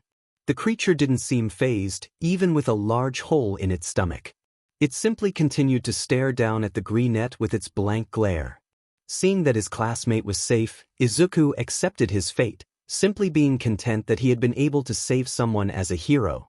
As a peaceful smile crossed his lips, the boy slumped into unconsciousness. His body no longer able to support his weight. Dropping limply towards the ground, he remained dangling from the monster's gut by his arm. "Kill him, Nomo!" Tamura spat through gritted teeth holding his burned wrist, his calm demeanor gone in an instant. He had witnessed the look of pure satisfaction that washed over Izuku's features as he passed out. Something about the boy made Shigaraki's throat itch. Before the monster could follow its orders, the USJ entrance suddenly exploded as a prominent figure walked out of the smoke. The hardened, angry face of All Might scowled at the villains. "I am here," he roars, ripping off his tie as he makes his way towards them. The air vibrated with All Might's rage. "Unhand my students." Shigaraki turned to look at the hero, his smile becoming psychotic and stretching even wider. "Looks like we're getting a continue," he chuckled, standing to face the hero. "You're finally here. Symbol of peace. Come to save yo dash dot." Before Tamura finished his sentence and shifted to move, All Might disappeared in a blur of motion. The three children and the injured teacher were all scooped up by the number one in the blink of an eye. He dropped them near another group of students that had rendezvoused a few hundred feet away. The group consisted of Bakugou and Kirishima, who had made their way from the ruin zone, and Todoroki and Toru, who had arrived from the landslide zone. The students were shocked when All Might appeared before them and released the unconscious Aizawa and their other 3 classmates into their care.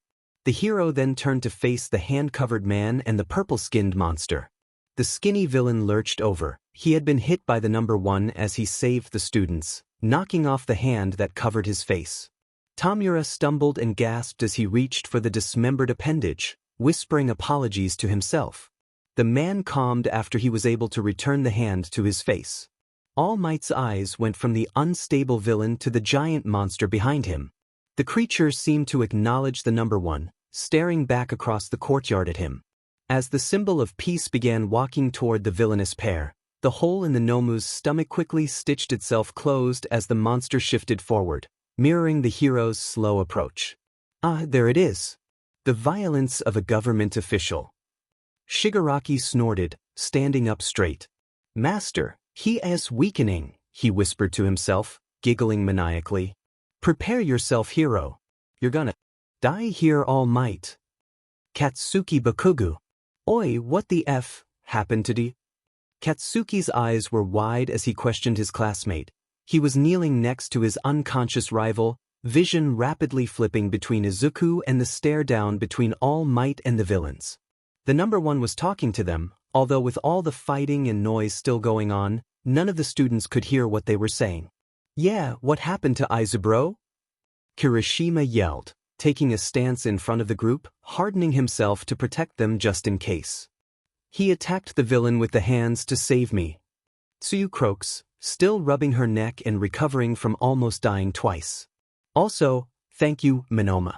You saved my life, she says after a few coughs.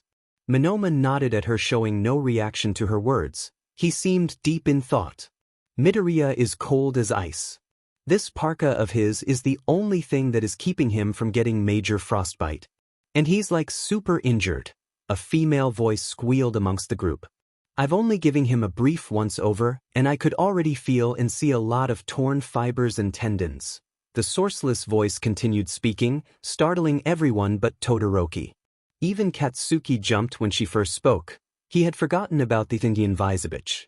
But he had to admit she seemed to know a lot about first aid and injury diagnosis. At least her weak but had a way of being useful during combat. He thought, having some medical training was a pretty good benefit to any hero. Some of his blood vessels have burst, but he has no internal bleeding because they've all cauterized. He also has internal and external second-degree burns. Toru continued, reaching into a small pouch at her side and into the boy's pockets. I found burn cream in his parka pocket, and I have some gauze and other supplies in my first aid kit, so I'm going to start wrapping him up. The invisible girl set to work, her 2 gloves bobbed up and down over the boy, performing a superficial treatment of the burn wounds. The other students stood silent, no one knowing what to say or do until the golden-haired boy made his way over to the prone Izuku. Katsuki's eyes met Minoma's as he kneeled near him, speaking in a hushed tone. Some of his condition has to do with his quirk. It has caused his body temperature to drop significantly, Minoma explained. This grabbed Katsuki's attention. What do you mean by that, Goldilocks? The bomber sneered, leaning down to take a closer look at Deku's injuries. Bakugou was impressed that this crybaby wasn't wailing and beaching. Even he could see the damage and pain his old friend had endured. His power lets him turn fire or heat to energy and vice versa. He used too much of his own heat trying to help me save Tsu. Minoma states, looking around at the group. So he just needs some fire? Toru questioned as she finished up her quick burn wrapping. The see-through girl then asked Tsu to aid her in putting Midoriya's broken arm in a makeshift splint. Bakugou, don't your explosions produce heat? Tsu asked as she began pulling the wrapping taut around the boy's arm. Barely. The blonde retorted, stepping away from the prone Deku. My booms are more bang than burn if you know what I mean. From the corner of his eye, Katsuki could see the dual-eyed boy shifting uncomfortably like he was debating whether or not he wanted to input something. In the end, Todoroki remained silent, shifting his gaze from his classmates to All Might and the villains as their battle suddenly began. The students watched in awe as the giant monster hurled itself at the pro-hero, swiping and snapping at him as they blurred around the courtyard. All Might was countering each of the creature's frenzied swipes with a crisp and powerful riposte, shaking the air with each blow, but the impacts did nothing to his opponent. With a furrowed brow and a devilish grin, Katsuki watched his idol. "I'm going to go help All Might," he stated to the surrounding group. But before the other students could respond, they were all hit by a heavy wind that tried to force them to the ground. All Might and the Nomu's skirmish had escalated. Their exchanges were causing the area around them to quake and crumble. Each swing created gale force winds that cycloned the courtyard in shockwaves that rent anything near their battle asunder. Bakugou couldn't help but grit his teeth at the display of power. "Whoa, that's manly as hell," the red-haired boy said, eyes wide at the battle. Katsuki honestly agreed with him. As the symbol of peace continued to battle, Katsuki could hear the dry-skinned villain yelling at All Might over the whistling wind and booms of fists colliding with flesh. "It's no use, hero.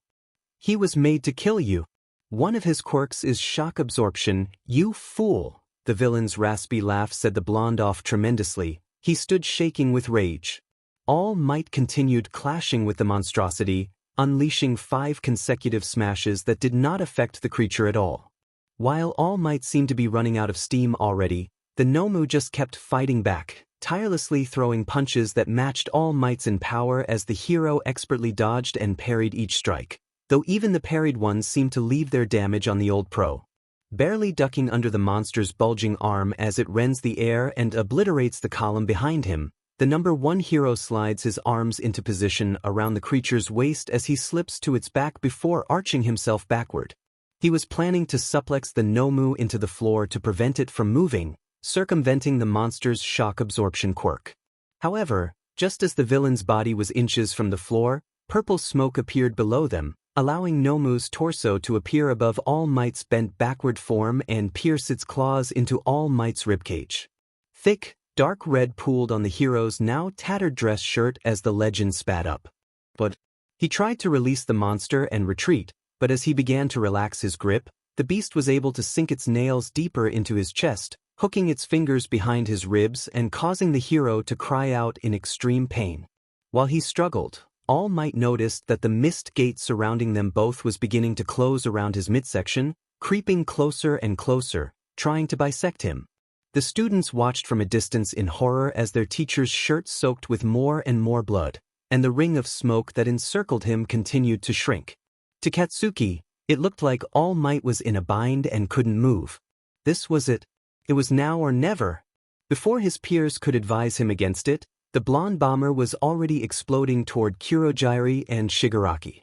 As he flew, he heard a familiar battle cry and felt a chill pass by him as a creeping wave of ice danced across the floor. Looking over his shoulder, Bakugou grinned when he saw Kirishima roaring as he sprinted after him. The hot-blooded brute was rushing to engage the villains head-on as the dual-eyed punk behind him stomped and swiped his hand in that same direction. Ice ruptured from where the boy's foot met the ground, slithering across it toward All Might. Although Todoroki's face was calm and empty, Katsuki could see something in his eyes. They were fiery and passionate while also seeming distant and chilling. But he wasn't worried about that right now. They had to save the number 1. And though Bakugou would never say it, he was glad he didn't have to do it alone. The white and red-haired boy's ice crawled through the mist gate on the floor, latching onto the torso of the Nomu.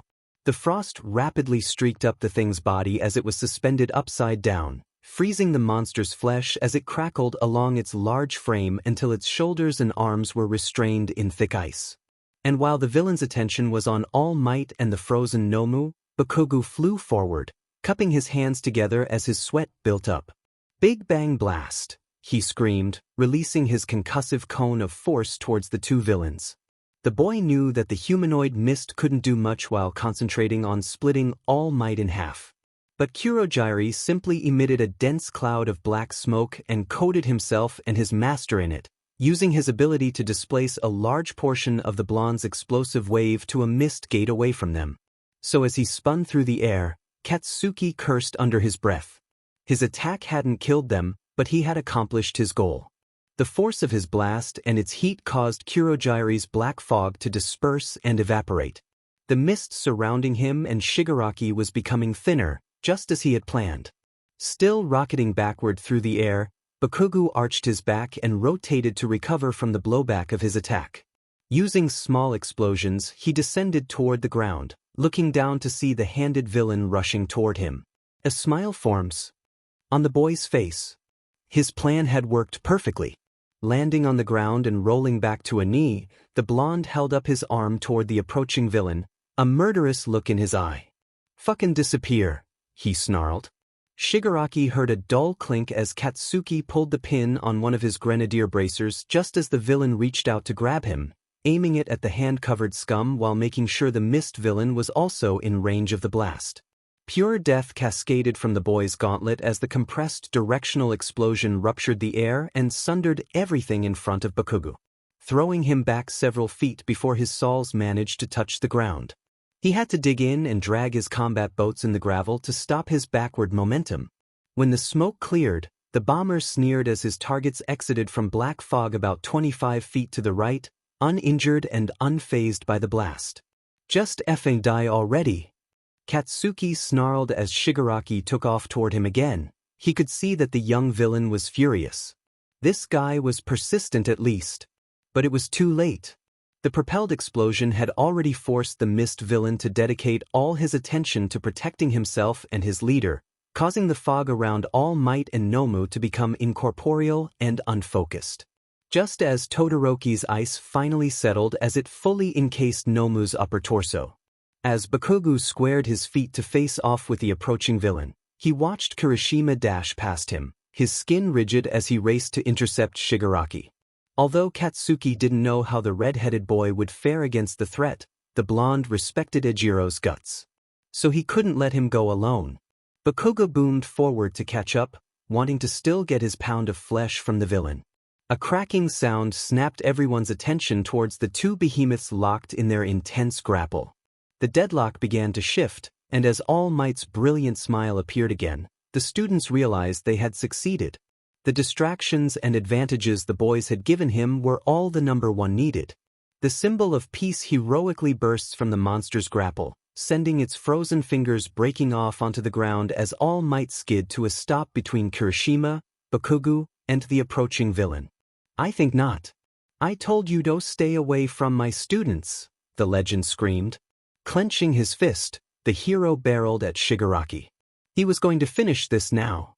But once again, the purple creature absorbed the devastating impact with no issue. All Might's punch landed in its chest, crunching and caving it in, but the Nomu's weight didn't even shift from the blow. The creature had torn off its frozen arms to free itself. But its limbs quickly regenerated as its chest also reconstructed itself. All Might tried to catch his breath as the Nomu gave him a vacant spare before their intense battle began again. As the fight resumed, Shigaraki continued to jeer and curse the hero as he reminded him about Nomu's shock absorption, laughing and calling his effort futile. Katsuki could no longer contain his anger. No one talks to All Might like that, especially not some villain beach. But before the boy could teach the punk a lesson, a hearty laugh escaped his hero's mouth, echoing throughout the facility. Everyone who heard All Might's cheerful and boisterous laugh felt comforted. It was a reassuring sound to them all. "Thanks for the tip, villain." He chuckled, signature smile plastered brightly on his face as he began bombarding the monster with punches that blurred out of sight. If his quirk is absorption and not negation, then that means there must be a limit to it, right? The hero concluded, his speed picking up and his punches flying even faster and stronger as he began overwhelming the Nomu. "You said I would die. You said this thing is made to kill me? Who decided that? If this can match my 100%, then I'll just go beyond." All Might's blows rocked the monster. Each cataclysmic collision of his fist landed with lethal intent and packed more than 100% of his power. The indentations his strikes left in the creature began to outpace its regeneration. As the purple menace reared back a fist to swing at the pro, the symbol of peace interrupted his opponent's attack with a dynamic uppercutting smash, shattering all the windows and glass panes in USJ and launching the giant monster into the air. The villain's flight was brief as its whole body got whiplash when All Might grabbed its thick leg with a spin and hurled it across the facility. Chasing his projectile, the hero moved at speeds faster than sound and quickly caught up to the careening behemoth, appearing beside it. Gripping tightly to the back of his fist as he flexed it away from his body, the number 1 hero released a backhanded smash that cracked the air like a sonic boom and blasted the Noma downward, sending it skipping across the ground and tearing up its crushed body as it scraped across the floor. Landing near it with a crash, All Might pulls back his arm, flexing his glutes. He was prepared to use all his power in this final attack. The mangled monster still managed to throw itself toward him, but the symbol of peace twisted his hips and screamed smash in his heart as he threw a punch that contained all his pride as the number 1 hero and the wielder of One for All. This is what it means to go plus ultra. The hero bellows, landing a corkscrew straight that forcibly concaves the creature's entire chest and sends it crashing through the domed ceiling of US. The students who went outside with 13 saw the creature blasting off into the sky, dispersing a few clouds as it barreled through them into the distance. Inside Yi, steam billows around All Might as he stands firm in the center of the courtyard, staring daggers at the villains. No fair. No fair. He has hacks. He cheated. Shigaraki screamed, viciously raking his neck. You were wrong, master. He hasn't weakened at all. This isn't over All Might. I will kill you and expose how corrupt you heroes have made society. Tamura's raspy voice screeched out at the heroes until gunshots interrupted his rant, causing the villain to suddenly crash to the ground, blood pooling around his arms and legs. The other teachers and on-duty heroes appear at the top of the stairs, Snipe standing in front with one of his guns smoking and having just reloaded. Ida stood near him, pointing out his classmates to the other heroes. Shigaraki barely reacted to the pain from his wounds. Instead, he just cursed at All Might while the fog encased him and Kurogiri. I'll see you again, All Mig dash, and the villains were gone. Katsuki could see All Might breathe a massive sigh of relief as he slowly disappeared into a cloud of smoke. As much as he tried, Katsuki couldn't see where the number 1 had gone, but the tired student had other stuff to worry about. He slowly made his way toward Deku as he saw Recovery Girl hustling toward the students. Monoma was already near the downed boy, starting to scoop him off the ground. Katsuki wordlessly joined him, sighing heavily as he looked down at the mummy-wrapped and sleeping boy. It's just like Evan Deku to miss all the cool shit, he complained, grabbing onto Izuku's arm. Chai, old he yelled as he and Monoma lifted the slumped boy onto their shoulders. Katsuki couldn't help but smirk as he continued to help carry the smaller boy toward the nurse. Meihatsum. Worry was not a feeling that the genius Meihatsum was accustomed to. She never once doubted her ability, so whether she was working on one of her inventions or simply going about her day, she never feared or stressed about the future or her safety. So when the young girl learned that her best friend had been sent to the hospital by villains, she was unprepared for the gut-wrenching thoughts of Izuku that flooded her mind. Mei couldn't concentrate on baby making for the first time in her life. She wanted to see him, but security around the hospitalized Class 1A members was so tight that only family members could see the bedridden teens. Mei sighed, looking back at the molecular model of the thermoregulating polymer she had made for Izuku. She was trying to figure out how to get it to capture heat instead of simply reducing it. Mei knew this would be very difficult as trying to improve a newly discovered polymer was next to impossible. But this could give her hero more offensive and defensive applications of his quirk while also reducing the energy lost in the heat he emitted from his body when he performed ignition. Unable to crack it just yet, the pink-haired girl switched gears as she began tinkering on the hero's one-chuck, applying modifications that she and Izuku had spoken about. If she couldn't be with him, she would have to distract herself by inventing for him. Slapping down her goggles, she got back to work. Izuku Midoriya. Sheet. Sorry mom, I'll clean it. Up. The green-haired boy huffed as he went to fetch the broom to sweep up the shattered mug. Izuku was frustrated because this was the 4th cup he had broken in the 3 days he's been home. It had been 2 weeks since the USJ incident, and he was still recovering from his wounds. He had done a number on himself and had learned that Recovery Girl's warning about the limits of her quirk was true. His total injury summary consisted of multiple complex fractures in his right forearm and hand, torn ligaments, tendons, and muscle fibers all over his body from his flippant and fragrant use of ignition. His burning hero attack had also left him with significant burn marks all over his body, leaving shiny hairless flesh on his arm, torso, and legs.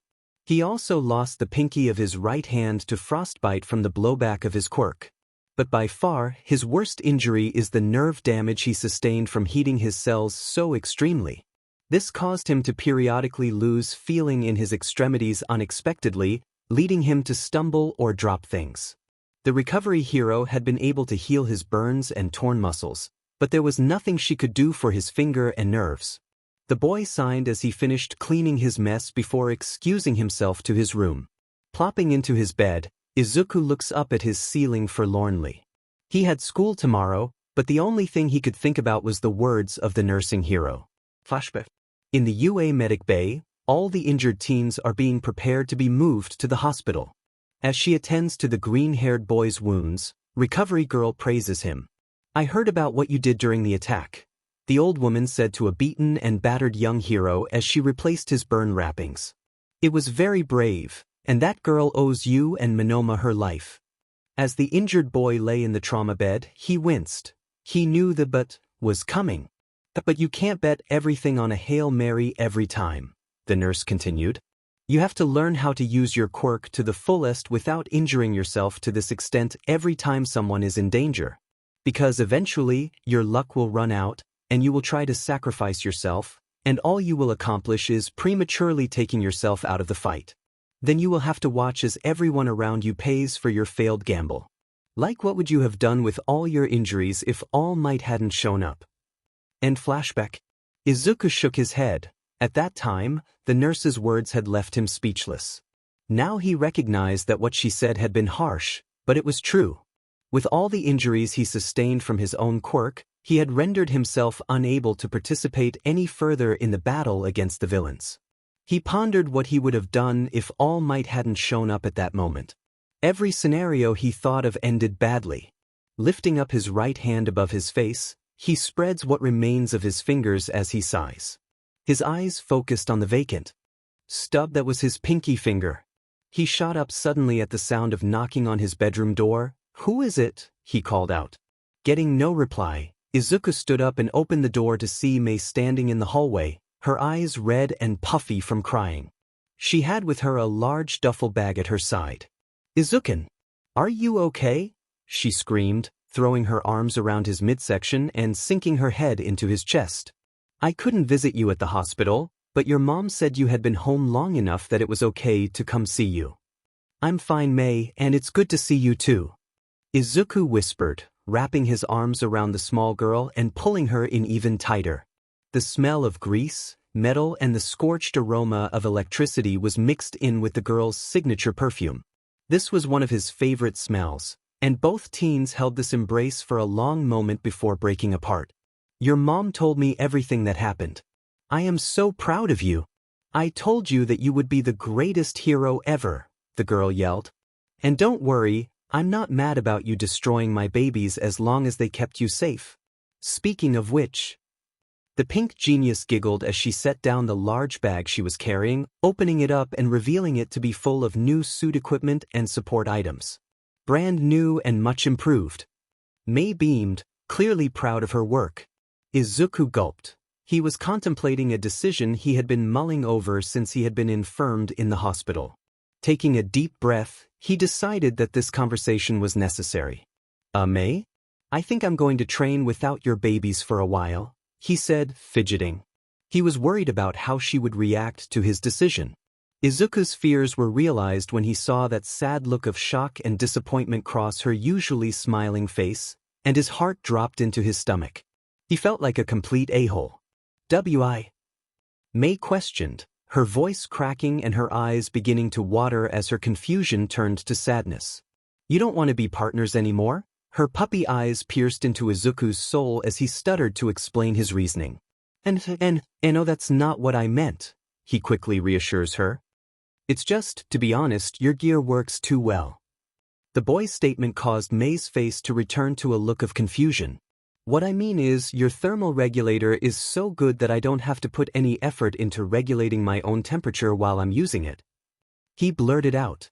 That is fine when I'm only using collected heat to fuel my techniques because the heat energy output is low enough that my temperature never reaches dangerous levels.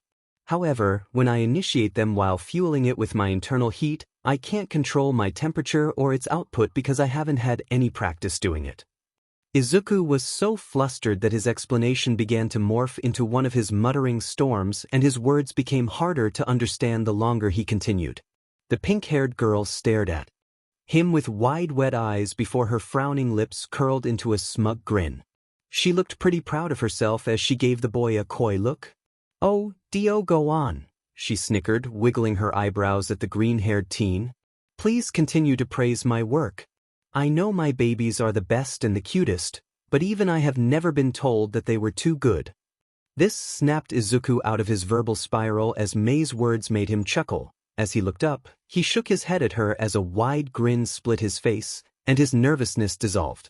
She was a real piece of work, he thought, smiling. "So, how do you plan to practice your control?" the genius questioned. "And how can I help?" she said, pulling out one of the many notebooks she and Izuku had bought together. Her wide grin shined up at the boy as she looked at him in anticipation.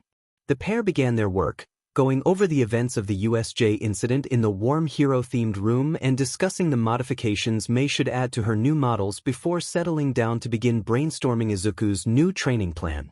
He had to get stronger, and Mei was all too happy to help. "Shota Aizawa, get to your seats. We have much to discuss today," the weary man declared sternly. Shota's ragged voice is muffled by the bandages covering his whole face and one of his arms. The teacher winced at the lingering throbbing of his ocular bones below and above his eyes. It was the first day back to school since the incident, and Aizawa still felt the aches and pains of his injuries. Even with Recovery Girl's quirk, the damage had been semi-permanent, so the hero sometimes had trouble keeping his eyes open from the pain, thus shortening his quirk activation time. Rubbing his face with his good hand, he cleared his throat before addressing the quiet classroom. "I have two major announcements to deliver to you. Pay attention.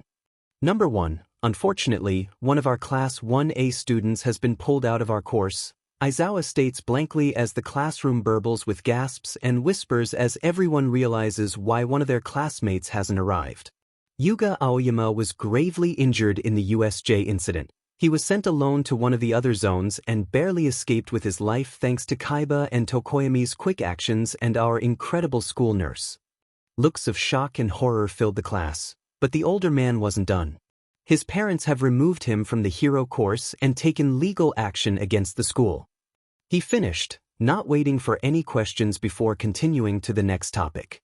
Speaking of which, his spot is now open for any student at UA. Another eruption of confused noise and gasps. Despite the recent attack, the school has decided to continue its plans to hold the UA Sports Festival. This will be your best opportunity to showcase your abilities as heroes. Many agencies will be present to evaluate you and offer you internships, so do your best. The class quieted in awe of what the teacher had said, with looks of determination and excitement appearing on their faces. Lastly, for the next month as we approach the festival, all hero and basic training classes will temporarily be replaced with either individual exercise and training or supervised quirk practice. Aizawa finished, yawning loudly. "We start today, so report either to the Weight and Fitness Center or the quirk training grounds for today's class," he said before lying down to sleep in his yellow sleeping bag. The tired teacher knew that he still had paperwork and patrols to do tonight, so he would rest while the students figured out what they would be doing. These next few weeks would be hectic, and Shota would need his rest. He would allow his students to take what they have learned so far and develop themselves before the festival. The older man believed that by allowing his students the opportunity to find their limits, he could understand how he would push them beyond. Though he hated the saying, this was Aizawa's way of teaching his students to go plus ultra. Katsuki Bakugou. The blonde boy remained seated as the classroom was filled with conversation from the other students. Many were discussing the two intense announcements their now sleeping teacher had made. With his eyes moving around the classroom, Bakugou took note of the small groups that were forming. They were all talking excitedly with each other and planning their training regimens to prepare for the event. But while Katsuki was ecstatic about a chance to prove his superiority in front of heroes and their agencies, he couldn't help but feel frustrated about his current situation. Because he survived the USJ incident with minimal injuries, Bakugou was able to continue his regular training during the 2 weeks off from school Class 1A received. However, recently he has seemed to hit a plateau, unable to improve his quirk application or fighting prowess by a measurable degree any longer. He didn't know how to continue to improve on his own. Small pops crackled from his palms as he stared into space in deep contemplation before a pair of arms wrapped around his shoulders and a warm body pressed against his back, shaking him from his thoughts. Bakuen. The sweet voice of Ochako rings in his ear. Me, Sato, Kirishima, Ojiro, and Shoji are all heading to the weight room to get a lift in. You wanna come? She asked, her breath tickling the boy's ear causing a light blush to begin appearing on his face. Fine, just get off of me, the angry blonde spits back, though he made no actual attempt to push her off of him as he stood facing her. Aw, did someone wake up grumpy today? The brown-haired girl teases, poking the larger boy in his chest as she smirks cheekily at him. I thought you would be super excited about the festival. Uraraka's smile faded slightly when she looked at Katsuki's face. She could see that something was irritating him more than everything usually did. What's wrong? She asked him. Seriously, looking the blonde directly in his eyes. Bakugou sighed. He hated how those pretty hazel eyes made him feel when they met his. He couldn't control the strange fluttering in his stomach as he forced himself to break eye contact. I'm fine, he retorted, pushing past the girl and heading towards the door. The other students accompanying the pair to lift nodded to him and began following them out. Lifting right now is a good idea, the blonde said softly to Ochako as she walked beside him. My training just isn't going as well as I want, so it would be great to kill some weights to clear my mind. As Katsuki threw open the classroom door, he was met with a mob of UA students from all courses standing in front of the room's threshold. Move the F out of my way, extras. The bomber roared, stepping forward to shove the nearest body aside before Ochako stopped him. Calm down, Bakuen, she warns before addressing the crowd. So what do you all want? This angry BSD is right, we're heading to train so you need to move, she said sternly, still maintaining a friendly smile at them as she tousled the hair of her blonde classmate. The crowd remained silent until a tall purple-haired teen reached the front. The student was skinny but muscular and slightly taller than Bakugou, so he looked down at the blonde as he spoke in a cold, calm tone. We all just came to check out the competition, though now that I've seen you, you don't look like much. The boy snickered before turning around to make an exit. Maybe more than one hero course spot will be taken this year, watch yourselves, he said over his shoulder as he disappeared into the crowd as it began to disperse. By the time Class 1A was finally able to leave their classroom, Bakugou had become livid, swearing under his breath as he stomped toward the weight room. His brunette companions simply laughed at this as she and the group followed. I definitely need to blow off steam now, Katsuki thought, gritting his teeth. That punk had just given him the best kind of pre-workout available. Rage. Bakugou's group of muscleheads worked out hard. Hercules, the strength hero, had laid out an overall strength-building routine and other options to improve certain areas. The young heroes followed it for the most part, only adding exercises where they saw fit. After finishing up with the final abs portion of today's training, Kirishima suggested that the group should get some quirkless sparring matches going. The 6 teens split into pairs and faced off in the padded sparring section of the gym. The pair were Ojiro versus Kirishima, Shoji versus Sato, and the reluctant Katsuki versus Ochako. As the other groups shook hands and began their matches, Bakugou could only stare forward in irritation as Uraraka began stretching in front of him. Alright, don't take it easy on me, B, the brunette scoffed, taking a low-crouched, fighting stance. Katsuki scratched his head, perhaps for the first time he felt hesitant to enter a fight. But the girl didn't let him ponder his situation for long. Ochako sprung forward, staying low to the ground, arms spread but guarding her face. The blonde's fighting instincts kicked in as he leaped to the side, avoiding Uraraka's spearing tackle. His hands lashed out with muscle memory as he grabbed one of her wrists, yanking her towards him as he pulled back a fist to crush into her face through her guard. Right before he threw his strength into the punch, he hesitated. This was just enough for Ochako to regain control, using his grip on her wrists to lift him over her shoulder and flip him to the ground. As he crashed to the floor in a heap, he felt a hard knee crunch down onto his chest. He looked up to see Oka making a face he had never seen before. She was said, "What the F was that?" The high-pitched shouting was quickly followed by a loud smack as a hard slap jerked Katsuki's head sideways. His left eye began to water from the stinging. Only his mother had ever slapped him that hard. He slowly turned his head and looked back up at her enraged face. "What's the point of training if you aren't even going to try?" The girl shouted, getting the attention of almost the entire gym. She took a deep breath and calmed herself, waiting for everyone around them to return to what they were doing before continuing. "Bakun, I want to be a hero too. You can't treat me like a child. I'm not some pathetic girl that needs your pity. I've been training just as hard or even harder than you to get here. So put some respect on my name." She finished, her gritted teeth inches from the boy's face. At that moment, all Katsuki could think of was how attractive this girl was. The pain from the slam and slap had dissipated completely. After her intense declaration, Ochako's face returned to her sincere smile, and she stood up off of the boy and offered him her hand to stand up. He took it with a huff and stood, dusting himself off. "I understand."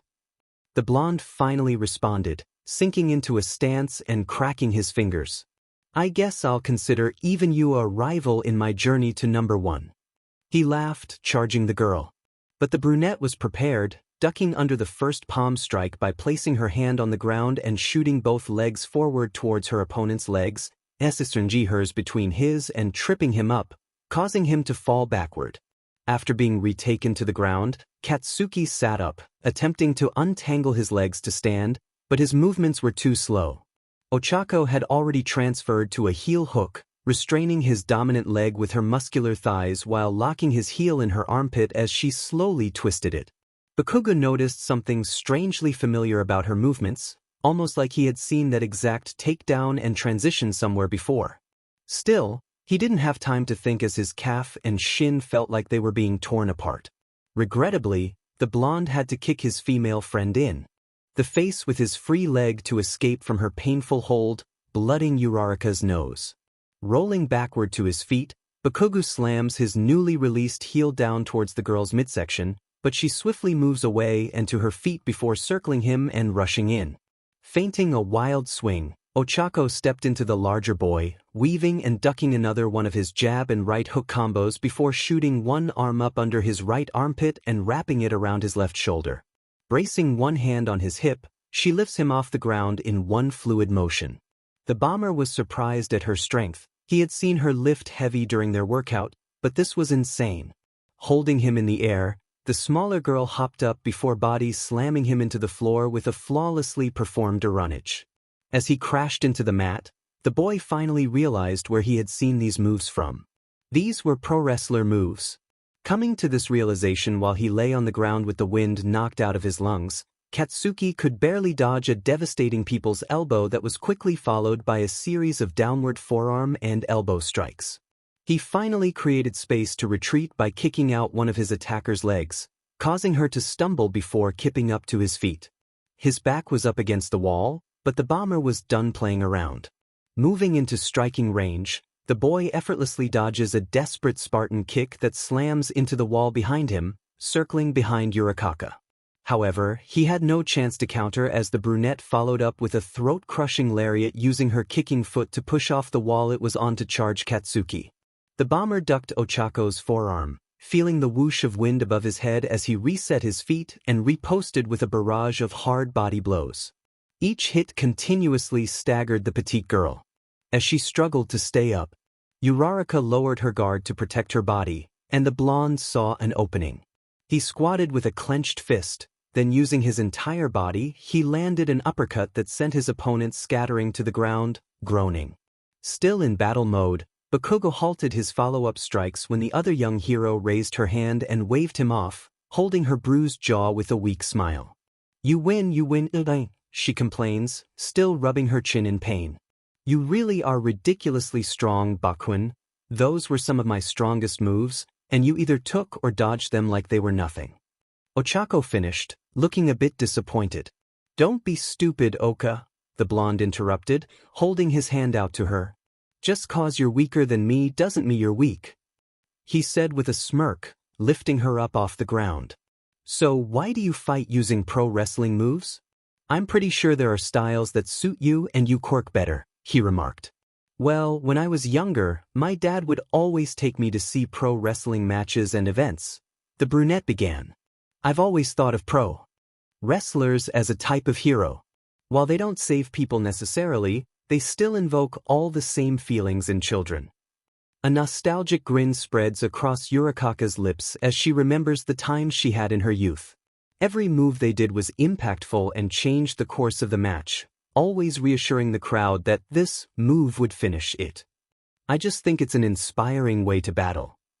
Ochako jumped in surprise as the blonde boy exploded into laughter as she finished her story. This made the girl frown and pout as she swatted at him, demanding to know what was so funny. There's nothing wrong with your reasoning, but it's so stupid, Katsuki's sides were splitting as he could barely stay standing. This set Oka off even more as she began stomping away for the cracking up boy. Before she could get too far away, a firm grip wrapped around her bicep, yanking her backward and turning her to be face-to-face with the taller blonde-haired teen. Hey, I wasn't finished talking. How about I teach you some palm strikes and other basic striking techniques that you can mix in with your grappling? Bakugou offered with a serious look on his face. This time, the young girl was the one who felt fluttering in her stomach as she looked into his shiny red eyes. Oh, sure, she replied with a shy grin. Then I can teach you some grapples and holds you can use so Deku doesn't drop you on your head again, she teased, only receiving a groan and a head shake as a response from Katsuki. For the remainder of the PRD, the two continued their sparring, only this time, they were teaching each other and helping one another improve as they fought. Katsuki smiled as he stood behind the brunette to hold her wrist to demonstrate the correct body position required for an effective palm strike. Although it may be slow and arduous, he could feel that this could be just the thing he needed to break through his fighter's block. Sports festival, here we come. Nito Minoma. Nito has been alone for the majority of his life. Due to the nature of his quirk, not many kids wanted to be around him when he was younger. They all feared the loss of their individuality and hated the idea of sharing the gift that made them unique. The golden-haired boy scoffed as he continued his way down the hallway, headed towards the supervised quirk training facility. The emotions and memories were flooding back to him involuntarily, causing his face to tighten and his fists to ball up as he sped up his stride. Again he had been left out. While the rest of his class formed groups and headed out together, Minoma was left alone. Even the dual-eyed boy, who was notoriously antisocial, was coerced to join a group for quirk training by the black-feathered bird and their spiky ponytailed classmate. No matter, he thought, opening the door to the training facility and walking in. I don't need any of them. I'll do it all on my own. As these thoughts crossed his mind, the boy could help but laugh at himself.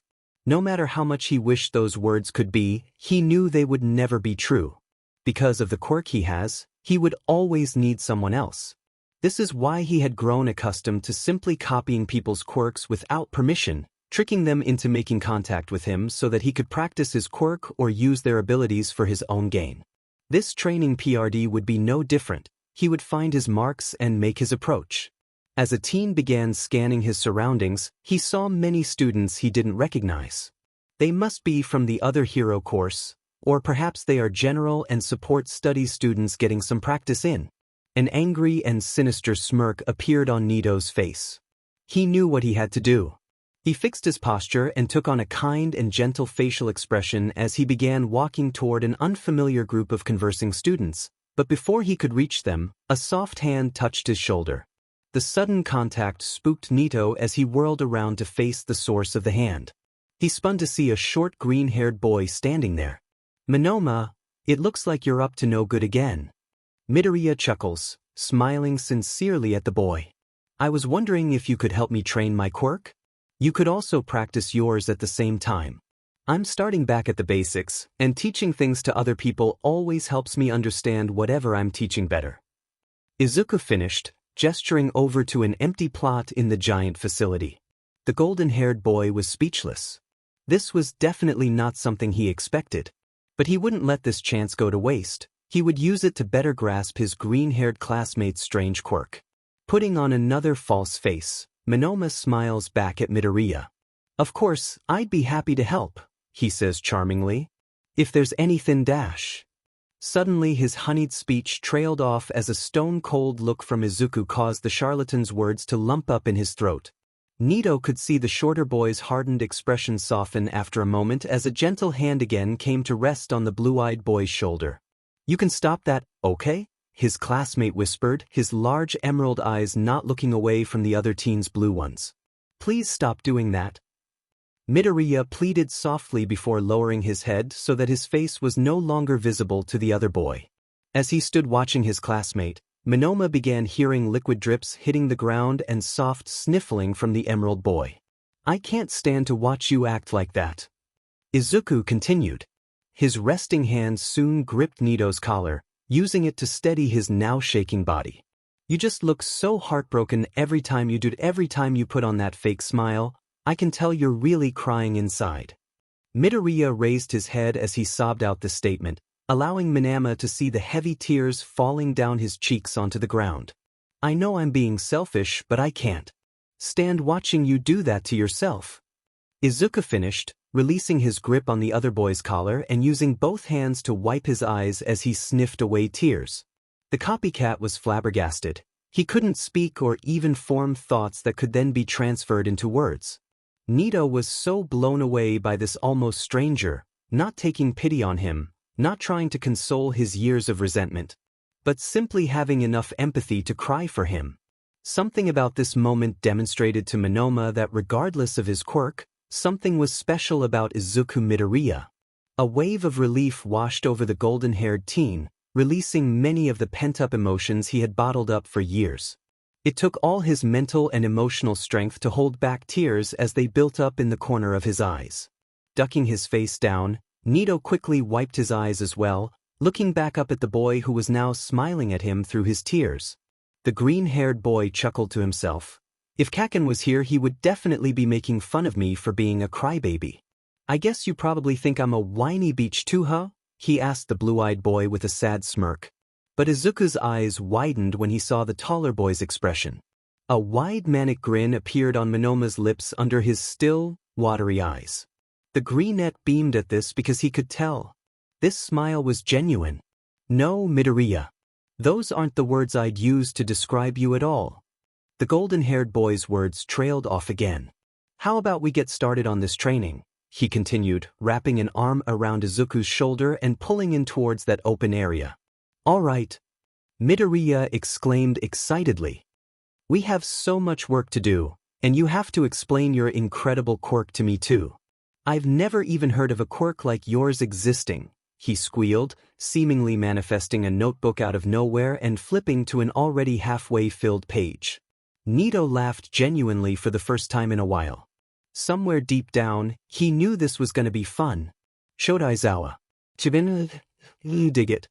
The loud, cheerful bellow of the DJ hero was only matched in volume by the titanic roar that shook the grand stadium.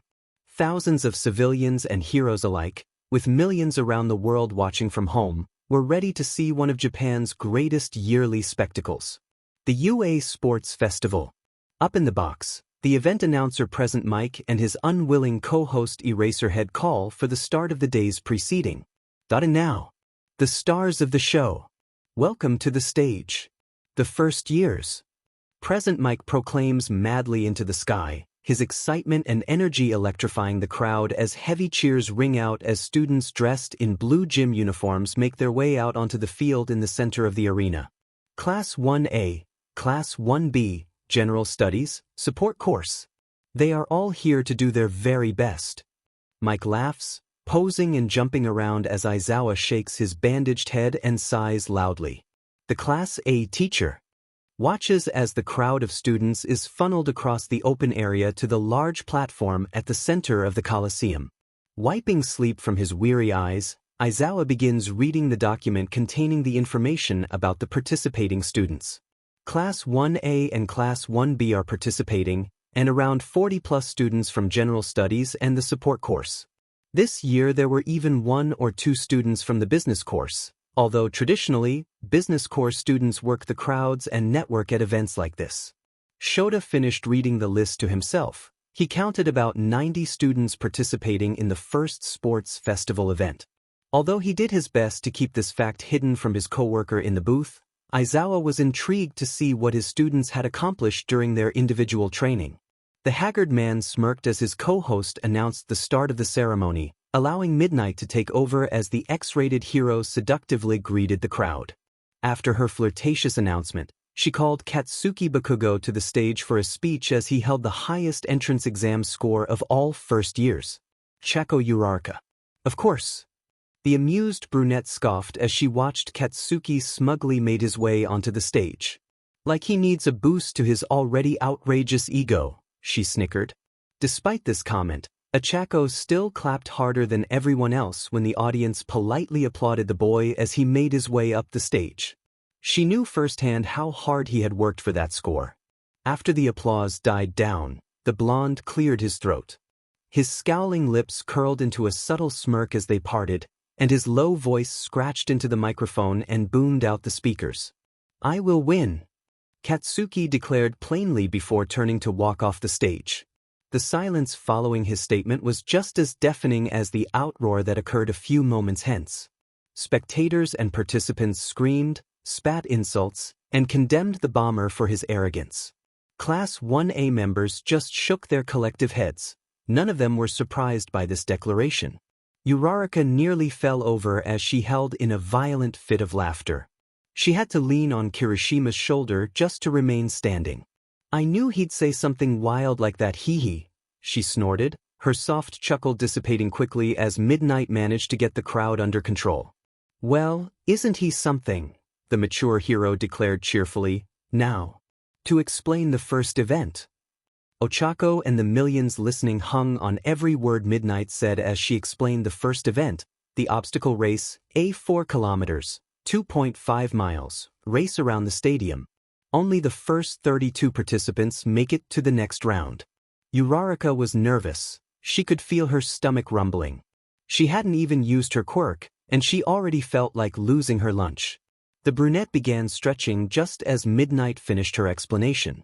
"All right, make your way to the start line. The race will begin in a few minutes. Good luck.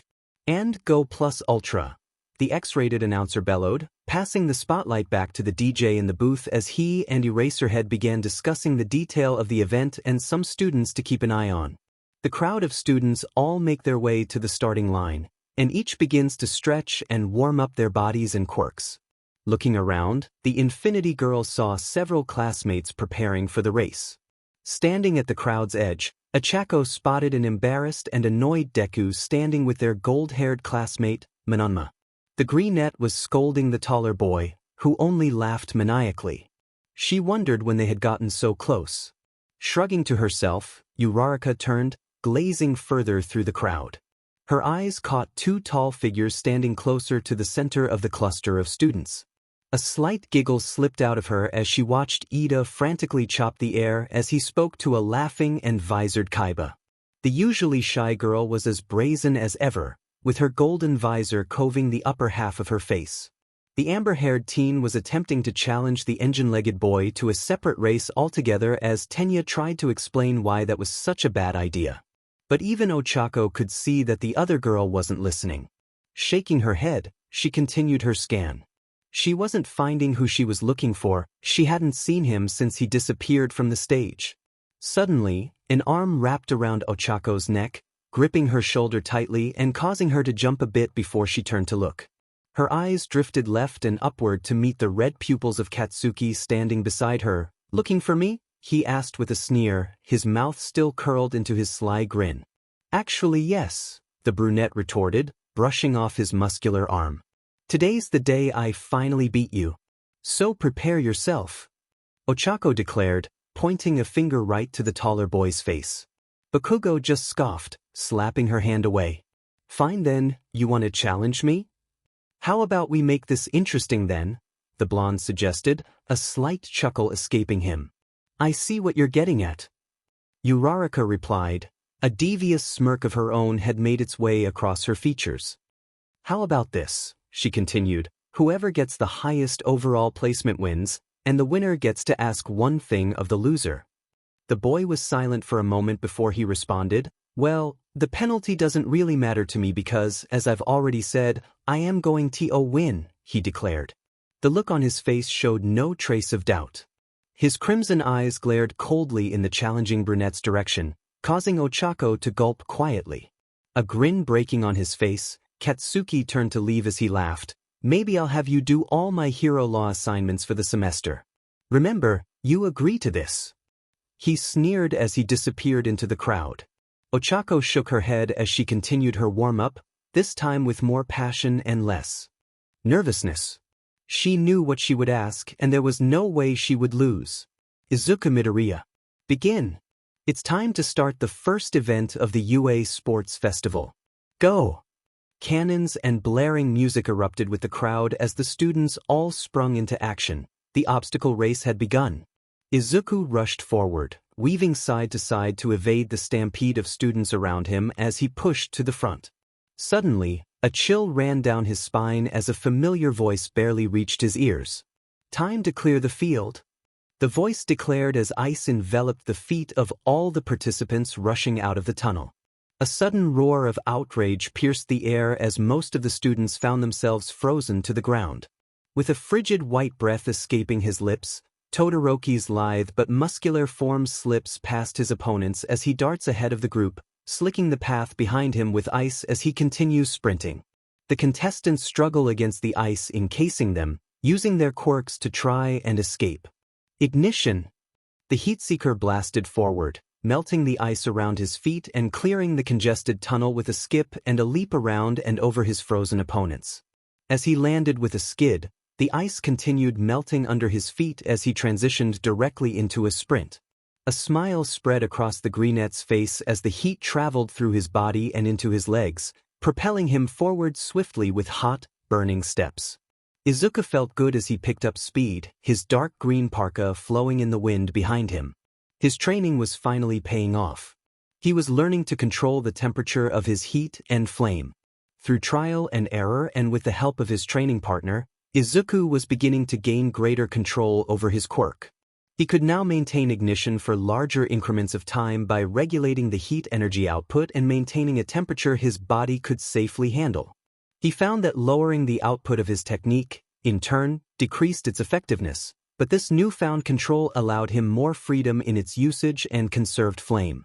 Snapping shut his mental hero's notebook, Izuku pushed forward, maintaining ignition to increase his speed and emitting just enough heat to eliminate the chance of slipping on the icy terrain. Looking ahead, he could see Todoroki continuing to grow his lead, but the brunette kept up the chase. The Heatseeker momentarily increased his output for a burst of speed that he used to close the distance between him and his classmate. Izuku could feel the soreness in his legs as he accelerated forward, his feet leaving flaming shoe prints in the dirt where evaporated ice once was. He deactivated his technique once he reached the end of Todoroki's ice trap and his feet touched unfrozen ground. The dual-eyed boy still had a decent lead but was now within reach. Behind him, the young Midoriya could hear screams of effort and frustration as many of the participants were still frozen to the floor. However, he also heard explosions, revving engines, concussive stomping, and a cascade of other noises as many Class 1A and Class 1B students blasted, soared, and leaped after them. They must have avoided Todoroki's ice. Izuku thinks as Bakugou and Kaiba flash past him and Todoroki as they fight for first place. Izuku is surprised when Ida does not appear near the front, but as he looks back, he sees the blue-haired boy struggling to dash around the large ice surfaces. A series of powerful wing beats and sharp explosions cause the boy to return his gaze forward as he witnesses the visored Kaiba and Kacchan jockey for first place. Full. You can't hope to defeat a goddess. The Amber Girl's hearty laugh echoed out as a winged foot slammed into the forearm of an airborne Katsuki. The bomber's body spun from the blow before he changed his trajectory, using his explosions to maneuver above the girl. Spinning back toward her, Bakugou returned a barrage of palm strikes to his air-walking foe, each punctuated with a burst of nitroglycerin destruction. Shut the F up, Two-Face. I don't give two shits about you. I'm just going for the win. Bakugou screamed back at her as the kickback from his quirk propelled him further down the course. The series of explosions tore through the air, sending Kaiba tumbling toward the ground before she managed to catch herself with shaky stomps. She hovered a few feet off the ground, the wings on her ankles fluttering rapidly. A grimacing smile spread beneath her opaque visor as Kaiba wipes her mouth with her wrist before laughing aloud and suddenly breaking into a lunging dash. She soared forward, slowly climbing higher into the sky as she gained on Bakugou. While his quirk's mobility was greater than hers, she had him outclassed in pure speed. Another loud laugh mocked Katsuki as he used two quick explosions to evade Talaria's vicious dropkick. Her entire body whizzed by his head at incredible speed, winged feet first. The blonde repositioned himself higher, trying to stay in the lead. As Katsuki continued forward, attempting to steady himself after his redirection and a tingle of pain in his palms, he watched as the still-falling Kaiba tucked her knees to the chest before extending both her powerful legs in sync with simultaneous wing beats. The force of her push-off creates a blast of air pressure that changes her trajectory instantly, launching her towards the blonde in a blur of movement and wind. Just before the collision, Kaiba used her core to rotate her body midair as she shot a winged foot toward her target, landing a spinning back kick with tremendous impact. Bakugou's instincts allowed him to get one arm up to block the devastating blow, but the force of the girl's heel sent the blonde crashing into the dirt 20 feet below. Katsuki's placement went from first-place contender to fourth-place behind Kaiba, Todoroki, and Izuku as the two sprinting teens overtook the grounded bomber. After a brief moment, the furious blonde erupted back into the sky, spewing curses as he blasted off to give chase to the three students in front of him. In the distance, large shadows loomed over the approaching teens as they jockeyed for the lead. A large group of zero-pointers and a herd of the 1, 2, and 3-pointers were lined up, blocking the path to the rest of the course. Looking over his shoulder, Izuku could see the crowd of other participants starting to catch up to him, Ida at the front of the pack. As the four leading teens approached the wall of metal enemies, Izuku and Todoroki were forced to slow their pace briefly, their minds racking for plans. Bakugou and Talaria, on the other hand, only increased their speed, launching themselves up and over the group of enemies. Katsuki was still trying to catch the soaring Kaiba as the robots swiped massive arms and fired lasers at them. Clicking his tongue, Izuku's eyes returned to the red and white-haired boy. He saw that the Todoroki had stopped in his tracks, gathering himself before swiping his hand toward the approaching zero-pointers, sending out a gigantic wave of ice and freezing the robots in place. The boy released another white breath as he brushed himself off and continued to run. Izuku took off after him, following closely behind Todoroki as they both sprinted between the giant's frozen legs. The ice encasing the giant's cracks and creaks under their weight. As soon as the racing pair exited from underneath, the robots began to fall, blocking the path and causing a majority of the following crowd to halt and panic. The greenette hoped that his classmates' little stunt didn't seriously hurt any of the other students. With 83% heat energy left, Izuku activates ignition at a low heat and slowly increases the output until he finally overtakes Todoroki. As he passed the dual-eyed boy by, Izuku noticed how stiff and awkward his opponent was moving. The greenette shook his head. He recognized the shivering and shaking that Todoroki was experiencing. It was the cold that Izuku was so familiar with. He must be freezing. Izuku thought. He could see frost growing on the boy's right side. Remembering his drive to win, he returned his focus to what was ahead of him as the course around him changed. The ground surrounding the course became dry, and an enormous chasm littered with pillars of rock and white wires spread between appeared before them. This is the second obstacle, the fall. Izuku couldn't afford to slow his pace, so he leaped from the cliff's edge, activating ignition in short bursts to clear the gaps between the rock pillar platforms. Over his shoulder, Izuku sees Todoroki gain a second wind as he traverses the canyon effortlessly, freezing the rope and skating across. He was catching up quickly. After clearing 5 or 6 gaps, the Heatseeker stopped briefly to catch his breath. Ignition really is an energy hog, Izuku acknowledges to himself, taking deep, panting breaths to inhale oxygen and ambient heat from his surroundings. A shrilling shriek caught his attention just as he stood straight to continue to the next platform.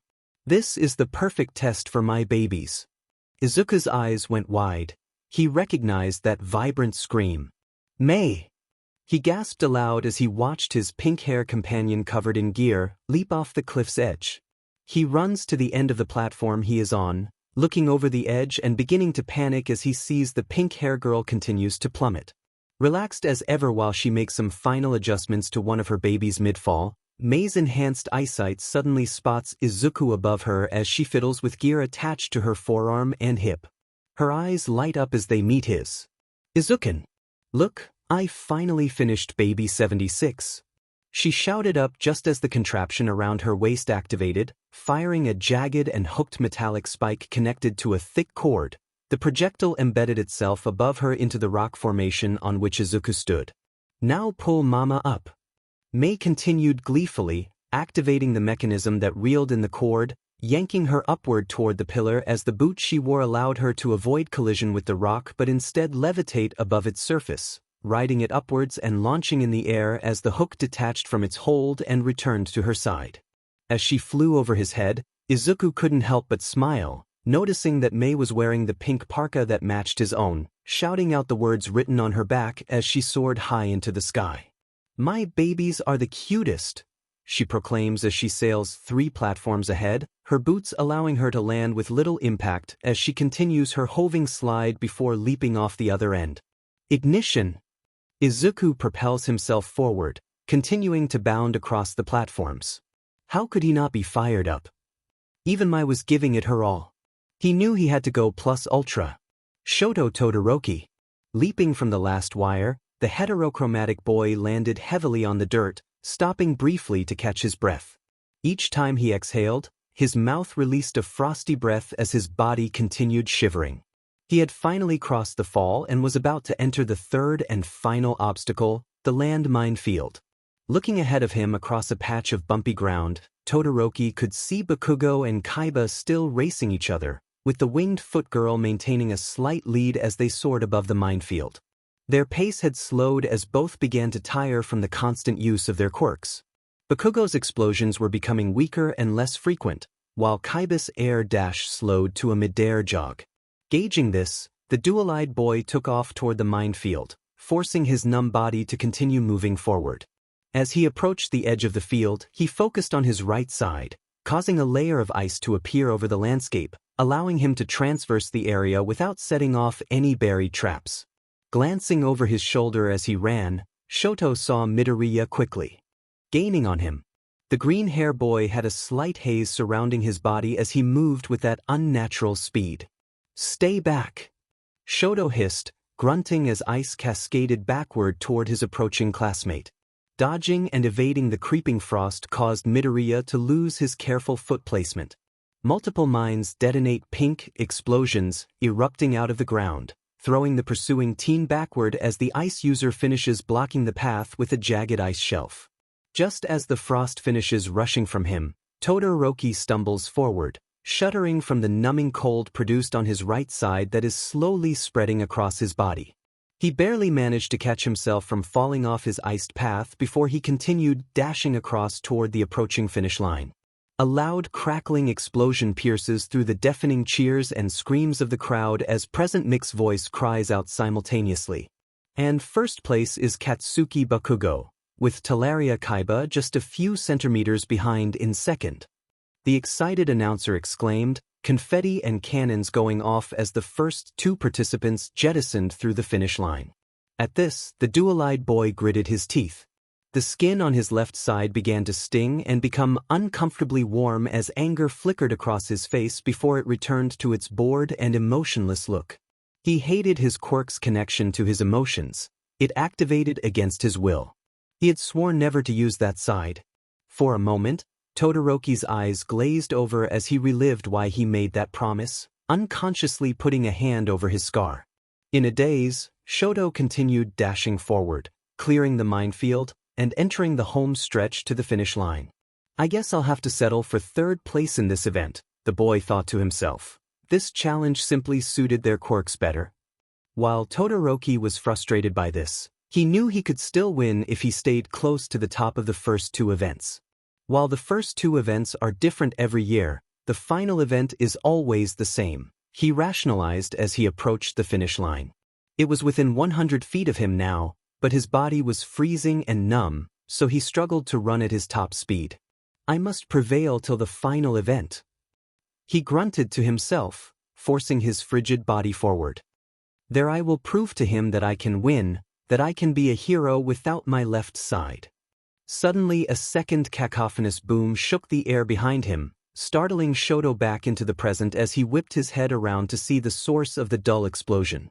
A mushroom cloud of pink smoke stretched up into the sky as a green blur sailed over the ice shelf and through the air. The dual-eyed boy's stomach sank in an instant as he realized what that green object was.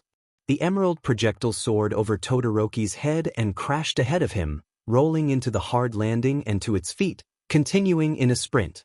With a grunt of frustration, Shoto spins back to face forward, digging his feet into the ground harder, trying to catch up to the explosion-propelled Midoriya. Merely 20 feet from the finish line, the panting boy hears another announcement, and in third, Izuku Midoriya.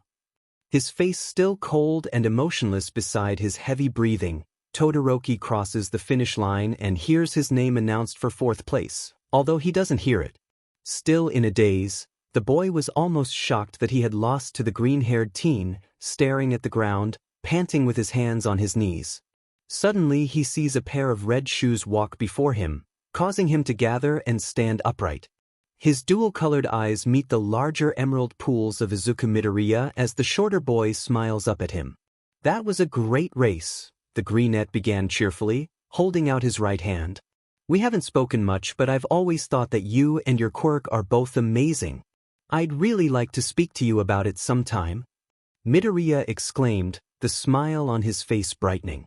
Shoto's eyes narrowed at the other boy and his outstretched hand before noticing the prominent burn marks all up the arm and the missing finger on the hand.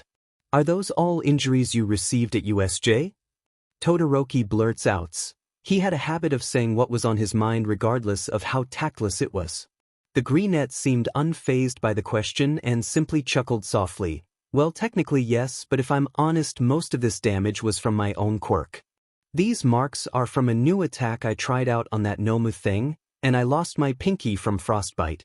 I used up too much heat and got too cold. He grinned shyly, rubbing the back of his neck. Shoto was silent, before bowing abruptly and turning to walk toward the stage. Midnight was already announcing the second event. The look on Midoriya's face as the other boy suddenly left was one of confusion and disappointment, but he, too, turned and made his way to listen to the next set of instructions. Todoroki balled up his fist as he listened to the rules for the cavalry battle. He didn't have time to pity this kid or feel guilt about not breaking his oath for him. He had a goal. And he will reach it. Mahatsum. Izuku. Did you see? My babies were beautiful. Mei screamed as she pushed past a group of teens, rushing into Izuku's chest, still covered in sweat. The support corps student had come in 29th place. She was forced to stop near the end of the second obstacle to make repairs on her boots, but she was still able to move on with the rest of the 32 students who had made it to the next round. Mei, you're incredible, the greenette laughed, lifting the girl into the air and twirling her around. She giggled furiously as he did so, oblivious to the attention they garnered from the other participants. You've really outdone yourself. All your babies worked fantastically. Even number 76. Izuku continued as he placed her down gently after a few spins. His face suddenly soured as He narrowed his eyes at the girl in his arms. You should have told me that you were participating in the sports festival, he complained. This only caused May to cover her mouth with both hands, giggling all the more. She found his pouting face to be simply adorable. I wanted it to be a surprise. Surprise, she exclaimed, wrapping her arms around the boy's neck again as she continued to chuckle. An embarrassed grimace appeared on Izuku's face as he struggled to maintain his pouting expression and hold in his laughter. Well, congratulations, Miss Handsome, he chuckled softly, his smile finally reappearing. I really am surprised. But I'm glad you are here. As usual, your timing couldn't be better. Would you join my team for the cavalry battle? He asked, staring at the insanely bright smile beaming back up from the dreaded girl's face. Midnight had just finished explaining the rules of the second event. First, teams of up to 4 were to be formed. Headbands would then be distributed based on placement from the first event, with Bakugou having the 1 billion point band for first place. The 32nd place student has a band worth 50 points, and the value increase by 50 for each place higher. Coming in third, Izuku's band was worth 1,500 points, while May's band was worth, yes. Let's win and show everyone that you are the best hero and that my babies deserve funding. She squealed, pushing off the taller boy and laughing manically while she kneeled down to go through her backpack full of inventions. Suddenly a familiar voice called out to them, if you're done filming your romantic comedy, how about letting me join your team? The teasing voice of Ochako jeered the pair as she made her way over to them. May just smiled while Izuku blushed. Ochan, join our super cute team. The genius said naturally, grabbing Ochako's hands and dancing around her. The green-haired boy clears his throat before speaking. Of course, you can join our team. You and your quirk will come in handy, especially with the support items May has. Midoriya began as he suddenly dove deep into one of his muttering sessions as he brainstormed a strategy. Just as the brunette goes to shake him from his muttering, as all of Class 1A had become accustomed to doing, her hand is slapped away by the still grinning May. Wait, let him finish. He does his best thinking like this, she explained, looking over fondly at Izuku as he continued murmuring intently to himself. Isn't he the cutest? She whispered just as the boy snapped out of his trance. All right, I have a plan, but we need one more person. Nito Minoma. Looking around, the boy scoffed, seeing most of Class 1A participate in the second event. Surely all these familiar faces would make forming a group easier, wouldn't they? Unfortunately for the golden-haired boy, he didn't see Midoriya anywhere, so this would be harder than he thought. During the month of individual training, Izuku forced him to interact and hang out with some of their other classmates during and after training sessions. Although Nito kept his guard up and a distance between himself and his fellow teens, he grew to enjoy their presence, especially Kirishima, Kaminari, Mina, and Toru. Their bright and cheerful personalities put him at ease, though it still felt like many of the others simply tolerated his presence. Minoma was still wary of them all. The young student just didn't believe that his peers would accept him so easily. All those years of painful experience could not be forgotten so quickly. As the golden-haired boy's eyes glazed over, memories of his youth of torment, fighting, and survival came to his mind. Suddenly a scratchy greeting called out to him from behind, pulling his attention. Long time no see. The familiar voice states, What's it been? 2 years since you changed middle schools. A sly grin slid across Minoma's face as he slowly spun, facing a tall purple-haired boy sporting an eerie smile. I'm surprised to see you here.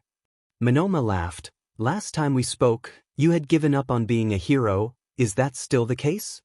For a while it was. The scarecrow of a boy replied, his head hanging a bit as he spoke, voice low. His smile quickly faded as he took a step closer to Nito. Then what are you here for, Hitoshi Shinso? Minoma's bright blue eyes glared at the other boy as his face twisted into a sneer. He was waiting for an answer. I remembered a promise I made. Shinso replied after a pause. The indigo-haired teen chuckled as the memories flashed in his mind. Middle school had been hell with many one-sided beatings, until he appeared. A promise, huh? That's it? Nito questioned coyly, staring up at the boy intently. Nah, you don't get it. I made this promise to a snot-nosed brat, one who never seemed to mind his own business. Shinso continued, his voice gaining volume and a sly grin breaking his thin lips as he reached a hand out toward the golden-haired student. I promised him that we would become heroes and prove everyone wrong. And I've come to complete my side of that oath. The two teens clasped their hand together in a firm Spartan handshake, smiling at each other. It's good to see you, Hitoshi. You as well, Nito.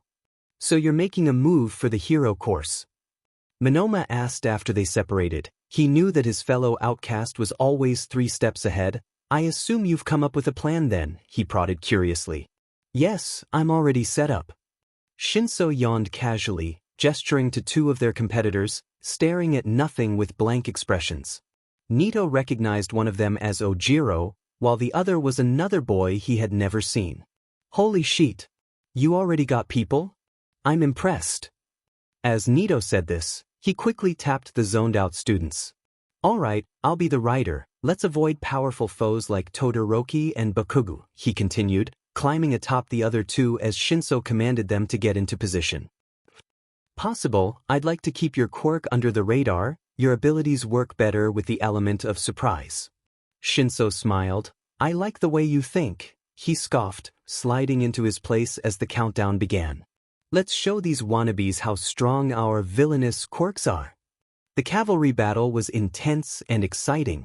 Bakugou's group, who everyone expected to play keep away and try to maintain their 1 billion point headband, went on the offensive. Kirishima was in front, leading the charge. His manly spirit and quirk allowed him to fearlessly smash through both the offense and defense of their opponents, trusting his teammates fully to make up for any of his weaknesses and help him out if need be. Mina and Siro were doing just that as they dashed behind him, flanking his sides and providing as much support to Kirishima and Bakugou as possible. Mina used her acid to improve their movements in conjunction with Siro's tape.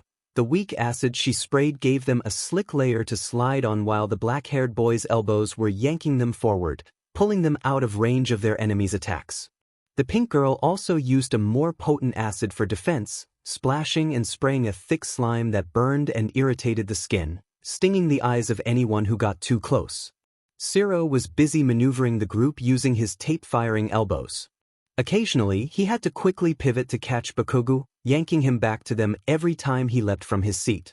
The bomber was the team's rider, but rather than remaining in his position, Bakugou preferred to blast through the air, tearing at the heads and necks of his opponents, adding more headbands around his neck as the event continued. Scattered around them were other groups, either targeting Bakugou's group for the 1 billion point headband or simply trying to get points of any value. Other members of Class 1A were also dodging and dashing in the fray, many having grouped up. Sato, Toru, Su, and Jiro had formed a 4-person team. The hulking boy was in the front, and his 2 dark-haired teammates were at his sides, with the invisible girl as the rider. Team Hagakure tore through weaker groups using Toru's quirk to their advantage. She had been allowed to wear a tank top made of see-through fabric, so as she rode on top of her team, she only appeared as a floating headband, making it hard for those targeting them to attack or defend accurately against her. Jiro and Su provided mid-range offense and defense, with Tsu using her tongue to snatch a few additional points. However, the group was thrown into a panic as 2 black whip-like arms lashed out, ripping off 2 high-value headbands from the transparent rider. The white cloths disappeared into the dark interior of a domed tent made by Shoji's 6 arms as he sprinted past. 2 pairs of bird-like eyes peer out from the shadow between the shell of arms as Tokoyami sits in the shade, sending out his dark shadow to target the other teams and steal their. The Shadow Wielder and Shoji had formed a 2-man team. The larger masked teen focused on using his limbs and evasive movements to protect his partner and get the Blackbird into position to steal headbands from their competitors. Toward the field's boundaries, Monoma and Shinso's mind-controlled students helped them slowly but steadily gain points. Hitoshi used his brainwashing quirk to manipulate 1 or 2 members of another team, getting them to pause or change direction so that his team could catch up. Nito was busy snagging as many headbands as he could, using his foe's own quirk against them to do so. During the fray, The golden-haired boy noticed how hard it was for his ally to maintain control of others while they were engaged in such a rough activity. Any significant collisions or physical contact against the target could sever his hold on them. The most intense fighting was in the middle of the battle royal, where Todoroki's group was dominating their competition and relentlessly pursuing Izuku's team, cutting them off at every opportunity. The dual-eyed boys group consisted of Ida as the head, with Momo and Kaminari at the sides. Denki's electricity was their defense, using it to ward against the onslaught of attack from many groups after Todoroki's fourth-place headband. Thanks to Momo's insulation, the charge bolt was able to release his quirk in waves to repel and temporarily stun their opponents without affecting his teammates. As their attackers all sat stunned from the rush of voltage, the ice user atop his teammates surged into action. Todoroki functioned as his group's primary offense, using a staff synthesized by Momo to make contact with the ground, allowing him to freeze the surrounding area and encase his opponents in frost, slowing or halting their movements as Ida revved his engines. Using the significant mobility granted by their front runner and roller skates created by Momo and worn by both her and Denki, Todoroki's group shot forward, counterattacking in an instant and relieving their opponents of a few hundred points worth of headbands. With just a few minutes left of the competition, their group continued skating forward after the retreating Midoriya group. They had already built up an ample amount of points, but Shoto was determined to avenge his earlier loss. Slamming down the staff, a creeping wave of ice stretches toward Izuku and his group. Suddenly the four-person team catapulted into the air, mostly avoiding the jagged ice that enclosed the space they once were in, leaving only a broken-off portion of a hover boot trapped within the thick ice. Team Todoroki expected this, however, as Midoriya's team had been escaping into the air the entire length of the competition. "You dare!" The visored figure of Kaiba roared from the sky, kicking fiercely to propel her and her group higher above the field. Kaiba's quick, powerful kicks provided liftoff to escape the attack and maneuver the group in midair. The tan girl was the front runner for her team, with Mei and Ochako on either side of her and Izuku as the rider. The support course geniuses gadgets were proving very useful as the hover boots slowed their descent and, in combination with Yurikaka's zero gravity, which was used to make Izuku, Mei, and Ochako weightless, allowed Izuku's team to remain airborne for the majority of the competition, holding on to both the second and third place headbands. However, with one broken hover boot, Team Midoriya was losing altitude much quicker than their previous jumps. "My baby!" Mei screamed, genuine sadness briefly crossing her face before she gritted her teeth and turned to her team's rider. "Diamenit." The heat seeker cursed, his mind racing frantically. "All right," he mustered, shouting orders to his teammates. "Kaiba! We need space to land. Use that boot to max power. Buy as much time up here as you can. Ochako, keep us weightless until we're in position." With a boastful shout and a powerful stomp, the young Amazon kicks the air in front of her, moving the entire group backward through the air, trying to create space between them and the approaching enemies on the ground. Suddenly, their weight returned to them, causing their group to begin plummeting towards the ground. Ochako took deep breaths as they fell, concentrating on keeping her lunch in her stomach. They were falling, albeit much slower than they should be, thanks to the max output of the single hover boot. As they neared the ground, multiple attackers barreled toward them. Izuku thought fast as he took a quick deep breath. "Mei, fire baby 76 at 4 o'clock. Now," the Emerald Rider instructed as he spat a flurry of hot shots at a blur of blonde and red, blasting up directly at him. "Give me your fucking points, Katsuki screamed, evading the barrage and closing the distance in a flash, rearing back his right arm. Just before his palm could lash forward, the thick wire of Mei's grappling belt yanked Team Midoriya past him at an angle, dodging the bomber's explosive grip. As they pass, a swift axe kick from the visored student sends the angry blonde careening back toward his group as he spews curses. Bakugou quickly catches himself and stops his brief descent with his quirk before being yanked back to his seat by Shiro. As he plopped down atop Kirishima, he growled angrily, slamming his fist on the hardened boy's head and commanding his team to go after Todoroki and Deku. Team Midoriya had no time to rest as they continued to tumble out of the sky. Seeing a dark blur fly toward his team, a burst of flame erupted from the mouth of Izuku as it collided with a gigantic black shadow stretching out from Shoji's arm, Kacchan, toward the plummeting teens. The thin, focused flamethrower exhale repelled the dark beast, causing it to recoil and return to its master's side within its mobile cave, as Shoji circled the group from a distance. As the flame flickered and disappeared into the air, Izuku dropped the melted piece of metal out of his hand as he reached into Mei's bag for his last one. In the short time before the start of the event, the genius had been able to fashion 2 crude flame-focusing instruments from heat-resistant parts of her other less useful babies. Izuku. With one boot down, our balance is off. Mei hooted over the intense battle, catching her group's attention with her giddy laughter. Our landing is going to be rough. Izuku's entire team couldn't help but chuckle at this as they prepared to land. 2 of them were grinning in excitement, and 2 were smiling nervously.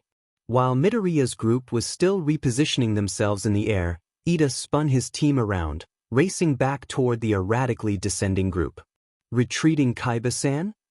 Ida screams out earnestly, "You wanted a duel, am I correct?" Well, a competitive and sanctioned UA event is the appropriate place for such a contest. So I will give this my all, he shouted as he continued to dash toward them, weaving through gangs of competitors coming for his team's points. From his perch atop his teammates, as they raced across the field carrying him, Todoroki could see the quickly descending group. He knew that Midoriya's group would be distracted at the moment just before they landed. That was their moment to strike. "Whatever you were going to do, Ida, do it now."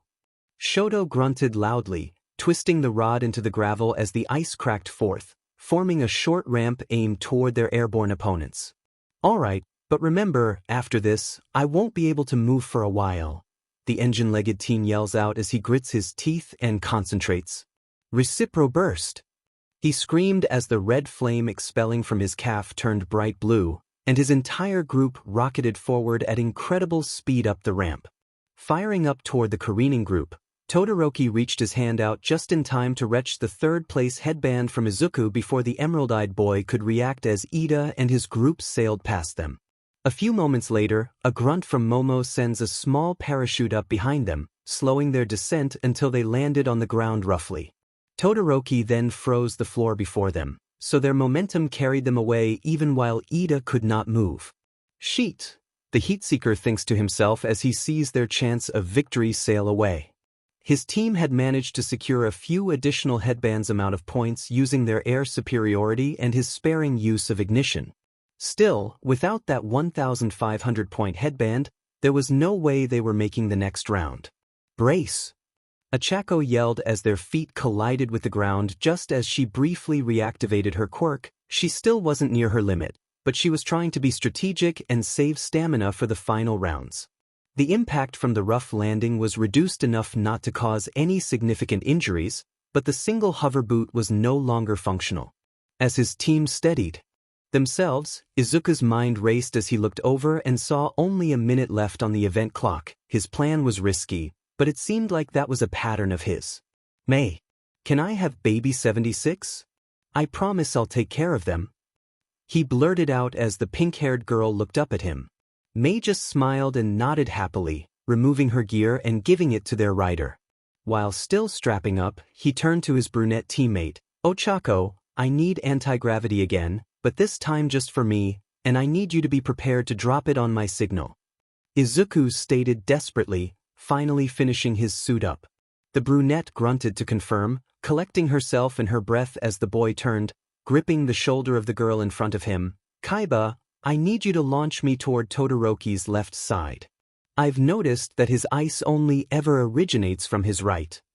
Don't give me orders," the amber-haired girl retorted, breathing heavily from her consistent running and jumping, although Ida's challenge clearly exhilarated her. "We must pursue Tenyutan. I demand that he honor our duel," the visored girl shouted, pulling the group forward as she headed toward her target. The greenette hissed as the girl completely ignored his request. He didn't want to, but he had no choice. He took a deep breath. He'd apologize for this later. In a lightning-quick motion, Izuku yanked the gold visor from Kaiba's head, causing her to squeal and almost fall to her knees as she tried to find a way to cover her face without dropping her rider. "Oh, Midoriya, give it back," she whimpered, her face flush and eyes staring at the ground in embarrassment. "After you launch me, I will..." "Quickly, Kaiba. Come on. Hurry, we don't have much time," he pleaded. He hated being forceful like this, but he couldn't allow his team to lose. "Teleria, I know you want to be a hero. I know you want to win. This is how we win." "All right. Fini," the tall girl cried out, spinning around quickly, covering her face with one hand and grabbing the boy's collar with the other. Suddenly, an incredible force removed Izuku from his seat by his shirt and yanked him into the air at tremendous speed. His weightless body was allowing Kaiba's winged feet to carry them into the sky with little effort as Mei and Ochako watched in surprise from the ground. "I believe in you, Izuku. You too can," Mei shouts, waving and hopping up and down while Ochako concentrates hard on her quirk. Once the pair were about 30 feet into the air, Telera's sudden climb stopped abruptly. She twisted her hips and began dashing laterally in a slowly tightening circle, rotating at incredible speeds and gaining increasing centrifugal force as she maintained her grip on her green-haired teammate. 30 seconds left, first years. Present mic announces, only causing the chaos to increase. In a corner of the arena, Todoroki's group was still unable to move, but thanks to the range of his and Kaminari's quirks, they were still able to keep the other teams away as the clock counted down. Shoto has already placed the 1,500-point headband around his neck, although he has all the numbers facing inward. Suddenly above him, he heard a male voice straining through the sounds of combat, signaling his teammate. "Ochako Kaiba now." At the moment of release, Ochako ends the effects of her quirk, giving Izuku's body incredible momentum and kinetic energy as he rockets down in a green blur toward Todoroki and his group. With Ida only able to slowly hobble away, Shoto's eyes narrow with frustration as he forcefully slams down his staff, causing an enormous ice shelf to erect itself between them and the human projectile.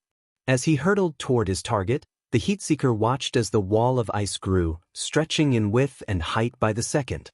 Izuku scoffed as he briefly relaxed his chest and stomach before exhaling harshly, emptying himself and bringing Mei's tinkered metal to his lips. He wouldn't let his team's sports festival end here. A sharp and deep inhale filled his chest as he pulled in heat around him. His throat began to glow with a green light as he rocketed toward the growing frigid barrier. He concentrated on using just the right amount of heat energy, only injecting the gathering heat he had stored with a minuscule amount of his body heat to boost its temperature as he had spent a month training himself to do. His body arched backward as he continued his haggard inhale. Seconds before impact, Izuku's whole body flexed forward as he violently emptied his lungs into the metal focus. "Blazer laser!"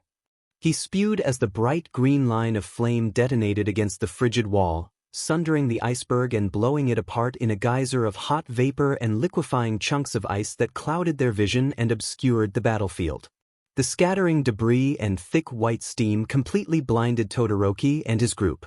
They all react too late as a metal spike grazed past Todoroki's left shoulder, piercing deep into the stadium wall behind them. The thick wire that whipped behind the projectile quickly went taut as debris, steam, and flurries of ice continued to hang in the air. The wire vibrated slightly as something reeled out of the cloud, bursting through the white smoke and whirling frost and sailing directly toward them as they stare up at him in disbelief. Izuku Midoriya's hand was stretched out for the top headband. This was the position he had seen his enemy put the points they stole from them. Ignition! As Todoroki's left arm reached forward to intercept Izuku's grasping hand, two sources of immense heat appeared simultaneously. The first was an invisible ambient heat that was the byproduct of the Heatseeker's technique. And the second was from a bright orange flame that erupted from the dual-eyed boy's outstretched left arm for only a split second. Izuku did not register the appearance of the second source, as he was only focused on regaining as many headbands as he could. Baby 76 yanked him past his classmate at high speed. He reached out with enhanced strength and reflexes, ripping two white cloths from the rider's neck. At that moment, Todoroki froze as the fire flickering on his left arm quickly extinguished. Had this kid forced him to activate his flame side? Was he about to resort to using his DMed left to beat Midoriya? Did this mean that regardless of his oath, he wasn't strong enough without his father's quirk? This hurricane of thoughts swirled in Shoto's head as he zoned out with a haunted look in his eye. The dual-eyed boy sat motionless as the crowd roared at the unexpected comeback. He was losing touch with everything around him. He was so out of it that he failed to hear another voice that rang out toward him in disgust. "Oh, I Tatofuck, what the hell was that?" The husky, rage-filled shriek of Bakugou causes both Izuku and Shoto to flinch, temporarily dispelling the sudden tension before the furious bomber unleashed a hot concussive wave that dismounted the defenseless Todoroki from his seat and into the air. Before Izuku's body could barrel straight into the wall or Shoto could slam onto the floor, a horn sounds, and present mix voice broadcasts loudly over the speakers. "Time's up. The second event is done."